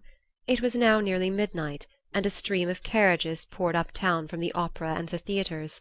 As he stood on the corner watching the familiar spectacle, it occurred to him that many of the people driving by him in smart broughams and C-spring landaus were on their way to the Gildermere ball. He remembered Miss Talcott's note of the morning, and wondered if she were in one of the passing carriages. She had spoken so confidently of meeting him at the ball. What if he should go and take a last look at her? There was really nothing to prevent it. He was not likely to run across any member of the firm. In Miss Talcott's set his social standing was good for another 10 hours at least. He smiled in anticipation of her surprise at seeing him, and then reflected with a start that she would not be surprised at all. His meditations were cut short by a fall of sleety rain, and hailing a hansom, he gave the driver Mrs. Gildermere's address. As he drove up the avenue he looked about him like a traveller in a strange city. The buildings which had been so unobtrusively familiar stood out with sudden distinctness. He noticed 100 details which had escaped his observation. The people on the sidewalks looked like strangers. He wondered where they were going, and tried to picture the lives they led. But his own relation to life had been so suddenly reversed that he found it impossible to recover his mental perspective. At one corner he saw a shabby man lurking in the shadow of a side street. As the hansom passed, a policeman ordered him to move on. Farther on, Woburn noticed a woman crouching on the doorstep of a handsome house. She had drawn a shawl over her head and was sunk in the apathy of despair or drink. A well-dressed couple paused to look at her. The electric globe at the corner lit up their faces, and Woburn saw the lady, who was young and pretty, turn away with a little grimace, drawing her companion after her. The desire to see Miss Talcott had driven Woburn to the Gildermeres, but once in the ballroom he made no effort to find her. The people about him seemed more like strangers than those he had passed in the street.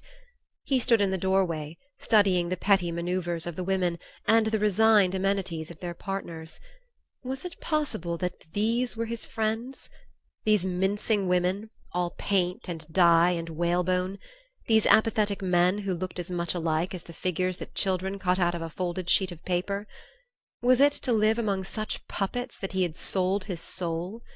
What had any of these people done that was noble, exceptional, distinguished? Who knew them by name even, except their tradesmen and the society reporters? Who were they, that they should sit in judgment on him? The bald man with the globular stomach who stood at Mrs. Gildermere's elbow surveying the dancers was old Boylston, who had made his pile in wrecking railroads. The smooth chap with glazed eyes, at whom a pretty girl smiled up so confidingly, was Collerton, the political lawyer, who had been mixed up to his own advantage in an ugly lobbying transaction. Near him stood Bryce Lindham, whose recent failure had ruined his friends and associates, but had not visibly affected the welfare of his large and expensive family. The slim fellow dancing with Miss Gildermere was Alec Vance, who lived on a salary of $5,000 a year, but whose wife was such a good manager that they kept a brougham and victoria, and always put in their season at Newport and their spring trip to Europe. The little ferret-faced youth in the corner was Reggie Colby, who wrote the entre nous paragraphs in the Social Searchlight. The women were charming to him, and he got all the financial tips he wanted from their husbands and fathers. And the women? Well, the women knew all about the men, and flattered them, and married them, and tried to catch them for their daughters. It was a domino party at which the guests were forbidden to unmask, though they all saw through each other's disguises. And these were the people who, within 24 hours, would be agreeing that they had always felt there was something wrong about Woburn. They would be extremely sorry for him, of course, poor devil, but there are certain standards, after all. What would society be without standards? His new friends, his future associates, were the suspicious-looking man whom the policeman had ordered to move on, and the drunken woman asleep on the doorstep. To these he was linked by the freemasonry of failure. Miss Talcott passed him on Collerton's arm. She was giving him one of the smiles of which Woburn had fancied himself sole owner. Collerton was a sharp fellow. He must have made a lot in that last deal. Probably she would marry him. How much did she know about the transaction? She was a shrewd girl, and her father was in Wall Street. If Woburn's luck had turned the other way, she might have married him instead. And if he had confessed his sin to her one evening, as they drove home from the opera in their new brougham, she would have said that really it was of no use to tell her, for she could never understand about business, but that she did entreat him in future to be nicer to Reggie Colby. Even now, if he made a big strike somewhere, and came back in 10 years with a beard and a steam yacht, they would all deny that anything had been proved against him, and Mrs. Collerton might blush and remind him of their friendship. Well, why not? Was not all morality based on a convention? What was the stanchest code of ethics but a trunk with a series of false bottoms? Now and then one had the illusion of getting down to absolute right or wrong, but it was only a false bottom, a removable hypothesis, with another false bottom underneath. There was no getting beyond the relative. The cotillion had begun.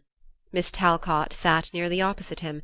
She was dancing with young Boylston, and giving him a Woburn Collerton smile.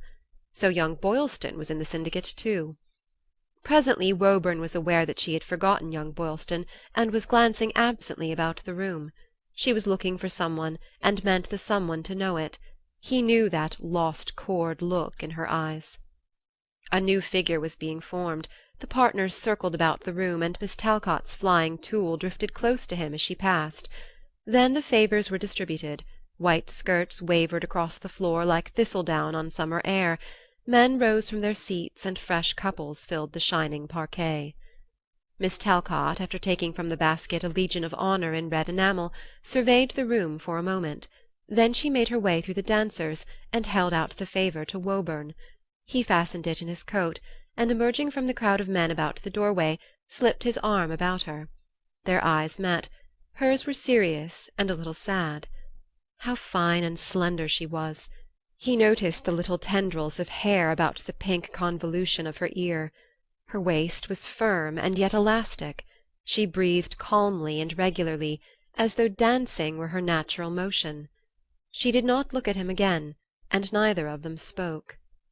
When the music ceased they paused near her chair. Her partner was waiting for her, and Woburn left her with a bow. He made his way downstairs and out of the house. He was glad that he had not spoken to Miss Talcott. There had been a healing power in their silence. All bitterness had gone from him, and he thought of her now quite simply as the girl he loved. At 35th Street he reflected that he had better jump into a car and go down to his steamer. Again there rose before him the repulsive vision of the dark cabin, with creaking noises overhead, and the cold wash of water against the pier. He thought he would stop in a café and take a drink. He turned into Broadway and entered a brightly lit café, but when he had taken his whiskey and soda there seemed no reason for lingering. He had never been the kind of man who could escape difficulties in that way. Yet he was conscious that his will was weakening, that he did not mean to go down to the steamer just yet. What did he mean to do? He began to feel horribly tired, and it occurred to him that a few hours' sleep in a decent bed would make a new man of him. Why not go on board the next morning at daylight? He could not go back to his rooms, for on leaving the house he had taken the precaution of dropping his latch-key into his letter-box.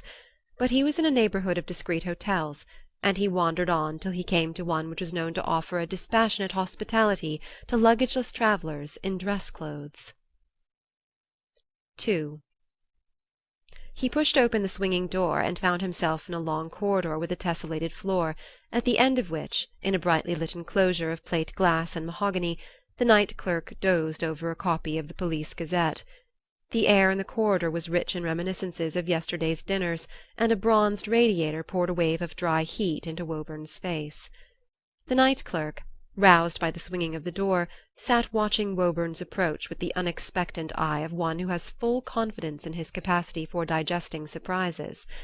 Not that there was anything surprising in Woburn's appearance, but the night clerk's callers were given to such imaginative flights in explaining their luggageless arrival in the small hours of the morning that he fared habitually on fictions which would have staggered a less experienced stomach. The night clerk, whose unwrinkled bloom showed that he throve on this high-seasoned diet, had a fancy for classifying his applicants before they could frame their explanations. "This one's been locked out," he said to himself as he mustered Woburn. Having exercised his powers of divination with his accustomed accuracy, he listened without stirring an eyelid to Woburn's statement, merely replying, when the latter asked the price of a room, "$250." "Very well," said Woburn, pushing the money under the brass lattice. "I'll go up at once, and I want to be called at 7."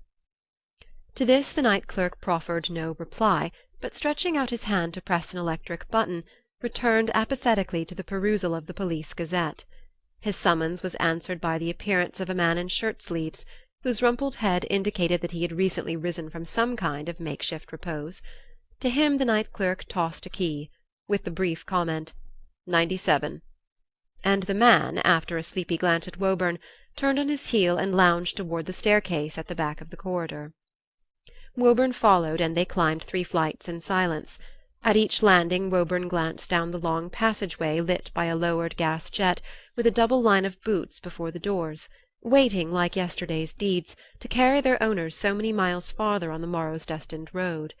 On the 3rd landing the man paused, and after examining the number on the key, turned to the left, and slouching past 3 or 4 doors, finally unlocked one and preceded Woburn into a room lit only by the upward gleam of the electric globes in the street below.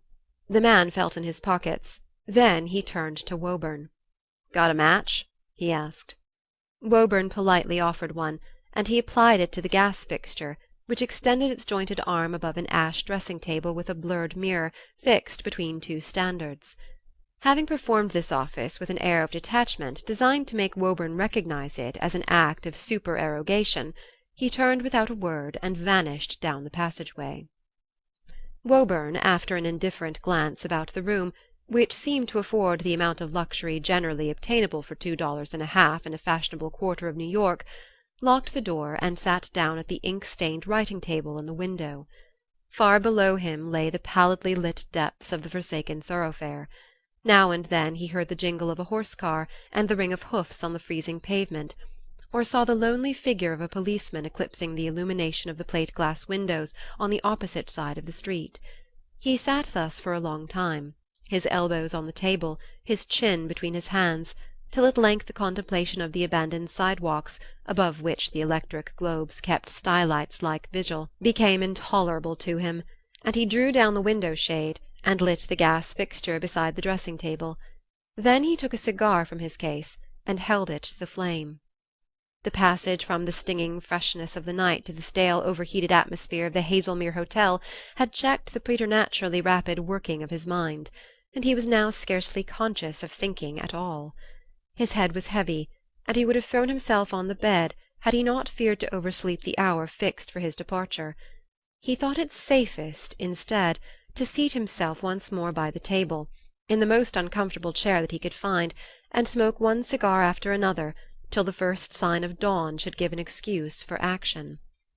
He had laid his watch down on the table before him, and was gazing at the hour-hand, trying to convince himself by doing so that he was still wide awake, when a noise in the adjoining room suddenly straightened him in his chair and banished all fear of sleep. There was no mistaking the nature of the noise. It was that of a woman's sobs. The sobs were not loud, but the sound reached him distinctly through the frail door between the two rooms.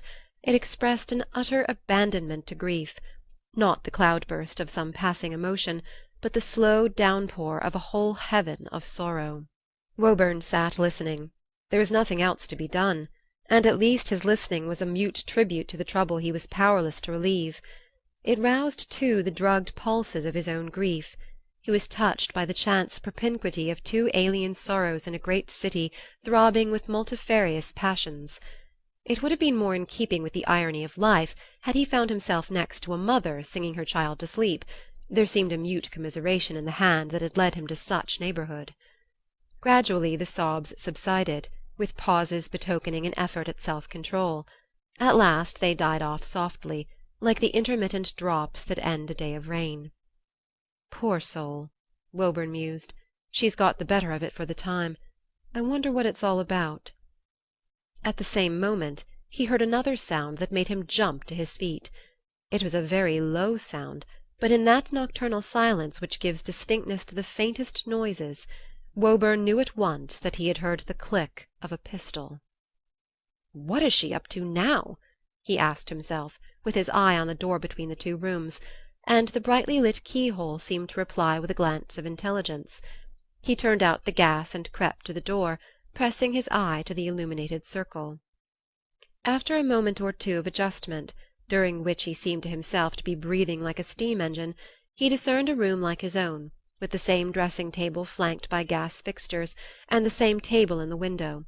This table was directly in his line of vision, and beside it stood a woman with a small revolver in her hands. The lights being behind her, Woburn could only infer her youth from her slender silhouette and the nimbus of fair hair defining her head. Her dress seemed dark and simple, and on a chair under one of the gas jets lay a jacket edged with cheap fur and a small travelling bag. He could not see the other end of the room, but something in her manner told him that she was alone. At length she put the revolver down and took up a letter that lay on the table. She drew the letter from its envelope and read it over 2 or 3 times. Then she put it back, sealing the envelope, and placing it conspicuously against the mirror of the dressing-table.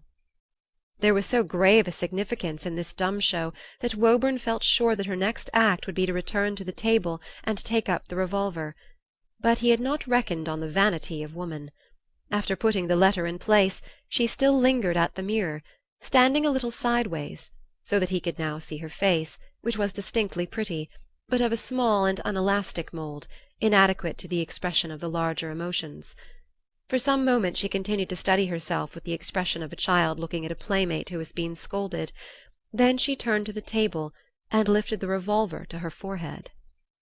A sudden crash made her arm drop, and sent her darting backward to the opposite side of the room. Woburn had broken down the door, and stood torn and breathless in the breach. "Oh!" she gasped, pressing closer to the wall. "Don't be frightened," he said. "I saw what you were going to do, and I had to stop you." She looked at him for a moment in silence, and he saw the terrified flutter of her breast. Then she said, "No one can stop me for long. And besides, what right have you?" "Every one has the right to prevent a crime," he returned, the sound of the last word sending the blood to his forehead. "I deny it," she said passionately. "Every one who has tried to live and failed has the right to die." "Failed in what?" "In everything," she replied. They stood looking at each other in silence. At length he advanced a few steps. "You've no right to say you've failed," he said, "while you have breath to try again." He drew the revolver from her hand. "Try again? Try again? I tell you I've tried 70 times 7." "What have you tried?" She looked at him with a certain dignity. "I don't know," said she, "that you've any right to question me, or to be in this room at all." And suddenly she burst into tears. The discrepancy between her words and action had struck the chord which, in a man's heart, always responds to the touch of feminine unreason. She dropped into the nearest chair, hiding her face in her hands, while Woburn watched the course of her weeping. At last she lifted her head, looking up between drenched lashes. "Please go away," she said in childish entreaty. "How can I?" he returned. "It's impossible that I should leave you in this state. Trust me. Let me help you. Tell me what has gone wrong, and let's see if there's another way out of it." Woburn had a voice full of sensitive inflections, and it was now trembling with profoundest pity. Its note seemed to reassure the girl, for she said, with a beginning of confidence in her own tones, "But I don't even know who you are." Woburn was silent. The words startled him. He moved nearer to her and went on in the same quieting tone.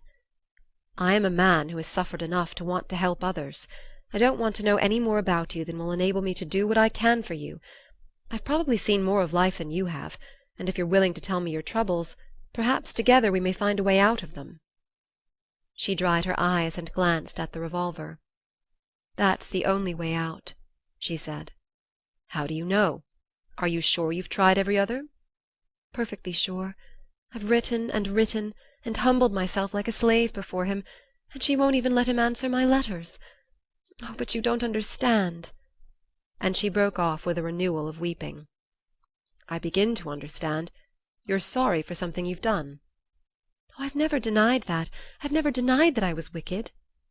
"And you want the forgiveness of someone you care about?" "My husband," she whispered.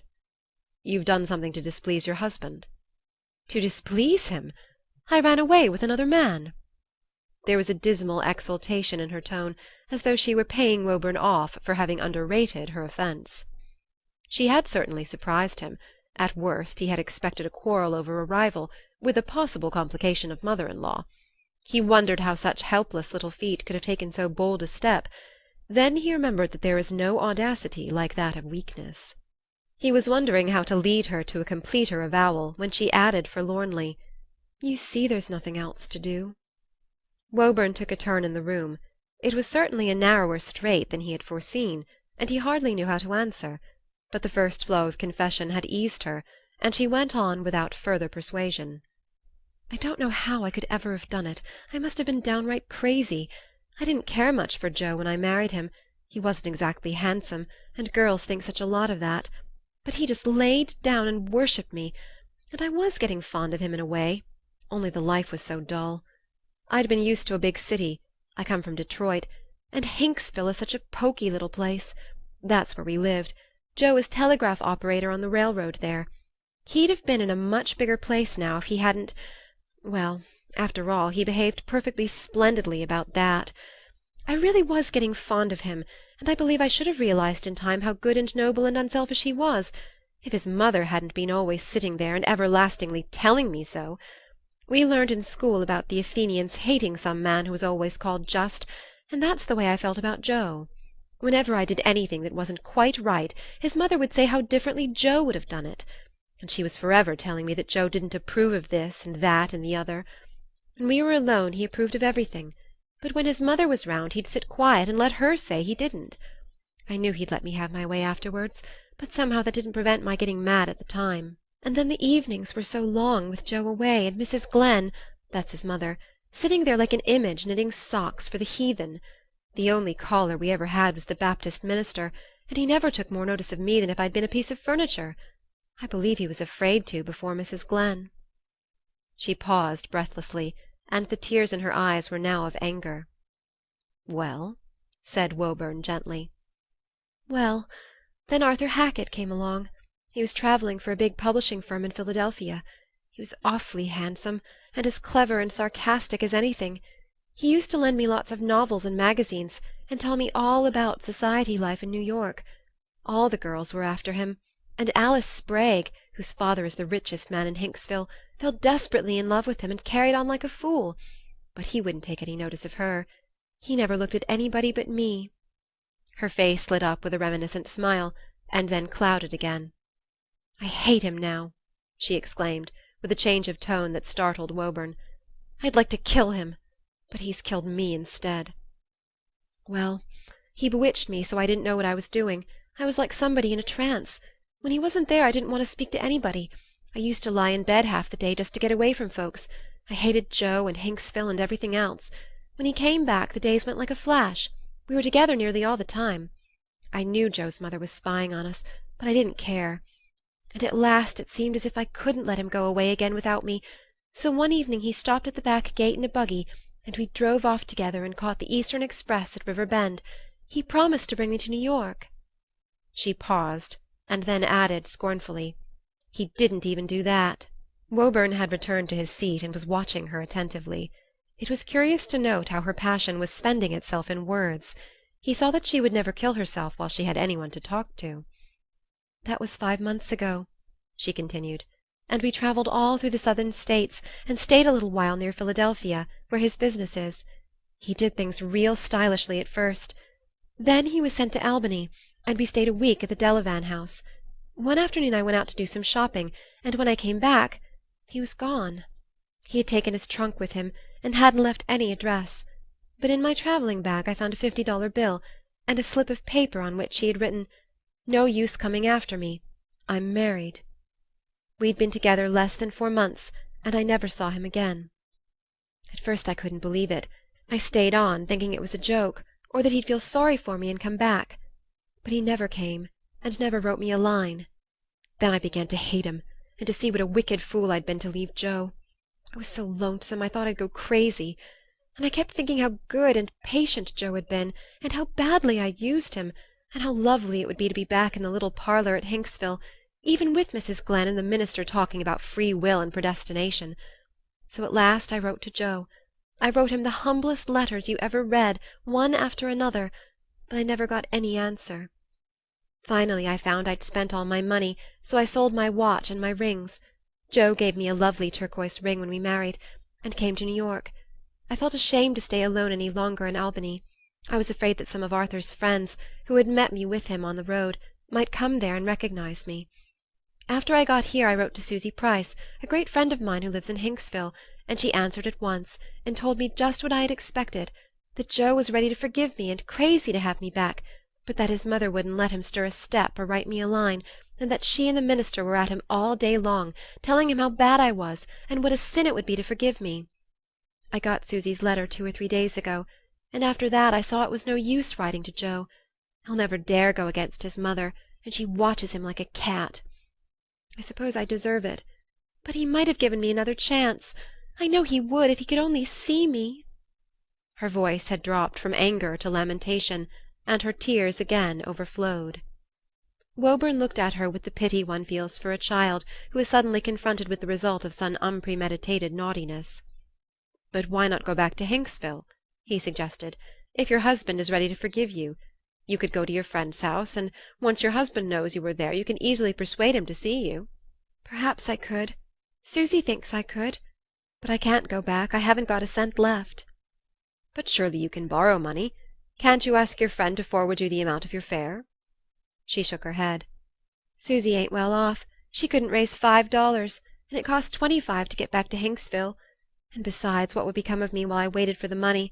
They'll turn me out of here tomorrow. I haven't paid my last week's board, and I haven't got anything to give them. My bag's empty. I've pawned everything." "And don't you know anyone here who would lend you the money?" "No, not a soul. At least, I do know one gentleman. He's a friend of Arthur's, Mr. Devine. He was staying at Rochester when we were there. I met him in the street the other day, and I didn't mean to speak to him, but he came up to me and said he knew all about Arthur and how meanly he had behaved, and he wanted to know if he could help me. I suppose he saw I was in trouble. He tried to persuade me to go and stay with his aunt, who has a lovely house right round here in 24th Street. He must be very rich, for he offered to lend me as much money as I wanted."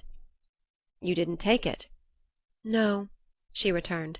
"I dare say he meant to be kind, but I didn't care to be beholden to any friend of Arthur's. He came here again yesterday, but I wouldn't see him, so he left a note giving me his aunt's address and saying she'd have a room ready for me at any time." There was a long silence. She had dried her tears and sat looking at Woburn with eyes full of helpless reliance. "Well," he said at length, "you did right not to take that man's money. But this isn't the only alternative," he added, pointing to the revolver. "I don't know any other," she answered wearily. "I'm not smart enough to get employment. I can't make dresses or do typewriting, or any of the useful things they teach girls now. And besides, even if I could get work, I couldn't stand the loneliness. I can never hold my head up again. I can't bear the disgrace. If I can't go back to Joe, I'd rather be dead." "And if you go back to Joe, it will be all right," Woburn suggested with a smile. "Oh," she cried, her whole face alight, "if I could only go back to Joe!" They were both silent again. Woburn sat with his hands in his pockets, gazing at the floor. At length his silence seemed to rouse her to the unwontedness of the situation, and she rose from her seat, saying in a more constrained tone, "I don't know why I've told you all this." "Because you believed that I would help you," Woburn answered, rising also. "And you were right. I'm going to send you home." She colored vividly. "You told me I was right not to take Mr. Devine's money," she faltered. "Yes," he answered. "But did Mr. Devine want to send you home?" "He wanted me to wait at his aunt's a little while first, and then write to Joe again." "I don't. I want you to start tomorrow morning. This morning, I mean. I'll take you to the station and buy your ticket, and your husband can send me back the money." "Oh, I can't. You mustn't," she stammered, reddening and paling. "Besides, they'll never let me leave here without paying." "How much do you owe?" $14. "Very well, I'll pay that for you. You can leave me your revolver as a pledge. But you must start by the first train. Have you any idea at what time it leaves the Grand Central?" "I think there's one at 8." He glanced at his watch. "In less than 2 hours, then. It's after 6 now."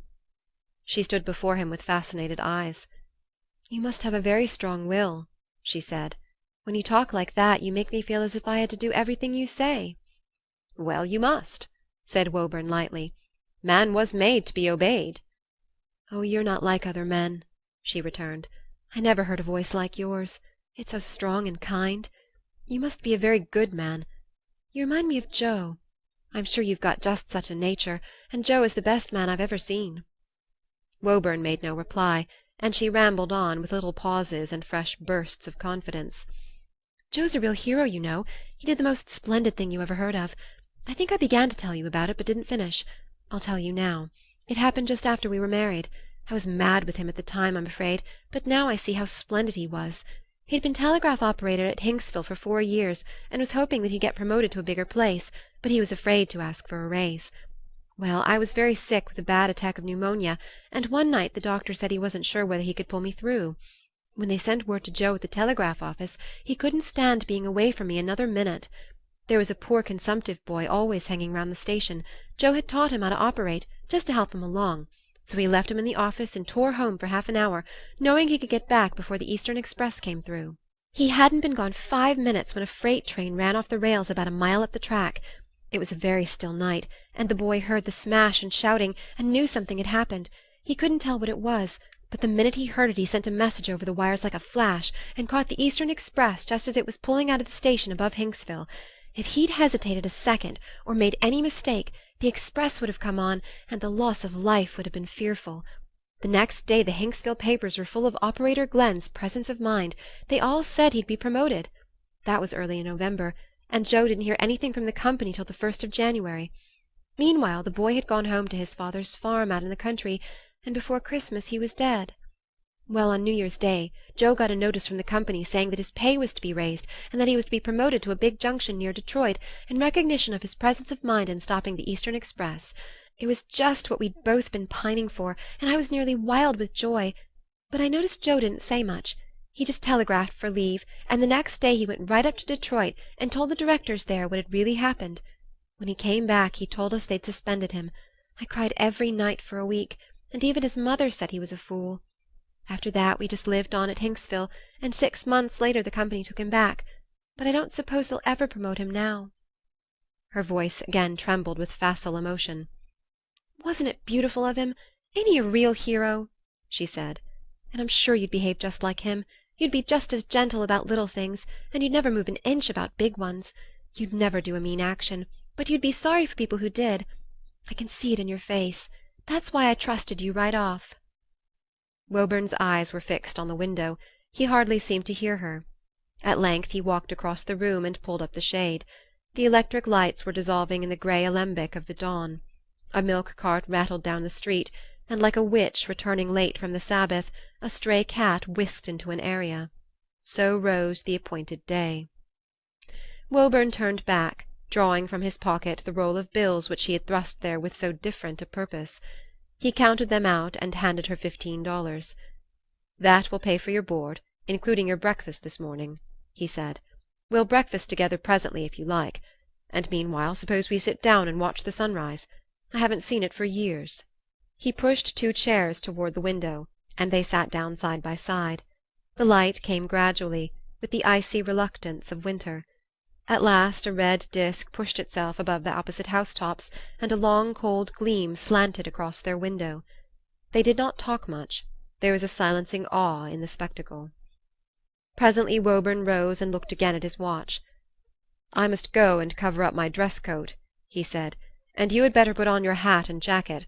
We shall have to be starting in half an hour." As he turned away she laid her hand on his arm. "You haven't even told me your name," she said. "No," he answered, "but if you get safely back to Joe, you can call me Providence." "But how am I to send you the money?" "Oh, well, I'll write you a line in a day or two and give you my address. I don't know myself what it will be. I'm a wanderer on the face of the earth." "But you must have my name if you mean to write to me." "Well, what is your name?" "Ruby Glenn. And I almost think you might send the letter right to Joe's. Send it to the Hinksville station." "Very well." "You promise?" "Of course I promise." He went back into his room, thinking how appropriate it was that she should have an absurd name like Ruby. As he re-entered the room, where the gas sickened in the daylight, it seemed to him that he was returning to some forgotten land. He had passed, within the last few hours, into a wholly new phase of consciousness. He put on his fur coat, turning up the collar and crossing the lapels to hide his white tie. Then he put his cigar-case in his pocket, turned out the gas, and picking up his hat and stick, walked back through the open doorway. Ruby Glenn had obediently prepared herself for departure, and was standing before the mirror, patting her curls into place. Her eyes were still red, but she had the happy look of a child that has outslept its grief. On the floor he noticed the tattered fragments of the letter which a few hours earlier he had seen her place before the mirror. "Shall we go down now?" he asked. "Very well," she assented. Then, with a quick movement, she stepped close to him, and, putting her hands on his shoulders, lifted her face to his. "I believe you're the best man I ever knew," she said. "The very best, except Joe." She drew back, blushing deeply, and unlocked the door which led into the passageway. Woburn picked up her bag, which she had forgotten, and followed her out of the room. They passed a frowsy chambermaid who stared at them with a yawn. Before the doors the rows of boots still waited. There was a faint new aroma of coffee mingling with the smell of vanished dinners, and a fresh blast of heat had begun to tingle through the radiators. In the unventilated coffee-room they found a waiter who had the melancholy air of being the last survivor of an exterminated race, and who reluctantly brought them some tea made with water which had not boiled, and a supply of stale rolls and staler butter. On this meagre diet they fared in silence, Woburn occasionally glancing at his watch. At length he rose, telling his companion to go and pay her bill while he called a hansom. After all, there was no use in economizing his remaining dollars. In a few moments she joined him under the portico of the hotel. The hansom stood waiting, and he sprang in after her, calling to the driver to take them to the 42nd Street station. When they reached the station he found a seat for her and went to buy her ticket. There were several people ahead of him at the window, and when he had bought the ticket he found that it was time to put her in the train. She rose in answer to his glance, and together they walked down the long platform in the murky chill of the roofed-in air. He followed her into the railway carriage, making sure that she had her bag, and that the ticket was safe inside it. Then he held out his hand, in its pearl-colored evening glove. He felt that the people in the other seats were staring at them. "Good-bye," he said. "Good-bye," she answered, flushing gratefully. "I'll never forget, never. And you will write, won't you? Promise." Of course," he said, hastening from the carriage. He retraced his way along the platform, passed through the dismal waiting-room, and stepped out into the early sunshine. On the sidewalk outside the station he hesitated a while. Then he strolled slowly down 42nd Street, and skirting the melancholy flank of the reservoir, walked across Bryant Park. Finally he sat down on one of the benches near the 6th Avenue and lit a cigar. The signs of life were multiplying around him. He watched the cars roll by with their increasing freight of dingy toilers, the shop-girls hurrying to their work, the children trudging schoolward, their small vague noses red with cold, their satchels clasped in woolen-gloved hands. There is nothing very imposing in the first stirring of a great city's activities. It is a slow, reluctant process, like the waking of a heavy sleeper. But to Woburn's mood the sight of that obscure renewal of humble duties was more moving than the spectacle of an army with banners. He sat for a long time, smoking the last cigar in his case, and murmuring to himself a line from Hamlet, the saddest, he thought, in the play. "For every man hath business and desire."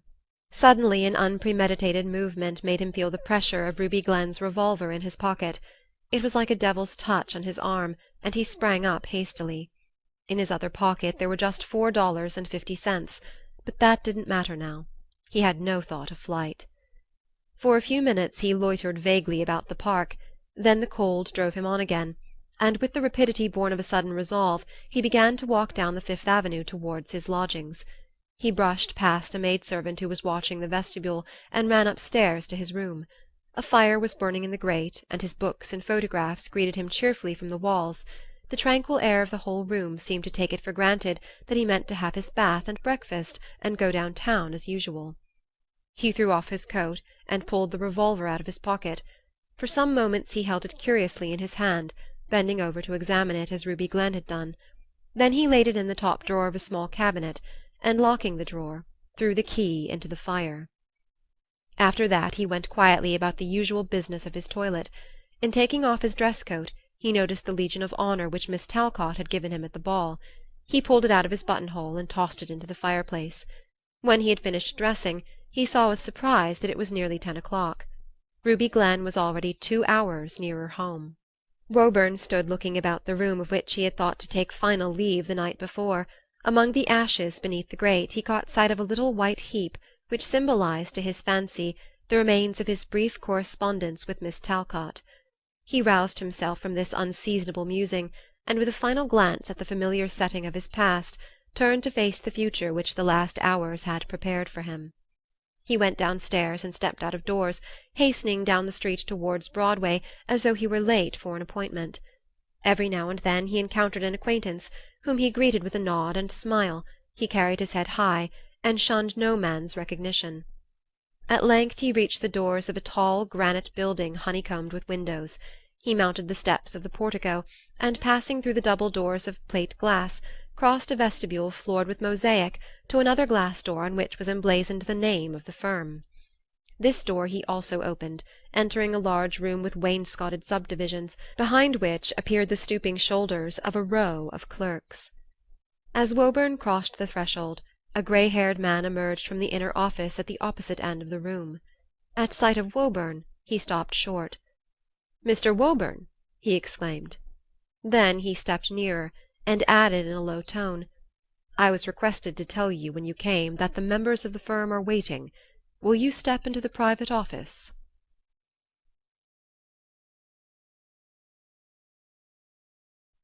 The Greater Inclination by Edith Wharton. The Portrait. It was at Mrs. Mellish's one Sunday afternoon last spring. We were talking over George Lillo's portraits. A collection of them was being shown at Durand Ruel's, and a pretty woman had emphatically declared, "Nothing on earth would induce me to sit to him." There was a chorus of interrogations. "Oh, because he makes people look so horrid, the way one looks on board ship, or early in the morning, or when one's hair is out of curl and one knows it. I'd so much rather be done by Mr. Cumberton." Little Cumberton, the fashionable purveyor of rose-water pastels, stroked his moustache to hide a conscious smile. "Lillo is a genius, that we all must admit," he said indulgently, as though condoning a friend's weakness. "But he has an unfortunate temperament.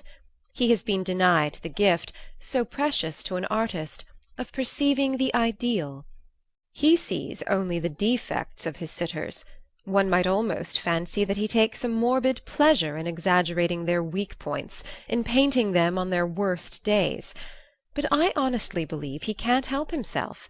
His peculiar limitations prevent his seeing anything but the most prosaic side of human nature. A primrose by the river's brim, a yellow primrose is to him, and it is nothing more." Cumberton looked round to surprise an order in the eye of the lady whose sentiments he had so deftly interpreted, but poetry always made her uncomfortable, and her nomadic attention had strayed to other topics. His glance was tripped up by Mrs. Mellish. "Limitations? But, my dear man, it's because he hasn't any limitations, because he doesn't wear the portrait painter's conventional blinders, that we're all so afraid of being painted by him. It's not because he sees only one aspect of his sitters. It's because he selects the real, the typical one, as instinctively as a detective collars a pickpocket in a crowd. If there's nothing to paint, no real person, he paints nothing. Look at the sumptuous emptiness of his portrait of Mrs. Guy Awdry." "Why," the pretty woman perplexedly interjected, "that's the only nice picture he ever did." "If there's one positive trait in a negative whole, he brings it out in spite of himself. If it isn't a nice trait, so much the worse for the sitter. It isn't Lillo's fault. He's no more to blame than a mirror. Your other painters do the surface. He does the depths. They paint the ripples on the pond. He drags the bottom. He makes flesh seem as fortuitous as clothes. When I look at his portraits of fine ladies in pearls and velvet, I seem to see a little naked, cowering wisp of a soul sitting beside the big, splendid body, like a poor relation in the darkest corner of an opera-box. But look at his pictures of really great people. How great they are! There's plenty of ideal there. Take his Professor Clyde. How clearly the man's history is written in those broad, steady strokes of the brush, the hard work, the endless patience, the fearless imagination of the great savant. Or the picture of Mr. Domfrey, the man who has felt beauty without having the power to create it. The very brushwork expresses the difference between the two. The crowding of nervous, tentative lines, the subtler gradations of color, somehow convey a suggestion of dilettantism. You feel what a delicate instrument the man is, how every sense has been tuned to the finest responsiveness." Mrs. Mellish paused, blushing a little at the echo of her own eloquence. "My advice is, don't let George Lillo paint you if you don't want to be found out, or to find yourself out. That's why I've never let him do me. I'm waiting for the day of judgment," she ended with a laugh. Every one but the pretty woman, whose eyes betrayed a quivering impatience to discuss clothes, had listened attentively to Mrs. Mellish. Lillo's presence in New York, he had come over from Paris for the first time in 12 years to arrange the exhibition of his pictures, gave to the analysis of his methods as personal a flavor as though one had been furtively dissecting his domestic relations. The analogy indeed is not unapt, for in Lillo's curiously detached existence it is difficult to figure any closer tie than that which unites him to his pictures.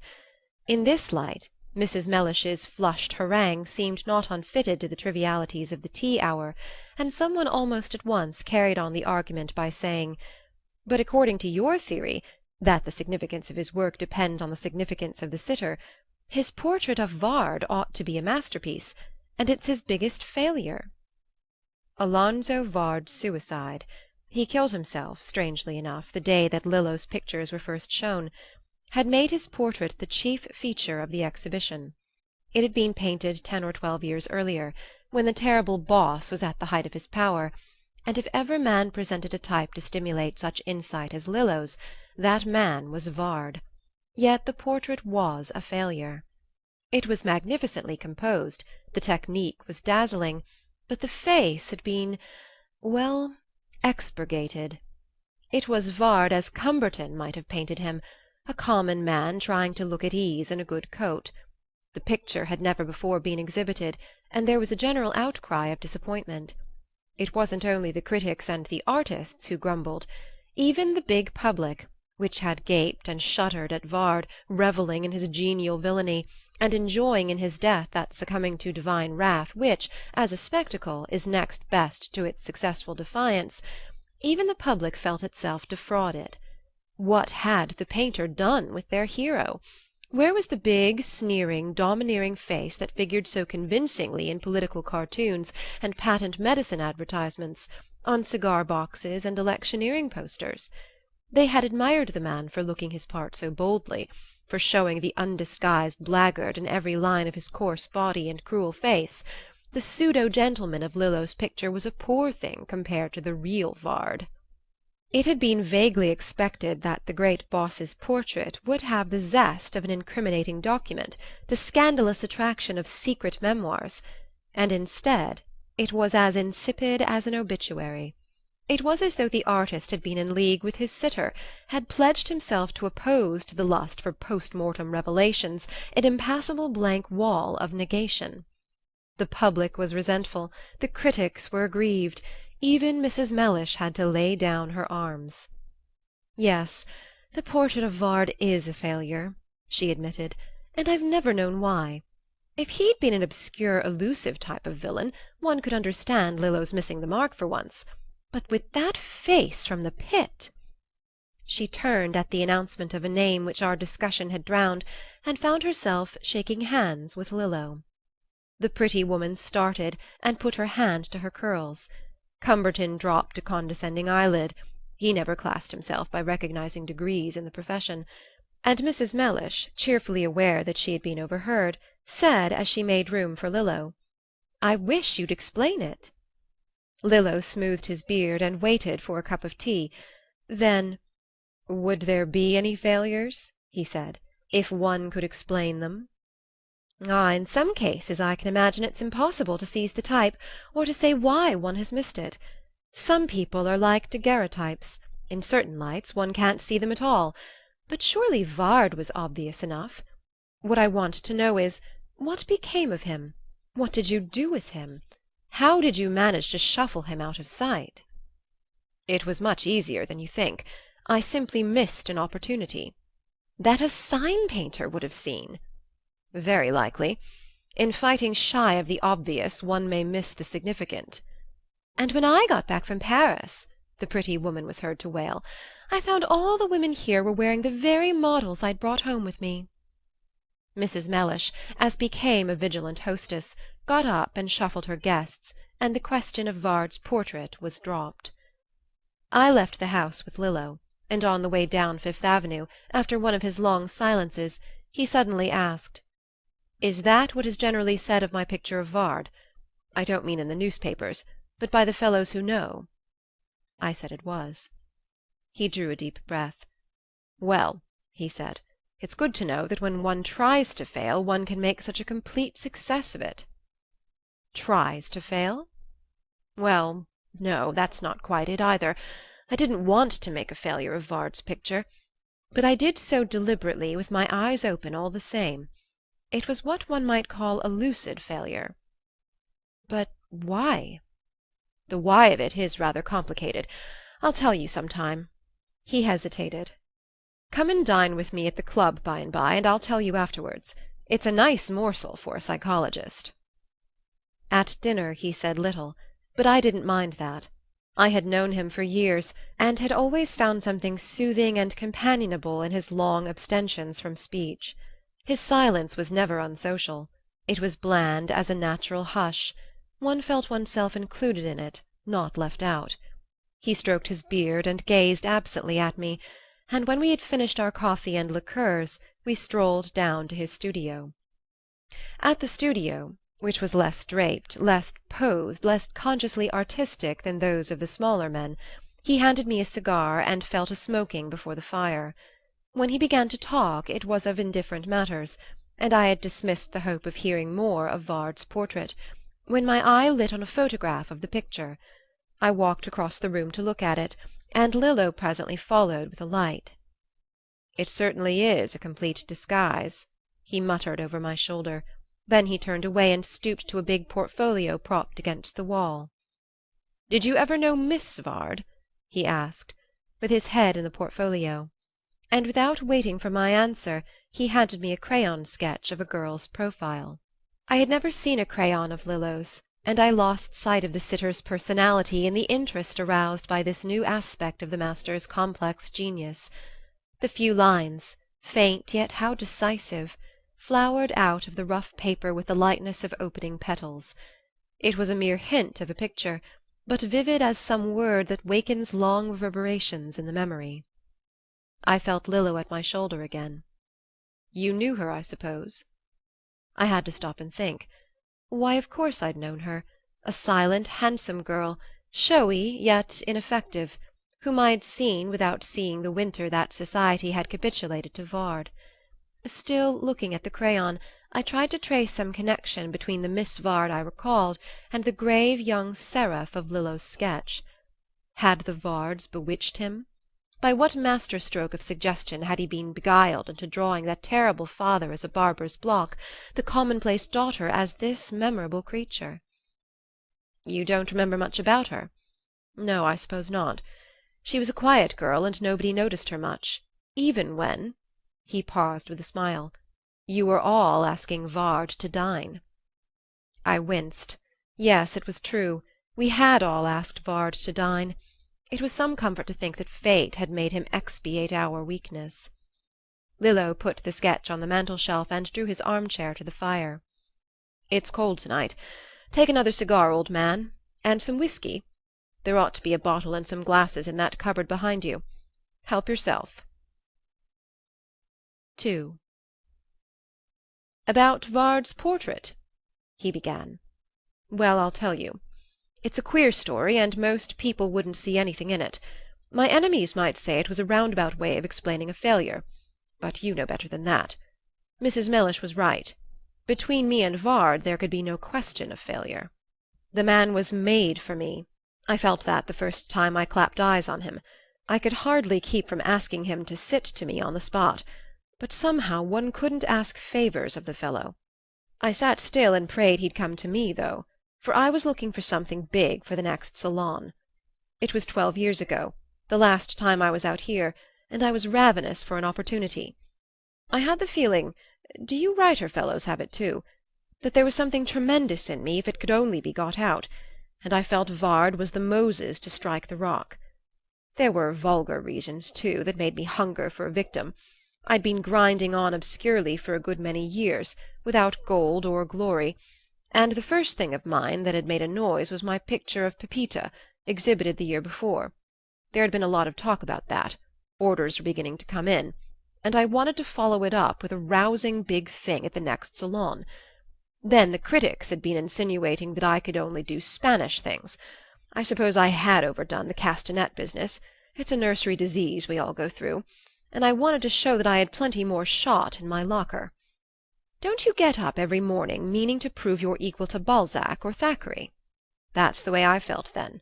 Only give me a chance, I wanted to shout out to them, and I saw at once that Vard was my chance.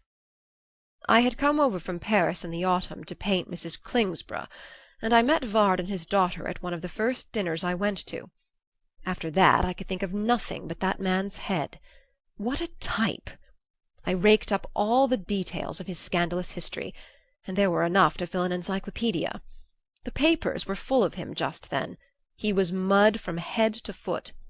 It was about the time of the big viaduct steal, and irreproachable citizens were forming ineffectual leagues to put him down. And all the time one kept meeting him at dinners. That was the beauty of it. Once I remember seeing him next to the bishop's wife. I've got a little sketch of that duet somewhere. Well, he was simply magnificent, a born ruler. What a splendid condottiere he would have made in gold armour, with a griffin grinning on his casque. You remember those drawings of Leonardo's, where the knight's face and the outline of his helmet combine in one monstrous saurian profile? He always reminded me of that. But how was I to get at him? One day it occurred to me to try talking to Miss Vard. She was a monosyllabic person who didn't seem to see an inch beyond the last remark one had made. But suddenly I found myself blurting out, "I wonder if you know how extraordinarily paintable your father is." And you should have seen the change that came over her. Her eyes lit up, and she looked, well, as I've tried to make her look there. He glanced at the sketch. "Yes," she said, "wasn't her father splendid, and didn't I think him one of the handsomest men I'd ever seen?" That rather staggered me, I confess. I couldn't think her capable of joking on such a subject, yet it seemed impossible that she should be speaking seriously. But she was. I knew it by the way she looked at Vard, who was sitting opposite, his wolfish profile thrown back, the shaggy locks tossed off his narrow, high, white forehead. The girl worshipped him. She went on to say how glad she was that I saw him as she did. So many artists admired only regular beauty, the stupid Greek type that was made to be done in marble. But she'd always fancied from what she'd seen of my work, she knew everything I'd done, it appeared, that I looked deeper, cared more for the way in which faces are modelled by temperament and circumstance. And of course in that sense, she concluded, my father's face is beautiful. This was even more staggering, but one couldn't question her divine sincerity. I'm afraid my one thought was to take advantage of it, and I let her go on, perceiving that if I wanted to paint Vard all I had to do was to listen. She poured out her heart. It was a glorious thing for a girl, she said, wasn't it, to be associated with such a life as that? She felt it so strongly sometimes that it oppressed her, made her shy and stupid. She was so afraid people would expect her to live up to him. But that was absurd, of course. Brilliant men so seldom had clever children. Still, did I know, she would have been happier, much happier, if he hadn't been in public life, if he and she could have hidden themselves away somewhere with their books and music, and she could have had it all to herself, his cleverness, his learning, his immense unbounded goodness. For no one knew how good he was, no one but herself. Everybody recognized his cleverness, his brilliant abilities. Even his enemies had to admit his extraordinary intellectual gifts, and hated him the worse, of course, for the admission. But no one could guess what he was at home. She had heard of great men who were always giving gala performances in public, but whose wives and daughters saw only the empty theatre, with the footlights out and the scenery stacked in the wings. But with him it was just the other way. Wonderful as he was in public, in society, she sometimes felt he wasn't doing himself justice. He was so much more wonderful at home. It was like carrying a guilty secret about with her. His friends, his admirers, would never forgive her if they found out that he kept all his best things for her. I don't quite know what I felt in listening to her. I was chiefly taken up with leading her on to the point I had in view. But even through my personal preoccupation I remember being struck by the fact that, though she talked foolishly, she didn't talk like a fool. She was not stupid. She was not obtuse. One felt that her impassive surface was alive with delicate points of perception. And this fact, coupled with her crystalline frankness, flung me back on a started revision of my impressions of her father. He came out of the test more monstrous than ever, as an ugly image reflected in clear water is made uglier by the purity of the medium. Even then I felt a pang at the use to which fate had put the mountain pool of Miss Vard's spirit, and an uneasy sense that my own reflection there was not one to linger over. It was odd that I should have scrupled to deceive, on one small point, a girl already so hugely cheated. Perhaps it was the completeness of her delusion that gave it the sanctity of a religious belief. At any rate, a distinct sense of discomfort tempered at the satisfaction with which, a day or two later, I heard from her that her father had consented to give me a few sittings. I'm afraid my scruples vanished when I got him before my easel. He was immense, and he was unexplored. From my point of view, he'd never been done before. I was his Cortez. As he talked, the wonder grew. His daughter came with him, and I began to think she was right in saying that he kept his best for her. It wasn't that she drew him out or guided the conversation, but one had a sense of delicate vigilance, hardly more perceptible than one of those atmospheric influences that give the pulses a happier turn. She was a vivifying climate. I had meant to turn the talk to public affairs, but it slipped toward books and art, and I was faintly aware of its being kept there without undue pressure. Before long I saw the value of the diversion. It was easy enough to get at the political Vard. The other aspect was rarer and more instructive. His daughter had described him as a scholar. He wasn't that, of course, in any intrinsic sense. Like most men of his type, he had gulped his knowledge standing, as he had snatched his food from lunch-counters. The wonder of it lay in his extraordinary power of assimilation. It was the strangest influence of a mind to which erudition had given force and fluency without culture. His learning had not educated his perceptions. It was an implement serving to slash others rather than to polish himself. I have said that at first sight he was immense, but as I studied him, he began to lessen under my scrutiny. His depth was a false perspective painted on a wall. It was there that my difficulty lay. I had prepared too big a canvas for him. Intellectually his scope was considerable, but it was like the digital reach of a mediocre pianist. It didn't make him a great musician. And morally he wasn't bad enough. His corruption wasn't sufficiently imaginative to be interesting. It was not so much a means to an end as a kind of virtuosity practised for its own sake, like a highly developed skill in cannoning billiard balls. After all, the point of view is what gives distinction to either vice or virtue. A morality with ground-glass windows is no duller than a narrow cynicism. His daughter's presence, she always came with him, gave unintentional emphasis to these conclusions, for where she was richest he was naked. She had a deep-rooted delicacy that drew color and perfume from the very centre of her being. His sentiments, good or bad, were as detachable as his cuffs. Thus her nearness, planned, as I guessed, with the tender intention of displaying, elucidating him, of making him accessible in detail to my dazzled perceptions, this pious design in fact defeated itself. She made him appear at his best, but she cheapened that best by her proximity.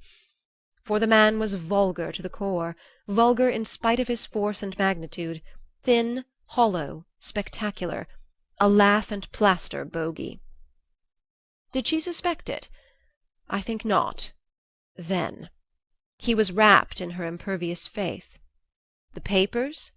Oh, their charges were set down to political rivalry, and the only people she saw were his hangers-on, or the fashionable set who had taken him up for their amusement. Besides, she would never have found him out in that way. At a direct accusation her resentment would have flamed up and smothered her judgment.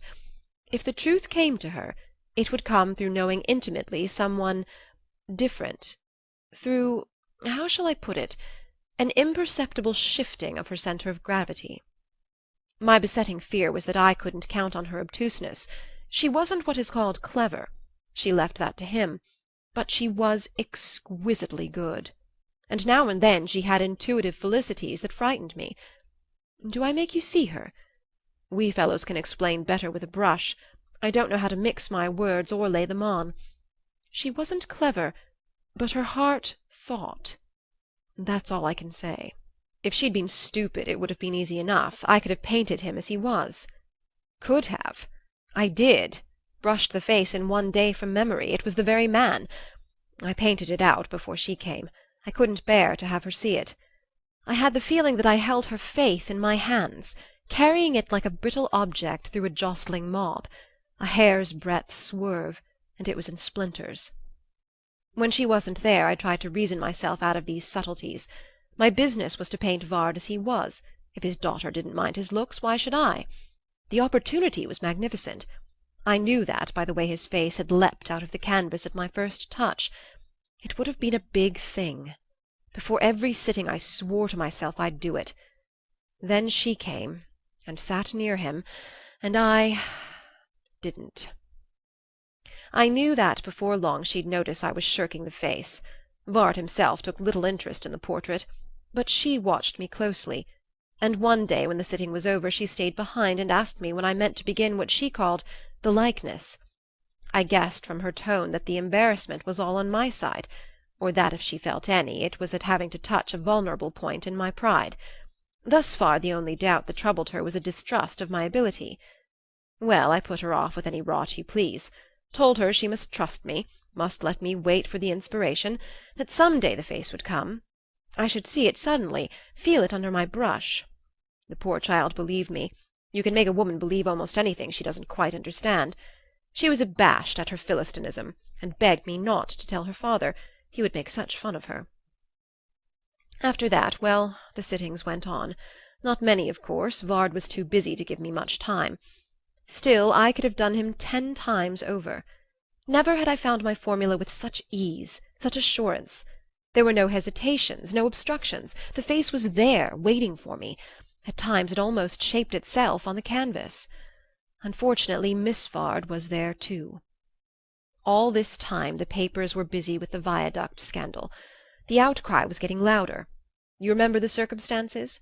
One of Vard's associates, Bardwell, wasn't it, threatened disclosures. The rival machine got hold of him, the independents took him to their bosom, and the press shrieked for an investigation. It was not the first storm Vard had weathered, and his face wore just the right shade of cool vigilance. He wasn't the man to fall into the mistake of appearing too easy. His demeanour would have been superb, if it had been inspired by a sense of his own strength, but it struck me rather as based on contempt for his antagonists. Success is an inverted telescope through which one's enemies are apt to look too small and too remote. As for Miss Vard, her serenity was undiminished, but I half detected a defiance in her unruffled sweetness, and during the last sittings I had the factitious vivacity of a hostess who hears her best china crashing. One day it did crash. The headlines of the morning papers shouted the catastrophe at me. "The monster forced to disgorge. Warrant out against Vard. Bardwell the boss's boomerang." You know the kind of thing. When I had read the papers I threw them down and went out. As it happened, Vard was to have given me a sitting that morning, but there would have been a certain irony in waiting for him. I wished I had finished the picture. I wished I'd never thought of painting it. I wanted to shake off the whole business, to put it out of my mind if I could. I had the feeling, I don't know if I can describe it, that there was a kind of disloyalty to the poor girl in my even acknowledging to myself that I knew what all the papers were howling from the housetops. I had walked for an hour when it suddenly occurred to me that Miss Vard might, after all, come to the studio at the appointed hour. Why should she? I could conceive of no reason, but the mere thought of what, if she did come, my absence would imply to her, sent me bolting back to 12th Street. It was a presentiment, if you like, for she was there. As she rose to meet me, a newspaper slipped from her hand. I'd been fool enough, when I went out, to leave the damned things lying all over the place. I muttered some apology for being late, and she said reassuringly, "But my father's not here yet." "Your father?" I could have kicked myself for the way I bungled it. "He went out very early this morning, and left word that he would meet me here at the usual hour." She faced me, with an eye full of bright courage, across the newspaper lying between us. "He ought to be here in a moment now. He's always so punctual. But my watch is a little fast, I think."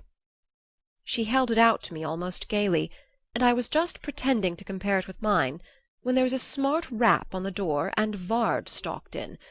There was always a civic majesty in his gait, an air of having just stepped off his pedestal, and of dissembling an oration in his umbrella. And that day he surpassed himself. Miss Vard had turned pale at the knock, but the mere sight of him replenished her veins, and if she now avoided my eye, it was in mere pity for my discomfiture. I was in fact the only one of the three who didn't instantly play up, but such virtuosity was inspiring, and by the time Vard had thrown off his coat and dropped into a senatorial pose, I was ready to pitch into my work. I swore I'd do his face then and there, do it as she saw it. She sat close to him, and I had only to glance at her while I painted. Vard himself was masterly. His talk rattled through my hesitations and embarrassments like a brisk northwester sweeping the dry leaves from its path. Even his daughter showed the sudden brilliance of a lamp from which the shade has been removed. We were all surprisingly vivid. It felt somehow as though we were being photographed by flashlight. It was the best sitting we'd ever had, but unfortunately it didn't last more than 10 minutes. It was Vard's secretary who interrupted us, a slinking chap called Cornley, who burst in, as white as sweetbread, with the face of a depositor who hears his bank has stopped payment. Miss Vard started up as he entered, but caught herself together and dropped back into her chair. Vard, who had taken out a cigarette, held the tip tranquilly to his fusee. "You're here, thank God!" Cornley cried. "There's no time to be lost, Mr. Vard. I've got a carriage waiting round the corner in 13th Street." Vard looked at the tip of his cigarette. "A carriage in 13th Street?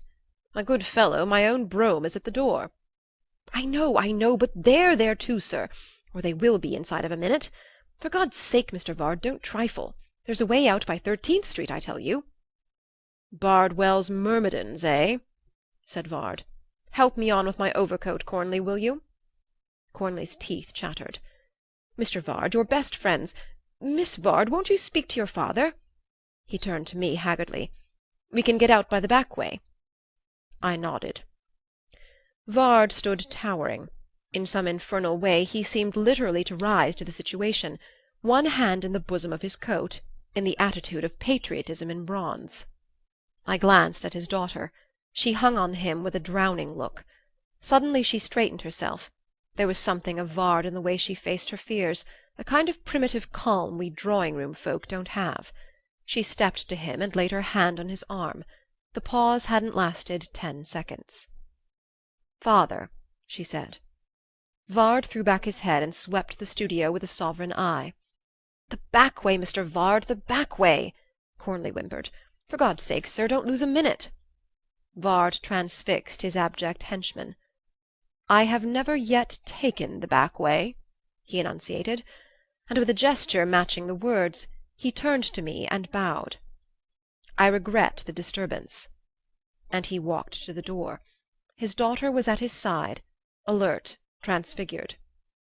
"Stay here, my dear." "Never." They measured each other an instant. Then he drew her arm in his. She flung back one look at me, a paean of victory, and they passed out with Cornley at their heels. I wish I'd finished the face then. I believe I could have caught something of the look she had tried to make me see in him. Unluckily, I was too excited to work that day or the next, and within the week the whole business came out. If the indictment wasn't a put-up job, and on that I believe there were two opinions, all that followed was. You remember the farcical trial, the packed jury, the compliant judge, the triumphant acquittal? It's a spectacle that always carries conviction to the voter. Vard was never more popular than after his exoneration. I didn't see Miss Vard for weeks. It was she who came to me at length, came to the studio alone, one afternoon at dusk. She had, what shall I say, a veiled manner, as though she had dropped a fine gauze between us. I waited for her to speak. She glanced about the room, admiring a hawthorn vase I had picked up at auction. Then after a pause she said, "You haven't finished the picture?" "Not quite," I said. She asked to see it, and I wheeled out the easel and threw the drapery back.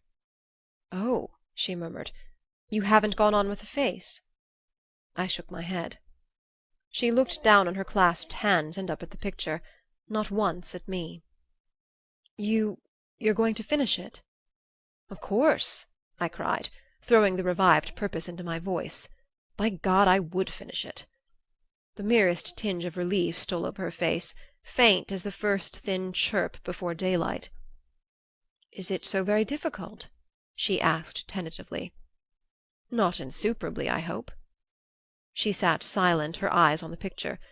At length, with an effort, she brought out, "Shall you want more sittings?" For a second I blundered between two conflicting conjectures. Then the truth came to me with a leap, and I cried out, "No, no more sittings." She looked up at me then for the first time, looked too soon, poor child, for in the spreading light of reassurance that made her eyes like a rainy dawn I saw with terrible distinctness the rout of her disbanded hopes. I knew that she knew. I finished the picture and sent it home within a week. I tried to make it what you see. Too late, you say? Yes, for her, but not for me or for the public. If she could be made to feel for a day longer, for an hour even, that her miserable secret was a secret, why, she'd made it seem worth while to me to chuck my own ambitions for that." Lillo rose, and taking down the sketch, stood looking at it in silence. After a while I ventured, "And Miss Vard?" He opened the portfolio and put the sketch back, tying the strings with deliberation. Then, turning to relight his cigar at the lamp, he said, "She died last year, thank God."